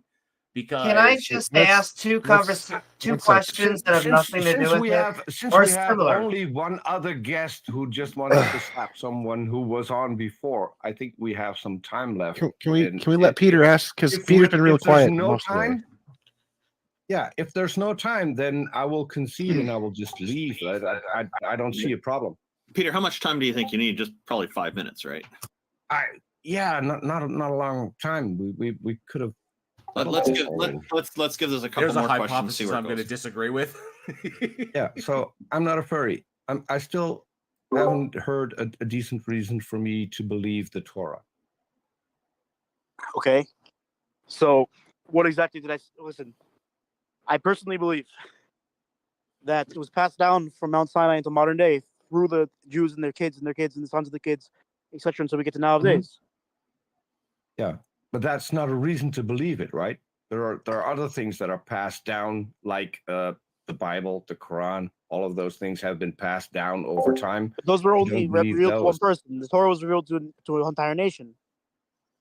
Yes, but that doesn't change the claim, right? They're both passed down. That's not a reason to believe something because it's passed down and it was So were the revealed Vedas. to So was the Tao. one or multiple people. So not real reason to believe something. Why not? I could reveal something on my YouTube channel or on a bigger YouTube channel to let's say quarter of a million I'm talking people. about the revelation of God. Not the revelation of you. Hold on. I'm not finished. Quarter of a million people. And what I reveal is not true. So people shouldn't I'm believe talking it about the just revelation because I revealed of God in the world, not the revelation of you on a YouTube channel. It's two different things. Completely different types of revelation. It is a revelation. I'm still not convinced that is a revelation from God. which is why I asked you, why should we believe what the Torah says? Because the Torah is the only place where you can go and say, okay, this is the word of God. That is in the Torah. I don't believe the Torah. Give me a reason to believe the Torah. I'm not sure if I have a sufficient argument for you. So we have an argument against believing the Torah. Were you present for the previous conversations we had with people in which we presented evidence showing that the Exodus and the conquest and other major historical claims of the Torah are false? Yeah, I heard what you said. Okay, I sent you some of that evidence. I sent you a documentary film called The Bible Unearthed. You can find it online for free and watch it. I sent you a science documentary series called Cosmos with Carl Sagan, which will introduce you to the basic outline of the sort of history of science and our understanding of how the universe works. And it's going to make it harder, I think, if you actually investigate those sources to maintain your position. And I'd love to have a conversation if you want to call back after you look into those. Sure. And I just want to ask you two questions. I'm the same. If you want to have a longer conversation, just hit me up on Discord. And can I just ask you about prophethood, first of all? Why are you convinced that prophets exist? Well, prophecy requires a few different things in Jewish law that the Rambam goes through at length, mainly to do with. Are you asking why? How do I? What's the reason why prophecy exists? Yes, I'm skeptical of the notion of prophets, of sort of middlemen for God, and so why these specific chosen people, not just everyone? Why prophets? Prophets, first of all, in order to be a prophet, they have to have very good attributes, and they can't be sinners. They can't sin. They can't. They have to follow what they first of all to be very knowledgeable in Jewish law and in Jewish things. That seems like a qualification why for they're predicting over other people. None of that seems like a qualification for predicting the future. Like, let's just pick an example of a prophecy. Do you take the book of Daniel to be prophetic? Yeah. Okay. You're aware that almost all scholars agree that the book of Daniel was authored in Antiochus's Hellenistic period of Judaism, and was about Antiochus, and is not an ancient legend as it purports to be, because it's written in 3 different languages. It's an amalgamation of some ancient stories and then a concoction of present-day events that were contemporary with the writer who wrote it, which is to do with Antiochus. The desolation is to do with Antiochus. Okay. Almost including the Catholic Church. I've talked to Catholics who agree with this. Even like some Catholic scholars will admit this. The book of Daniel is not defensible as a prophecy. There's a term that you have to look into. It's called ex eventu. Many prophecies turn out to be fake prophecies that are written at the time that the author is claiming is being predicted. And we can prove this because there are no copies of these prophecies at the time when they're claimed to have been originated at. There are no copies of Daniel prior to the events that Daniel is describing having already happened. Yeah, well, like for instance, the prayer of Nabonidus is the story about Nebuchadnezzar wandering through the wilderness for 7 years is a carbon copy of the prayer of Nabonidus. It's just the person is switched, but the prayer of Nabonidus is at its very earliest dated to around 290 BCE. Yeah, if you go down the rabbit hole, 300 years after Nebuchadnezzar or Nabonidus would have lived. That's a great point. If you go down the rabbit hole of finding out how the Bible was written, why the Bible was written, and what the context was culturally, and you go outside of the filter of your orthodox sources, you'll find out that biblical scholars are incredibly knowledgeable about the reasons and influences surrounding the books and how they were written. Mm-hmm. Listen, I have to say about what Xerxes said, that the Talmud was written before 300 BC, and it quotes the book of Daniel multiple times. So I don't know how that's applicable. I think you're wrong about that. And can I just ask to 500. One more question? I'm not a furry. I sent you a DM if you want to have a longer conversation. Just reply to the DM. Check me out there. And you should all go on. Gonna go I can for answer the your channel. question, then I have to go. But yes. Well, okay. So the last question I just want to ask is: do you believe that you are part of a chosen people? Yes. And with that in mind, what is the difference between your group and a cult? Toxic. Well, we have a real revelation of God in the world. Oh, you're the real one. Gotcha. I am not Okay, afraid. so Thank you for joining us. yeah, just Hey, as have a far great as day, the guys. yeah, Furry, just as far as the evidence on Daniel's dating. So Daniel is almost certainly written in between 167 and 164 BC, contemporary to the anger at Antiochus's desolation of the temple. And we have evidence for this. In 180 BC, the Wisdom of Sirach mentions every single book of the Old Testament, and it never mentions Daniel, right? So there's no source that mentions Daniel prior to 167. Thank you for sharing. Yep. Okay. Thanks for joining us. Randolph, I'm not going to ask you out for a date again. I wasn't where you ever asked me once. All right, so Talker, we Well, bringing up you- we bringing up Rebel now. He posted a meme in the chat. Yeah, my call screener says that Rebel wants to defend young Earth creationism and explain why it's true. So This should be a good one to go out on. Great. Yeah, let's Good, learn he's a about flat that. earther. And before really, hold on, really quickly. So I asked Rebel if I can prove that there are contradictions in the Bible, will he stop believing in the Bible? And he said maybe. So if you will allow me a moment to explore that, I would like to take the challenge. Okay, and we just need to be mindful of the time because we are getting up to noon and we need to start shutting it down pretty close to around that time. So go for it. Awesome. Okay, so Rebel, are you there? Can you hear me? Hi, yes, you have called the Atheist Helpline. How can I help you? You called in, not okay. So you are of the position that there are no contradictions in the Bible.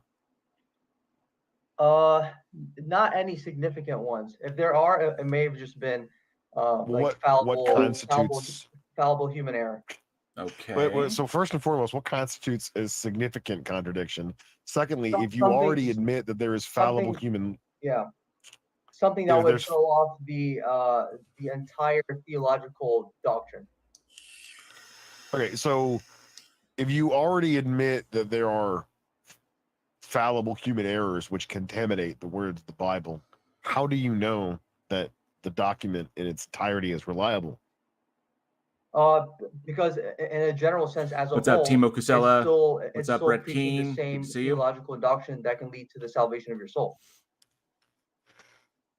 Okay, that'll be a matter to jump into in a moment, but would you consider if I were to provide you an instance in the Bible where two of the gospel authors provide completely irreconcilable versions of the same story, proving that they had to have made the story up. They didn't just, get it John wrong. Rabb, I They made didn't an just emoji for misinterpret that, what by they the were way. seeing. They made it up. What would that tell you? I don't know.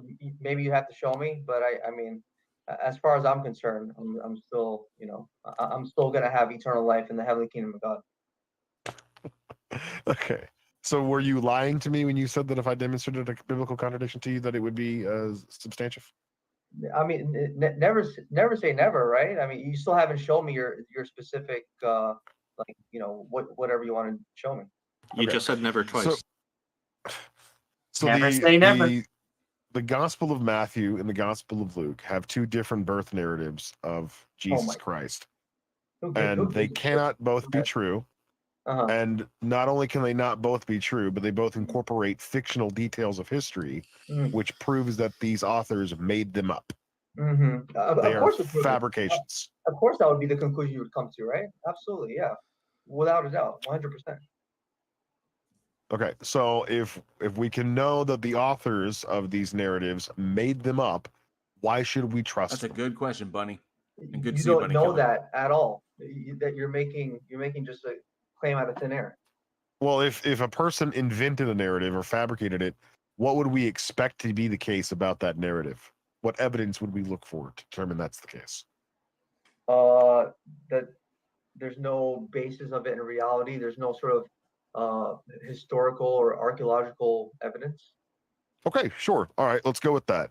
So, first up, we have Matthew's account of the birth of Jesus, wherein he states that Jesus Christ was born during the reign of Herod the Great, and that subsequent to his birth, he was visited by Magi, wise men from the east, or Magi, and before they got to him, they asked Herod the Great for directions to the house where the new king was born.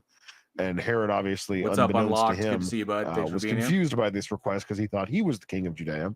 And so he instructs the Magi Alien to X, I am sent by he go who is find the called I baby am. Jesus or the new king and then let him know where he's at so he can worship him too. But of course, this was not his intention. Instead, he instructs his soldiers to go out and kill every male child in Bethlehem and every surrounding district under the age of 2. And the only source of this ever happening is the Gospel of Matthew, written around 90 years after it would have taken place. Yeah, I'm not a good historian at all, even when it comes to the Bible. So I don't deal with the dates too much. But please, can you give me a chapter and verse so I can follow along at least? That's Matthew chapter 2. The exact verse. Well, hold on a minute. I can just pull up Bible.com and read it for you, I guess. I don't know. Which version of the Bible do you want me to read? It doesn't matter. King James works. Okay. There's just something funny there in and of itself, but go ahead, Xerxes. Yeah, we're not gonna fight about that. So funny, I know. Okay, so let's go with Matthew chapter 2. It says, okay. Then Herod, when he had privily called the wise men, inquired of them diligently, 7, we're starting in verse 7, chapter 2, verse 7, what time the star appeared. And he sent them to Bethlehem and said, go and search diligently for the young child, and when ye have found him, bring me word again that I may come and worship him also. When they had heard the king, they departed, and lo, the star which they saw in the east went before them. Timo, commissioned in 1604, completed in 1611. When they saw the star, they rejoiced with exceedingly great joy. And when they were come into the house, they saw the young child was one of the Mary, his reasons mother, for Guy Fawkes' and fell down and worshipped him. And when they had opened their treasures, they presented unto him gifts, gold, frankincense, and myrrh. And being warned of God in a dream that they should not return to Herod, they departed into their own country another way. And when they were departed, behold, the angel of the Lord appeared to Joseph in a dream, saying, arise and take the young child and his mother and flee into Egypt, and be thou there until I bring thee word. For Herod will seek the young child to destroy him. All right. And then if you skip down to 16, then Herod, when he saw that he was mocked of the wise men, was exceedingly wroth, and sent forth and slew all of the children that were in Bethlehem and in all the coasts thereof from 2 years and under, according to the time which he had diligently inquired of the wise men. So not just all the males, all the children, every child age 2 and under in Bethlehem and all the surrounding coastal cities were killed. And this massacre of the innocents is only recorded in the Gospel of Matthew, written some 90 years after this event would have occurred. And we have numerous historians of that era, particularly Josephus, who document many, if not all, of Herod's misdeeds and transgressions against the Jewish people. And this, one would consider a paramount atrocity, never makes it into those annals. It is only mentioned one time. It's not even mentioned in the other version of the birth narrative, because the two birth narratives contradict each other. Luke does not mention this event because Luke has Jesus being born in a time where Herod the Great is dead. So we already know that Luke and Matthew can't both be correct, and now we know that Matthew made this shit up, and the reason he did it was to create an analogy between the birth of Jesus and the birth of Moses, who was also born under the reign of a tyrant king, and that tyrant king had all the children under the age of 2 in the Hebrew slave encampment killed. Wait, so this is pure fiction. We know Matthew made this up. Why again? Because there is not a single record of it ever happening outside the Gospel of Matthew, written nearly a century after it would have happened. And this is something we would expect in a multitude of other historical accounts of the region. And this particular narrative serves a very meticulous purpose of creating a comparison between Jesus and Moses. And it's not mentioned in any of the other Gospels either. Yeah. So first, I just have to take you on your word on that. Like, it's very possible that I may find this in another extra biblical source. But even if that wasn't true, the Bible alone as a historical account is completely sufficient. You just said the way in which we would determine whether or not something were like factually correct or fabricated is if there was a basis in history for this thing to happen. There is no basis in Yeah. history for this thing to happen. The No, the author Bi- of Matthew the would Bible not is- have. The Okay, Gospel of Matthew is no, the historical Rebel. book. Yeah. The Gospel of Matthew is an anonymously written manuscript Who gives a shit? illustrating a narrative in the third person omniscient literary perspective, which is the way that fictional stories are written, not the way that firsthand accounts are written. Secondly, the author of Matthew, whomever they were, would not have even been alive at this point. They Right. couldn't have observed this personally themselves. So where did they get their information from? There are no intermediate sources, none whatsoever. Yeah, there's something known as the Bible being inspired by the Word of God, but by the Spirit of God. Sorry. Okay, if it was inspired by the word of God, why do Matthew and Luke contradict each other irreconcilably on this issue? Matthew has Jesus being born during a time when Herod the Great was dead during the first census of Quirinius, when Quirinius conducted his census of Israel in 6 AD, 10 years after the death of Herod. So Well, even in Luke's narrative, this couldn't have happened. Yeah, you haven't gone over Luke's narrative, so that's one problem. Luke 2:2 says that Jesus was born during the first census of Israel taken while Quirinius was the governor of Syria. This census occurred in 6 AD, and we know this is the census the author of Luke is talking about because in Acts 5:37 he talks about the antecedent cause of this census, which was the revolt of Judas the Galilean. So we know for certain this is the census he's referring to, the one in 6 AD. 10 years after the death of Herod the Great in 4 BC. As a matter of fact, Herod Archelaus, who took the throne after his father's death, was banished at this point. There was no Herod John Rapp is reigning just in the Jerusalem worst. or Judea when Quirinius became the governor of Syria and conducted the census. So as far as Luke's narrative is concerned, it's not even possible that Herod could have killed a bunch of babies to try and get at Jesus because he was already dead long before Jesus was ever born. So not only do you not have any corroborating accounts of Herod doing this, like we see in Matthew, but you have at least one other account of the same event, the birth of Jesus, which directly contradicts this idea. So are you suggesting that this figure known as Jesus Christ, I like using his original Hebrew name, Yeshua the Messiah, are you trying to really suggest to me that he didn't exist at all as a complete fabrication from just random men who decided to write Red it? herring. Red herring. We're talking about the I'm asking reliability you- of the gospel I'm asking you, narratives. what are you suggesting? Like, what is the point of this? What are you suggesting? Because you earlier made the assertion as that it's Rebel, like, oh, it's just the completely point of made up. this, So to what the extent are point you of saying it? Are you this- saying this figure of Jesus Christ did not exist whatsoever? That's not at all what I'm saying, and it's not even Well, what the remotely fuck are you pertinent to the saying? point. I'm saying that the gospel narratives are mostly fictional accounts, which are not reliable to trust as historical sources. So it is still possible that Jesus Christ may have existed, and that he very well may have been the Son of God, who is the Messiah and the Lord and Savior for anyone who accepts his gift of salvation. That's a Well, whole it's lot of certainly claims, possible bud. that, hold on. It's certainly possible that he could have existed, and indeed, he I did. think it's most likely the case that he did. Okay. But whether So or not it's that's the most possible for him important to be the son of God, hold on. Whether or not it's possible for him to be the son of God requires a precedent or parallel which has not yet been established. We would need to No. conclude somehow reasonably that a God even He was exists a in the very first place. precedent. He was. What do you mean? He is the one and only begotten Son of God. Okay, stop. That's the claim. That's the claim, Rebel. That is the claim. That is the claim. That is the claim that we are attempting to evaluate.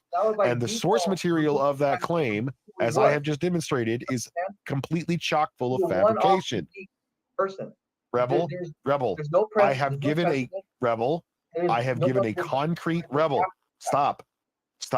I have given a concrete example of an author in the New Testament making shit up for the purposes of fulfilling prophecy or That's a very creating nice- patriarchal allegories. Yeah. So we That's a have very nice evidence, opinion. teeming Yeah. evidence that this is the Good for you. case, and you're not responding he- to it at he all. didn't. You're just dodging off into red herrings. And he didn't make it up because you just admitted to Jesus Christ very well may have existed, and that's what No, matters. Rebel. I'm Okay. sorry, Rebel. The existence of an itinerant rabbi who wandered Iron Age Palestine and preached heresy and was summarily executed for it. Heresy. What Okay, fucking hang heresy? on, Rebel, What do you know stop. about heresy, Rebel, clown? stop. Oh, The shut up. existence of an individual Heresy. who What do you did know about this, heresy? Rebel, the existence of an individual who did this is independent of what is written in the Bible. Heresy to what standard, dummy? What's your standard of heresy? Rebel. The high priest of What are Jews. you going on? The high What's priest, your the objective standard of truth Rebel. that you can say someone is a Someone heretic? just mute him, You have please. nothing. You have nothing. No, Okay, Rebel, hold you on. are No, dodging. Rebel, you're not going to get to sit there and fucking lie. Okay, I just gave you a concrete example of the Bible, particularly the Gospel of Matthew, talking about an event that never happened and only did happen. serves So an now what? ideological It purpose. did happen. No, it didn't happen. We know it didn't happen. Would Jesus call people names? Okay, calm down. Stop being so emotional and have a cool, calm conversation. Yeah, I'm I'm sorry gonna your unmute God you now. doesn't exist, but calm down, So man. here's the problem you're going to have, Rebel. If you're going to say that this did happen, if we go with your side of the story, we Sorry, I say had to stick it in the there was a ribs. massacre of innocents. Herod did instruct the soldiers to kill the children of Bethlehem under the age of 2 and all the surrounding coastal districts, and he did this so that he could get at Jesus because Jesus was born in his time. Well, if you want to go that route, well, Luke is wrong then. Luke made his narrative up because it's not possible for Jesus to have been born both while Herod the Great was king and while Quirinius was the governor of Syria. Just like it's not possible for anybody to have been born while Bill Clinton was the president of the United States and while George Bush was the president of the United States. It's not possible. I don't even know why you're trying to like make some sort of internal critique of the Gospel of Matthew and Luke. When you're suffering from the in denial of refusing to accept the fundamental reality that our universe was created by God. Like if you already believed in a God and didn't know which religion may have been right, I could see why your argument would be reasonable. But you're missing the very first step, which is knowing that there's an eternal supernatural God that is the reason for our very existence. So this sounds like a cop-out. Don't you understand? Got any Like- evidence for that claim? Because it'd be a lot cooler if you did. What's your criteria of evidence, sir? Because clearly Novel testable predictions. Novel testable predictions. Novel testable. What do you mean? Like, give me an example of a prediction that I have to make to prove God's existence. That as if God exists, Sure. No, So go ahead. So if you what you do is you have two different models. Model A, universe that's created by God. Model B, universe not created by God. And you start plugging in different things that you would think would be in one of those two categories. What would we expect to see if the universe was created by a God versus what would we expect to see if the universe was not created by a God? And you incorporate predictions. I predict if the universe was created by a God, we would see X, Y, Z. If this is the case, that lends evidence to the universe is created by God. If this is not the case, that lends or reduces the evidence or likelihood that the universe was created by a God. Similarly, if the universe was not created by a God, I predict XYZ to be the case in the universe. If XYZ is the case, it provides more evidence that the universe was not created by a God. And if XYZ is not the case, it reduces the likelihood that the universe was not created by a God. So I like to go T-jumps. I pray for a gold brick. I pray to God for a gold brick, and a gold brick appears. That would be a fantastic novel testable prediction. It's just like I predict that if I pray for a gold brick, that God will conjure me a gold brick and it'll be on my desk. I pray there's a gold, then all of a sudden there's a gold brick there. Holy crap, that's amazing evidence. I will agree. I like T-jumps there. But I'll even give you another one. If I were to ask you to pray to God to tell you what the JL in my name stands for, ask your God what that is, and then in the next 10 seconds, which is enough time for you to ask God, him to give you an answer. Heck, you could have given you an answer already, right now. And you tell me what the JL stands for. I would be really impressed. I would be like, wow, we're gonna have to rethink some things. Yeah. Jennifer Lawrence. I mean, JL, have you literally like never seen a magician where he does such thing? I mean, I literally just saw one on a Twitch stream the other day of Kai Cenat. Okay, Rebel. See what you're doing now. Hold on. Stop. This is counterintuitive. You see how Rebel, this is not helping you. This is not helping you. Rebel. If all you're going to do, Rebel, stop. What is this? Rebel. What you're trying to do now is you're trying to give JL alternate explanations for how you could have come up with the meaning behind his initials. Which exposes his criteria for evidence. Okay, but that's not helping you, right? Because he gave you a pretty easy bar to clear, right? If you want to restrict the bar even further, go right ahead. What do you, Rebel? Rebel? What? Okay, yeah, that's a pretty low bar to clear, but you're still unwilling. Not only are you unwilling to try and clear that bar, you're trying to tell him why that bar isn't as low as it should be. You're also which is saying not productive for you. If we see miracles, you're becoming skeptical all of a sudden. But that is basically why we don't believe any miracle claims, because we can give alternate explanations for them. However, because of the peer review process, we can actually put those explanations to Hey, the Monkey test. in the Works, good to see you. Clown review. And Random so Name Generator, good to see you. listen, Rebel, what do you see in our world that you think is positively indicative of a God existing? The intricate, detailed complexity and biodiversity, the purpose and function of life and nature, and the symbiotic relationship that all the environments have, and the fact that, you know, like, despite the biodiversity of all, you know, these living organisms from you know, amphibians to reptiles to, you know, sea creatures to mammals, all that, and humankind herself, despite all that variety and you know, biology, we still all have some sort of common sort of design like characteristic found in our DNA, and things like having two eyes and a nose and a mouth and digestive system, neural system, Okay, so respiratory, all So that. argument from incredulity, basically. Most living organisms. Rebel. So what you're saying is that the physiological intricacy of biological organisms is indicative of a God, and how it's common amongst most living organisms. Yes. Most, but not all. There's a degree of symmetry to be had, right? Like Why in a would it have to particular be- model. why would it necessitate for it to be all? So Rebel, in a natural worldview where God did not create the universe and biological organisms arose as a product of natural selection and genetic drift and evolution. All right. What we would expect is that what we would expect is that there would be a particular sort of chassis or model that would be most functional in the world, and that would be a symmetrical one. Okay, and that's why most animals would have that, but other animals would have features that do not require the same level of symmetry. How would it be Okay, symmetrical? but because that's just what happens to work. But in a God worldview, anything could work because God is omnipotent, right? There's no expectation for why things would be one way as opposed to another if it was actually created by an omnipotent entity. As a matter of fact, we would expect things to be much different if it was created by an entity who is perfect and flawless and all-knowing. No, in a universe that was not created by God, with no intention or purpose behind it, there would be absolutely no expectation for the laws of the universe to work or be symmetrical. That's not true at all. That's not true at all. Or have the confidence that they would be the same the next day. Rebel. Whatsoever. No, that's projection. understand that? Your worldview entails an entity that has the capacity to just change the rules of reality on a dime and has repeatedly done so according to the historical record of your Bible. Right? If we assume that those are not just mere fabrications, your God has repeatedly altered the laws of physics and reality. So if anybody has a lack of expectation that the laws of our reality would be the same, it would be you. Your God can just change them on a dime for no reason whatsoever, right? He engineered them the way they presently are for no reason whatsoever. Again, we don't have an expectation. We don't have an expectation that the universe would be one particular way over another if your God exists. But if your God does not exist, what we would expect is that the universe would just be the way the universe is, and nothing would be able to change that. It just operates the way that it does. It's a brute contingency.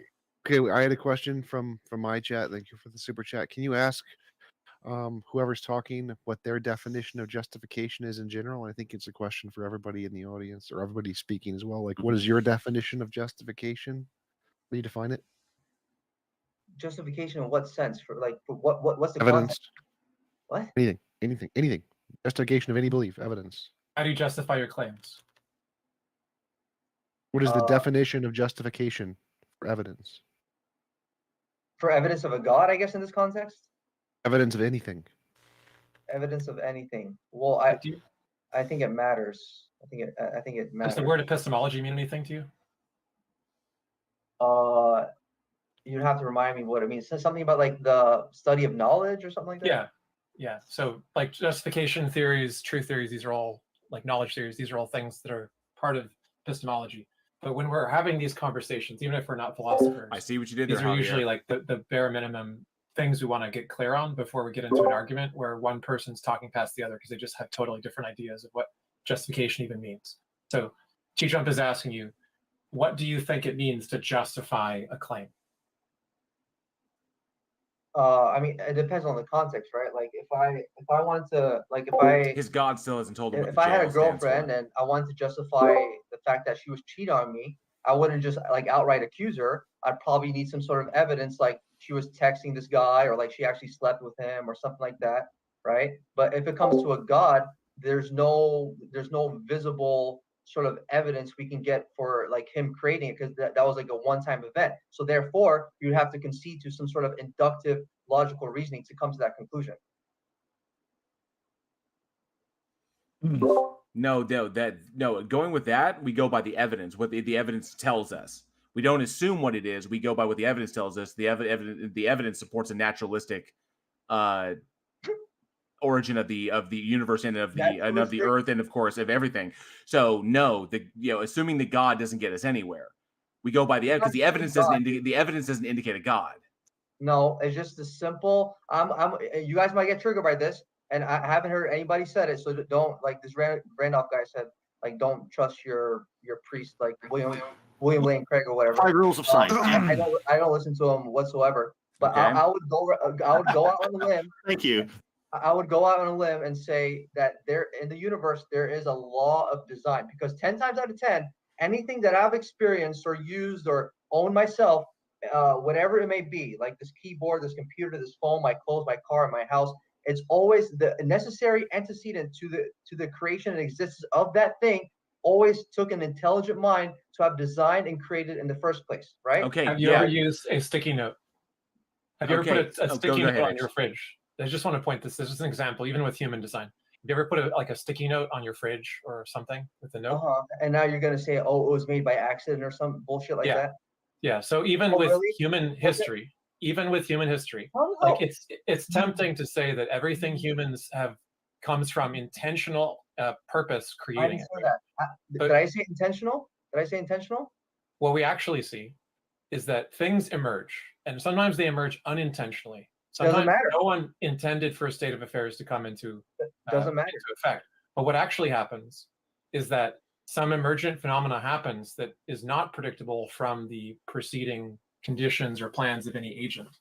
What was there absolutely no intelligent mind in the development and existence of the sticky note? The sticky note is not analogous to the universe. No one intentionally invented sticky notes, right? They were trying to make it glue. But maybe the fridges. But it still took somebody for it to exist, didn't it? Well, hold on. So that's Rebel, not the analogous property we're talking about, right? When you're dealing with an analogy, you can't just pick a different property of the analogy and then say, but I win, right? So the thing you're asking for is everything designed, right? In the case of the sticky note, no, the sticky note was not designed. It is literally an accident of some chemistry that they didn't intend. That just they decided, and this we brought this up earlier. I think it was someone said, okay, if I have a mouse trap, we would agree it's designed to trap mice, right? But if I use it as a doorstop, am I wrong to use it as a doorstop? Thief, right? Thief. Yeah. You could have also brought up champagne. I suppose imitation is the highest form of flattery. I said someone brought this up earlier. I was pretty sure it was you. So that analogy is also used by philosophers like Dennett to point to problems in people's conception of intentionality in general, right? That we attribute intentionality and design to everything, but in fact, many things are not intentional; they're just emergent phenomena. Yeah, I would also offer that there's an unfortunate backfiring of the teleological argument, which is the argument from design. Rebel, if you believe God intentionally designed the world to be a particular way, you're gonna have a hard time explaining why. But if there is a why, that would imply God had some level of creative restrictions. Why does God have to create biological human beings as opposed to ethereal phantasms that are just capable of existing and being conscious and experiencing things without the need of a corporeal body, right? Why do we need to have a digestive and respiratory tract that share the same plumbing, leading thousands of people every year to choke on their food? Why do men have a urinary tract that routes straight to the prostate, causing 13% of men in the world to get prostate cancer in their lifetime? Why does God create? Why is the source? Why is the source of life on Earth the sun? Right, the source of all bioorganic it's not reactions. Why does that give us cancer? Right. Why does It doesn't. oxygen slowly poison sorry, us to death, despite the fact that we need to breathe it to survive? And Yeah, why, if because God can snap his fingers and can bring all of life to be just the way that he wants it to be, why was it the case that abiogenesis was most likely taking place using a clay substrate to synthesize polymers, which, abiogenesis. given protocells How's in a that lipid? abiogenesis? Yeah. So I'm explaining to you how abiogenesis most likely worked, right?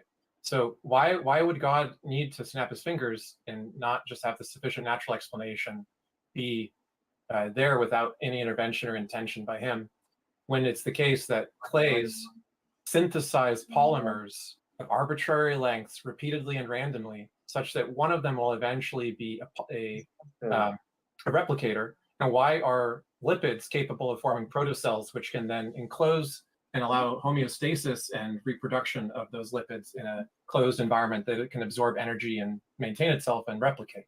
Why is it the case that God did it if there's a perfectly natural explanation for abiogenesis, which you haven't heard about?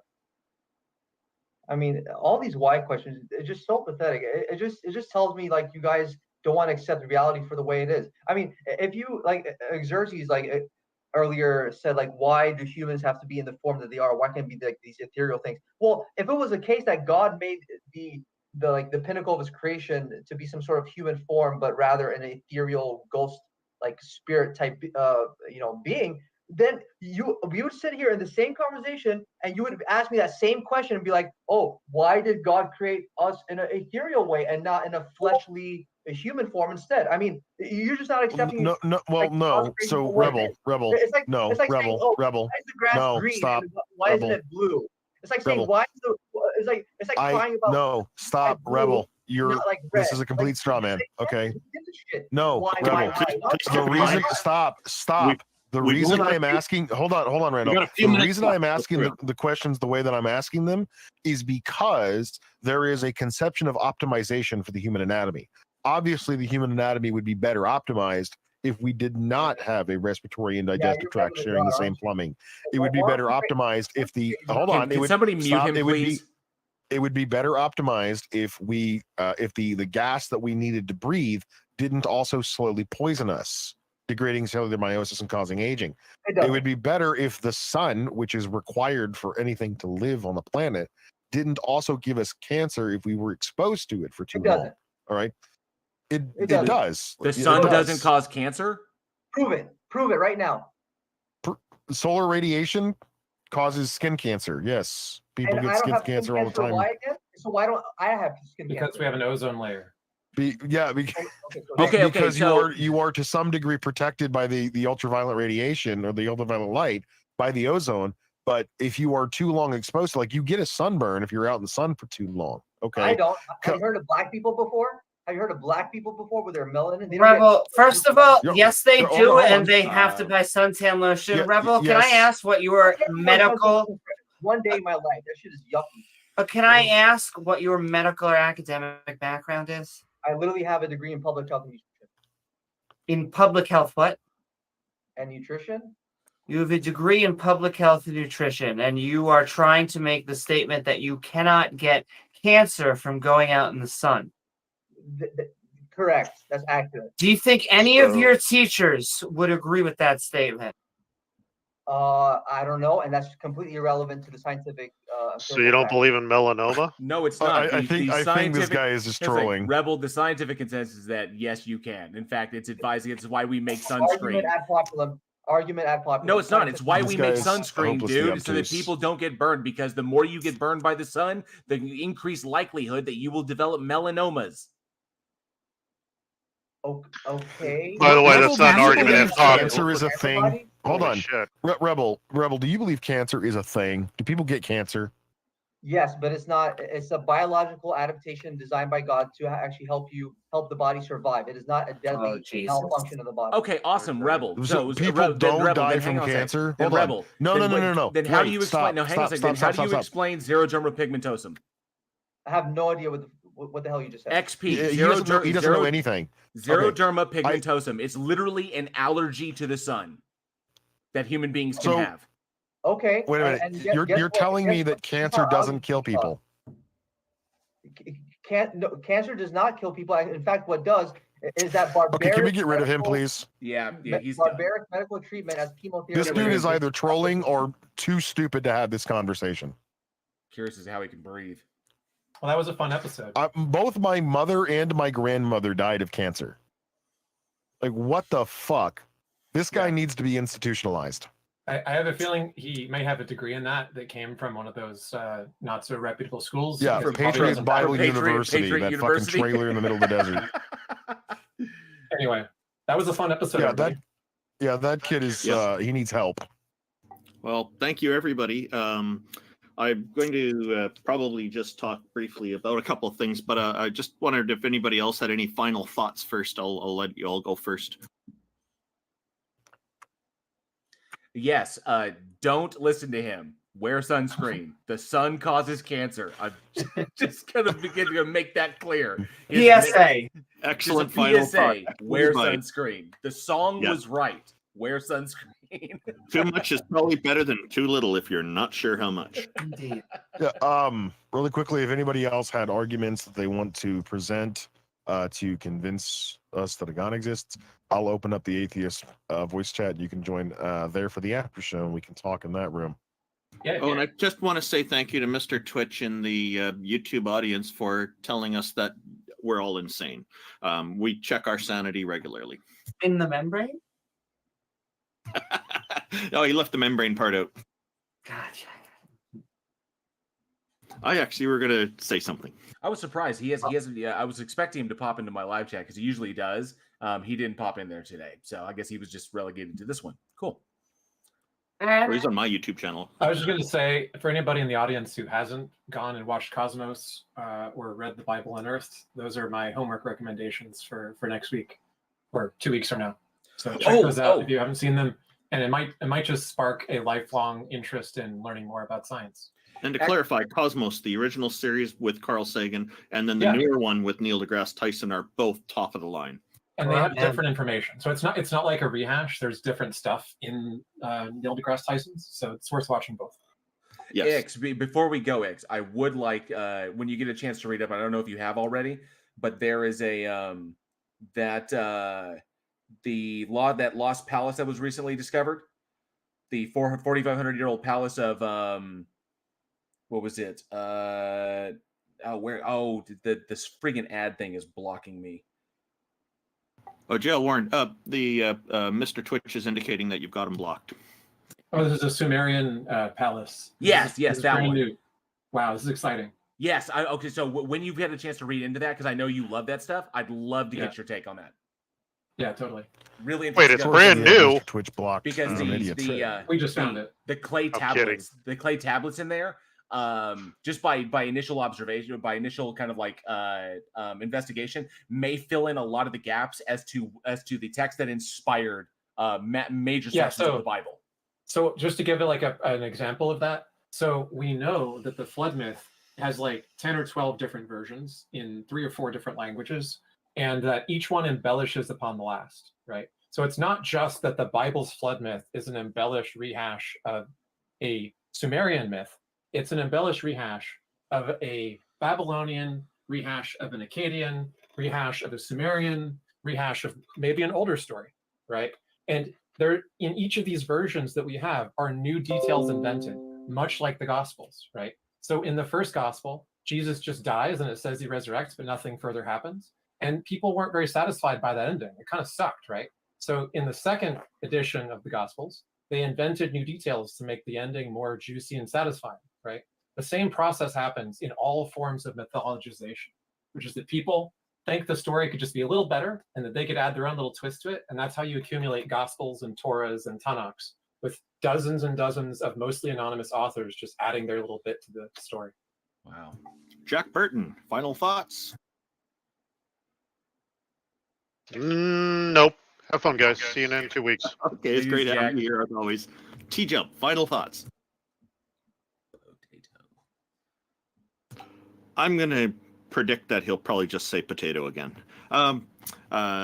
Peter, final thoughts. It was fun as always, and I'm hoping that I forgot what it was. Oh yeah, I'm not a furry is going to Essentially, yeah, Uh, Raymond. Send me a DM in order to have a conversation. If people want to check me out, go to @GonnaGoForIt on YouTube, find my channel, and we have a few guests that we had on here come on our show quite soon. So want to catch up with some people you heard here. You're welcome. That's great. And if anybody's looking for anybody's links, just click on the theisthelpline.com and then click on the hosts option and you'll find all our links there. I guess, Amy, final thoughts.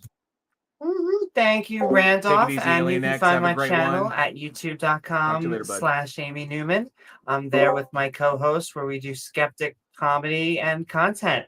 And I guess my main thrust of all of tonight is that we know factually, I know, right? You got back in and forth, but we know factually that the universe is 13.8 billion years, that the Earth is 4.5 billion years, and that humans have been here for 100 to 200,000 years. 4.6. 4.6. I guess depending on your definition of human, you could stretch it out to that. But what I am trying to Wait, say. what? No, I was just saying that the Earth is 4.6 billion years old. Oh, 4.6? Oh, okay. I Yeah. thought you were trying to stretch the definition of human depending on Neanderthal and things like that. But okay, 4.5, I was being 4.6. pedantic, just ignore me. Gotcha. But I guess once again, the main thrust of the In and Out is that we know these things factually. And so if your religious text says otherwise, then we have just falsified your religious text. And you can do as many Olympic level gymnastics as you want to get over that. However, bring us the empirical data. Nonetheless, I had a great time. I really do want to thank Ix, Jack Burton, and you can also find, and Taco, the wonderful host, but you should be checking out Peter at Gonna Go For It, T-Jump at T-Jump's channel, Xerxes at Xerxes, J.L. Warrens, and of course, following, subscribing at Randolph Richardson's. And I want to thank you guys again. Hey, Mark Short, And good to I'll see you, just, bud. I have to just real quick, Amy, you do disappoint me today. Oh my! Did I do something like a Sith? You haven't asked T-Jump once where to get one of his anal pixies. Oh my! We're gonna move on from that. Sorry. I'm just quickly going to review the 5 rules of science that came from the last episode of the first season of the Cosmos series featuring Neil deGrasse Tyson. It's basically a work of generations of researchers who took 5 simple rules to heart. It was a speech that he did that was fantastic talking about it. The first rule is question authority. No idea is true just because someone says so, including me. Think for yourself. Rule 2, question yourself. Don't believe anything just because you want to. Believing something doesn't make it so. Rule 3, test ideas by the evidence gained from observation and experiment. If a favorite idea fails a well-designed test, then it's wrong. And he said, get over it. 4, follow the evidence wherever it leads. If you have no evidence, reserve judgment. And number 5 is perhaps the most important rule of all, to remember that you could be wrong.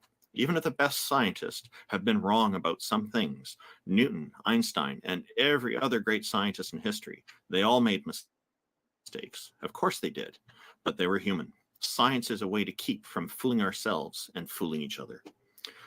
Thank you, everybody, for tuning in. And I guess I'm going to probably write up about this omni-intellect stuff at some point and post it up. Taco, you're the organizer of this show. You probably want to talk about politics Discord a little bit, and then we should end the program. What do you think? Where are we going next? Somebody mentioned a different one. Sure, go ahead. Or where's the next room we're going to? Somebody mentioned they're going to open up another room somewhere. Yeah, Xerxes has the atheist room open. Yeah, I'm going to open up the atheist room. I'm going to go do that now, by the way. So there was a couple people that messaged me, I think Baked Croissant, and then maybe Bugged that wanted to join. So I'm going to go open that up now. Subscribe to my YouTube channel. If you don't, you're wrong. Goodbye. Post the links in the Discord chat. Yeah. Go ahead, Taco. Will do. Yeah, you would just click or scroll down on the left side of the screen and then click atheist room. Pretty easy. All right, to do. Taco. Any Yep, final thoughts before we close up? Yeah, everybody on the streams join Politics Discord, politics dot to get whatever the link is, right? It's just politics at the end of it. But click the links. Thank you for coming, everyone. You guys all rock. Have a good one. Take it easy. Bye. Thank you. All right. Looking good. Looking good. So that was fun. A little bit shorter than usual. We are give me 1 second. Someone said they wanted to prove God's existence.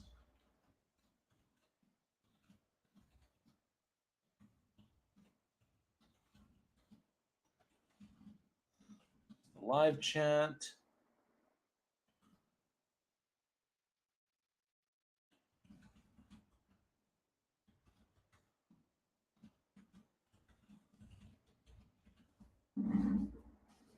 All right. So, why debate with anyone? The guy who said it, those say, why relativism doesn't hold up. Why debate with anyone on anything if you think nothing is real or true? Well, that's not what relativism is. So someone sent me a message. The guy who said that thing sent me a message via Discord and said, relativism doesn't hold up. Why debate with anyone on anything if you think nothing is real and true? Well, that's not what moral relativist thinks. So that's not entailed by that. So that's just ridiculous. Which I'm going to tell him. Relativism entails. All right, cool. So, and if the other guy.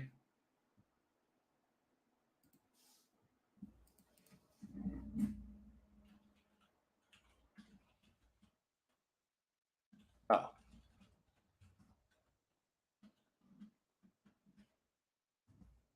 All right, so he's got nothing. Awesome. Sure, too. Yes, that's true. I don't think I wrote it. I don't think I'm going to be. I'm going to continue streaming for 6 hours. We're almost like at the 5-hour mark, which is fantastic. This guy bugging. This guy bugging is kind of like, I want to prove God's existence, and I said, I'm still going on my channel. He's feel free to pop into live chat. We can discuss what he has there. And he says, nah, all of y'all are morons to do nothing but bring artards up. And I said, so you have nothing. Cool. And he's like, comparing your arguments with artards do nothing but make you seem smarter. Now's your chance.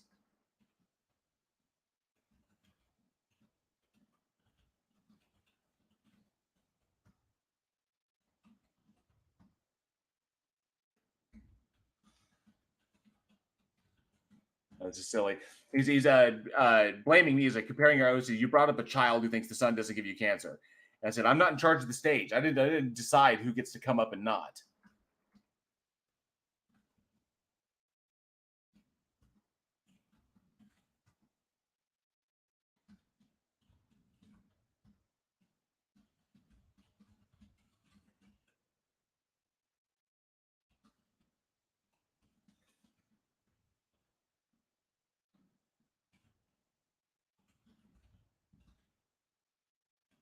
Okay, cool.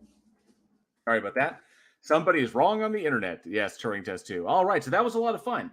There's some interesting stuff in there. Some interesting conversations. Had some good ones and had some really, really bad ones. Unfortunately, they were there. I mean, a lot of the stuff we'd already heard before, and some stuff was just kind of like, really weird out there. Like, I don't know where you got the sun doesn't cause cancer. It's weird like that. But nonetheless, we had a good one. And yes, Source said, I made it through another stream and still no God proof. This is true. No evidence. Some argumentation, but the argumentation typically falls flat. But this person said that they could prove that God exists. And I'm really, really curious as to what he's got, because he didn't get to come up on stage. We ran out of time, but he's more than welcome to come over here if he's got the stones. But he goes by Buggin. He was messaging me as Buggin on that. So I'll tell you what I will do is I can do this, just because he may not have the link or may not know where to find it. So I will give him this.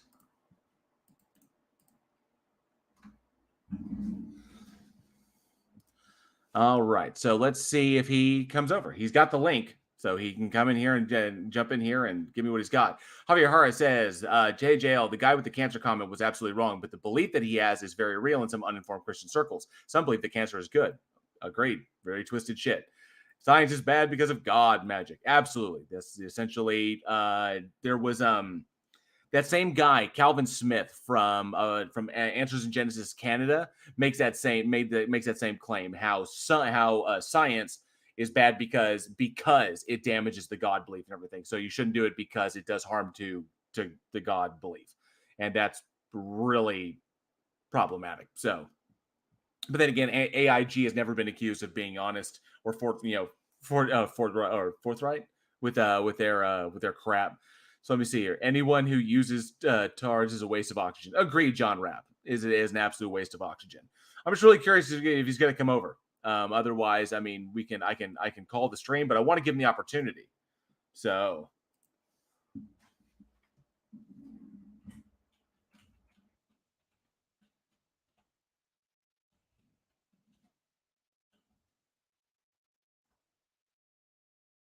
I want to give him the opportunity to present. So,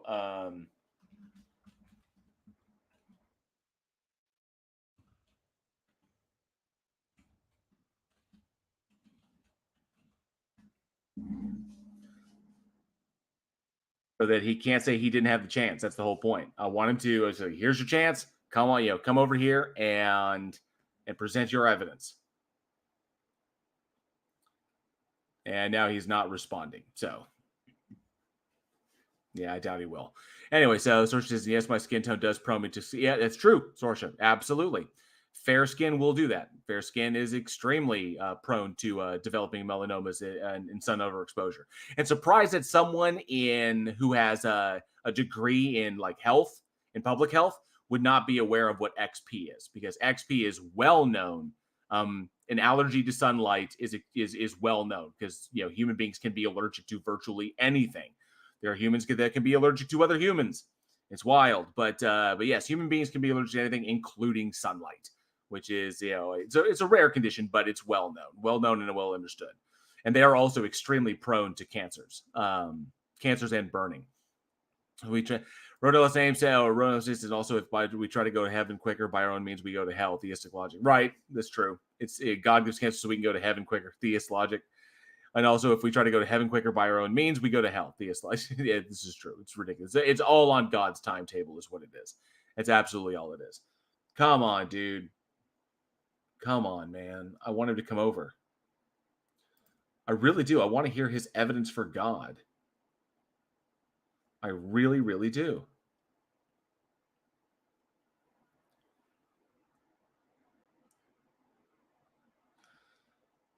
Maybe he's not. I don't think he's got it.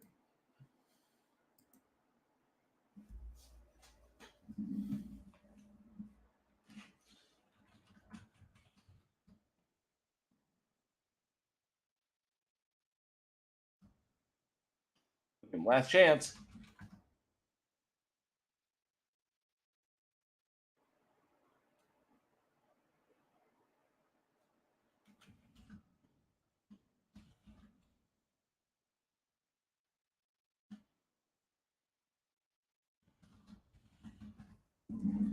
As I figured. All right. So, what do we got going on? So, closing stuff up. This has been an awesome stage. Had some good ones there. Best in show says, do you have a preferred way for corresponding? Right here is fine. I can read your quotes, or I can read your comments, and then we can discourse that way. So if best in show is or prefer corresponding with me. So if you want to correspond, obviously we can talk here, but if you want, you can email me at bridgethedivide2022@gmail.com. So that email address is on my YouTube channel. You just go to the about and you can see the email address there, and you can just email me there. So bridgethedivide2022@gmail.com is that way you can get a hold of me. Now, I get a lot of email, so it's difficult for me to get back to everybody in kind of a timely fashion. So, just to throw that out there, because it's extremely busy over here with Week in Horror, with Bridge the Divide, with writing projects that I'm currently assigned to, with the gigs that I'm working on. So I try to get back to everybody as quickly as I can, but sometimes things slip by me. So just a heads up. But that's how you can get in touch with me via email. So someone said, seriously, that was shocking to hear. Wow, what is wrong with people? Absolutely. It's it's bad. It's bad. So Jail can't stream for 6 more hours because Monster Vault starts at 5.5. That's true. Monster Vault does start in 30 minutes. So, or is it 30 minutes? Oh, at 5.5. So that would be 3. Yeah, 8 o'clock. Those are fantastic. Okay. Well, it looks like Buggin is not going to present his information. So, Amy is amazing, Shanny. Amy is awesome. If you haven't checked out her channel, definitely pop over there if you're not already subscribed. But she does fantastic work, and she's hilarious. All right. So that being said, we got new stuff. There's new content coming up here on Bridge the Divide. I got some interesting stuff to talk about. I got new videos in the works, and of course, Buggin bugged out apparently. So apparently, Tony Regime sent me a really, really cool video addressing exorcisms, which I realized I have never addressed exorcism here on my channel. I've never done a video addressing it or like that. I've talked about so many things, never addressed like exorcism in and of itself. And it's this video that kind of misrepresents events regarding that, but it does entail a couple of things like the 1976 Annalise McHale situation, a number of other instances where exorcism, was problematic, and why the Catholic Church is kind of like bringing it back. There's a history of the Catholic Church utilizing exorcism as kind of like a popularization technique to kind of draw people into the church.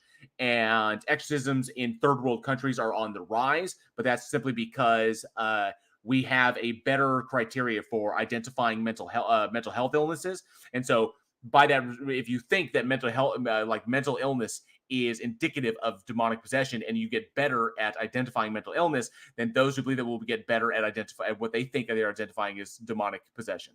So Clive Wells says, exorcism, I see where you're going to jail.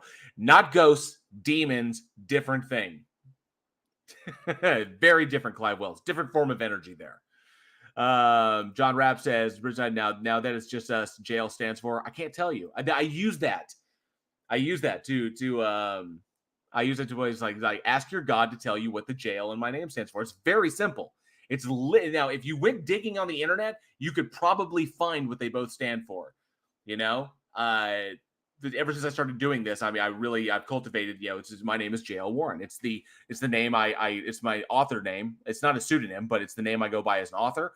And so if you want to think of it kind of like a brand, that's me. So J.L. Warren, if they can pray to their God and him reveal what J.L. stands for, which is be pretty damn simple, because a cursory search will not give it to you. You have to do a deep dive. So Reggio says, just listen could be what it stands for. It very well could be. Jesus Lovecraft. That's entirely possible. I like the Lovecraft part. The movie The Priest, Anthony Hopkins. You're talking about the sorcerer. You're talking about The Rite. Yes, the movie The Rite with Anthony Hopkins was fantastic, and is based upon the actual event when the Vatican opened up its exorcism academy and admitted like 250 people in. That movie was based on the Vatican doing that, and bringing in the whole like non-believing priest, all that stuff. But yeah, The Rite was really, really good. We actually looked at that recently. We did a deep dive on that on the show on Week in Horror. So yes, here on Bridge the Divide, bunch of new stuff coming up, new videos in the works, getting those done, and of course putting in my requisite amount of research just to make sure that what I'm talking about is correct. I'm glad that everybody enjoyed the Matt Powell Hitler one as much as they could. I know it's a very dark subject, but y'all made that one really popular. Plus the Bird Brain Creationist one. Before that one kind of blew up, which is really, really awesome. So I appreciate everybody's support there. So, and of course, if you want to support the channel more, you can become a member of the Godless Army. It's 99 cents per month. You would get access to all the cool emojis that I made for you. And of course, the channel badge, which is the expanding mind meme. So the longer you're with me, the more your mind expands. See what I did there? And of course, Week in Horror, our horror film podcast that I run with Eugene, Alex, Johnny O, and Aaron. And we do that every Wednesday, 7 p.m. Central, right? Over at Week in Horror, or at Week in Horror on YouTube. So you can come check us out over there. Maybe throw us a sub over there to support us at the podcast. All the links for these things is down in the description. So you can find links to the podcast, links to all the things that I'm supporting, like the February is American Heart Month. It's very important to me. And of course, links on how to support those efforts is also down in the description. Not to mention the brand new link to get your own Darth Dawkins the official Darth Dawkins Squeak toy. This is the official Darth Dawkins Squeak toy right here. And you can get it at www.darthdawkins.com. I own that URL now. So that's my website. And of course, this is the first thing we've put out. If these things are popular and they sell, then we will see new colors, we'll see new sizes, and we'll see other kitschy little items with the beautiful artwork that I created. So that's my copywritten artwork right there. So the official Darth Dawkins Squeak toy, then we'll have probably other official Darth Dawkins stuff. If these things take off, if these things are popular enough, you can go and get yourself one. So last summer, it is not John Lovitz. But yeah, so that's pretty much it. All kinds of cool stuff in Bridge the Divide, Week in Horror every Wednesday, 7 p.m. Central. I know Johnny's going to be on the next episode. Johnny O will be on the next episode with me. And of course, as always, yes, hit that like button on the way out. So this has been an awesome stream. So a huge, giant thank you to all of the channel members, all the new channel members, and all of the gifted memberships. Thank you all so much. Those really help to support the channel. And of course, anytime any super chats, super stickers come in, you guys rock. Those really, really go a long ways to helping us over here. So love you all very, very much. Sorsha said, I almost finished season 2 of Week in Horror. Let's do it at my work. Awesome. Thank you, Sorsha. I appreciate that. We got a lot of episodes, a lot of After Darks, a lot of bloodbath debates. So if you're just going through it like, episode, there's a ton. So we're going to hit episode 200 this year. I think in August is when we officially hit episode 200. I have the date somewhere is when we're going to hit it, but 200 episodes we're coming up on. It's freaking amazing. So I'm just like blown away. I think we're already past like 170 episodes. So I'm just shocked that it's gone like this. Not to mention we have film projects in the work, like legitimate like horror films, feature films, in the works, all kinds of cool stuff I'm going to share with you over on the Week in Horror Discord, of which the link is also in the description there.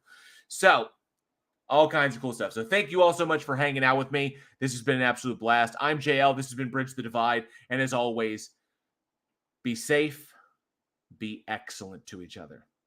And together, we can bridge the divide.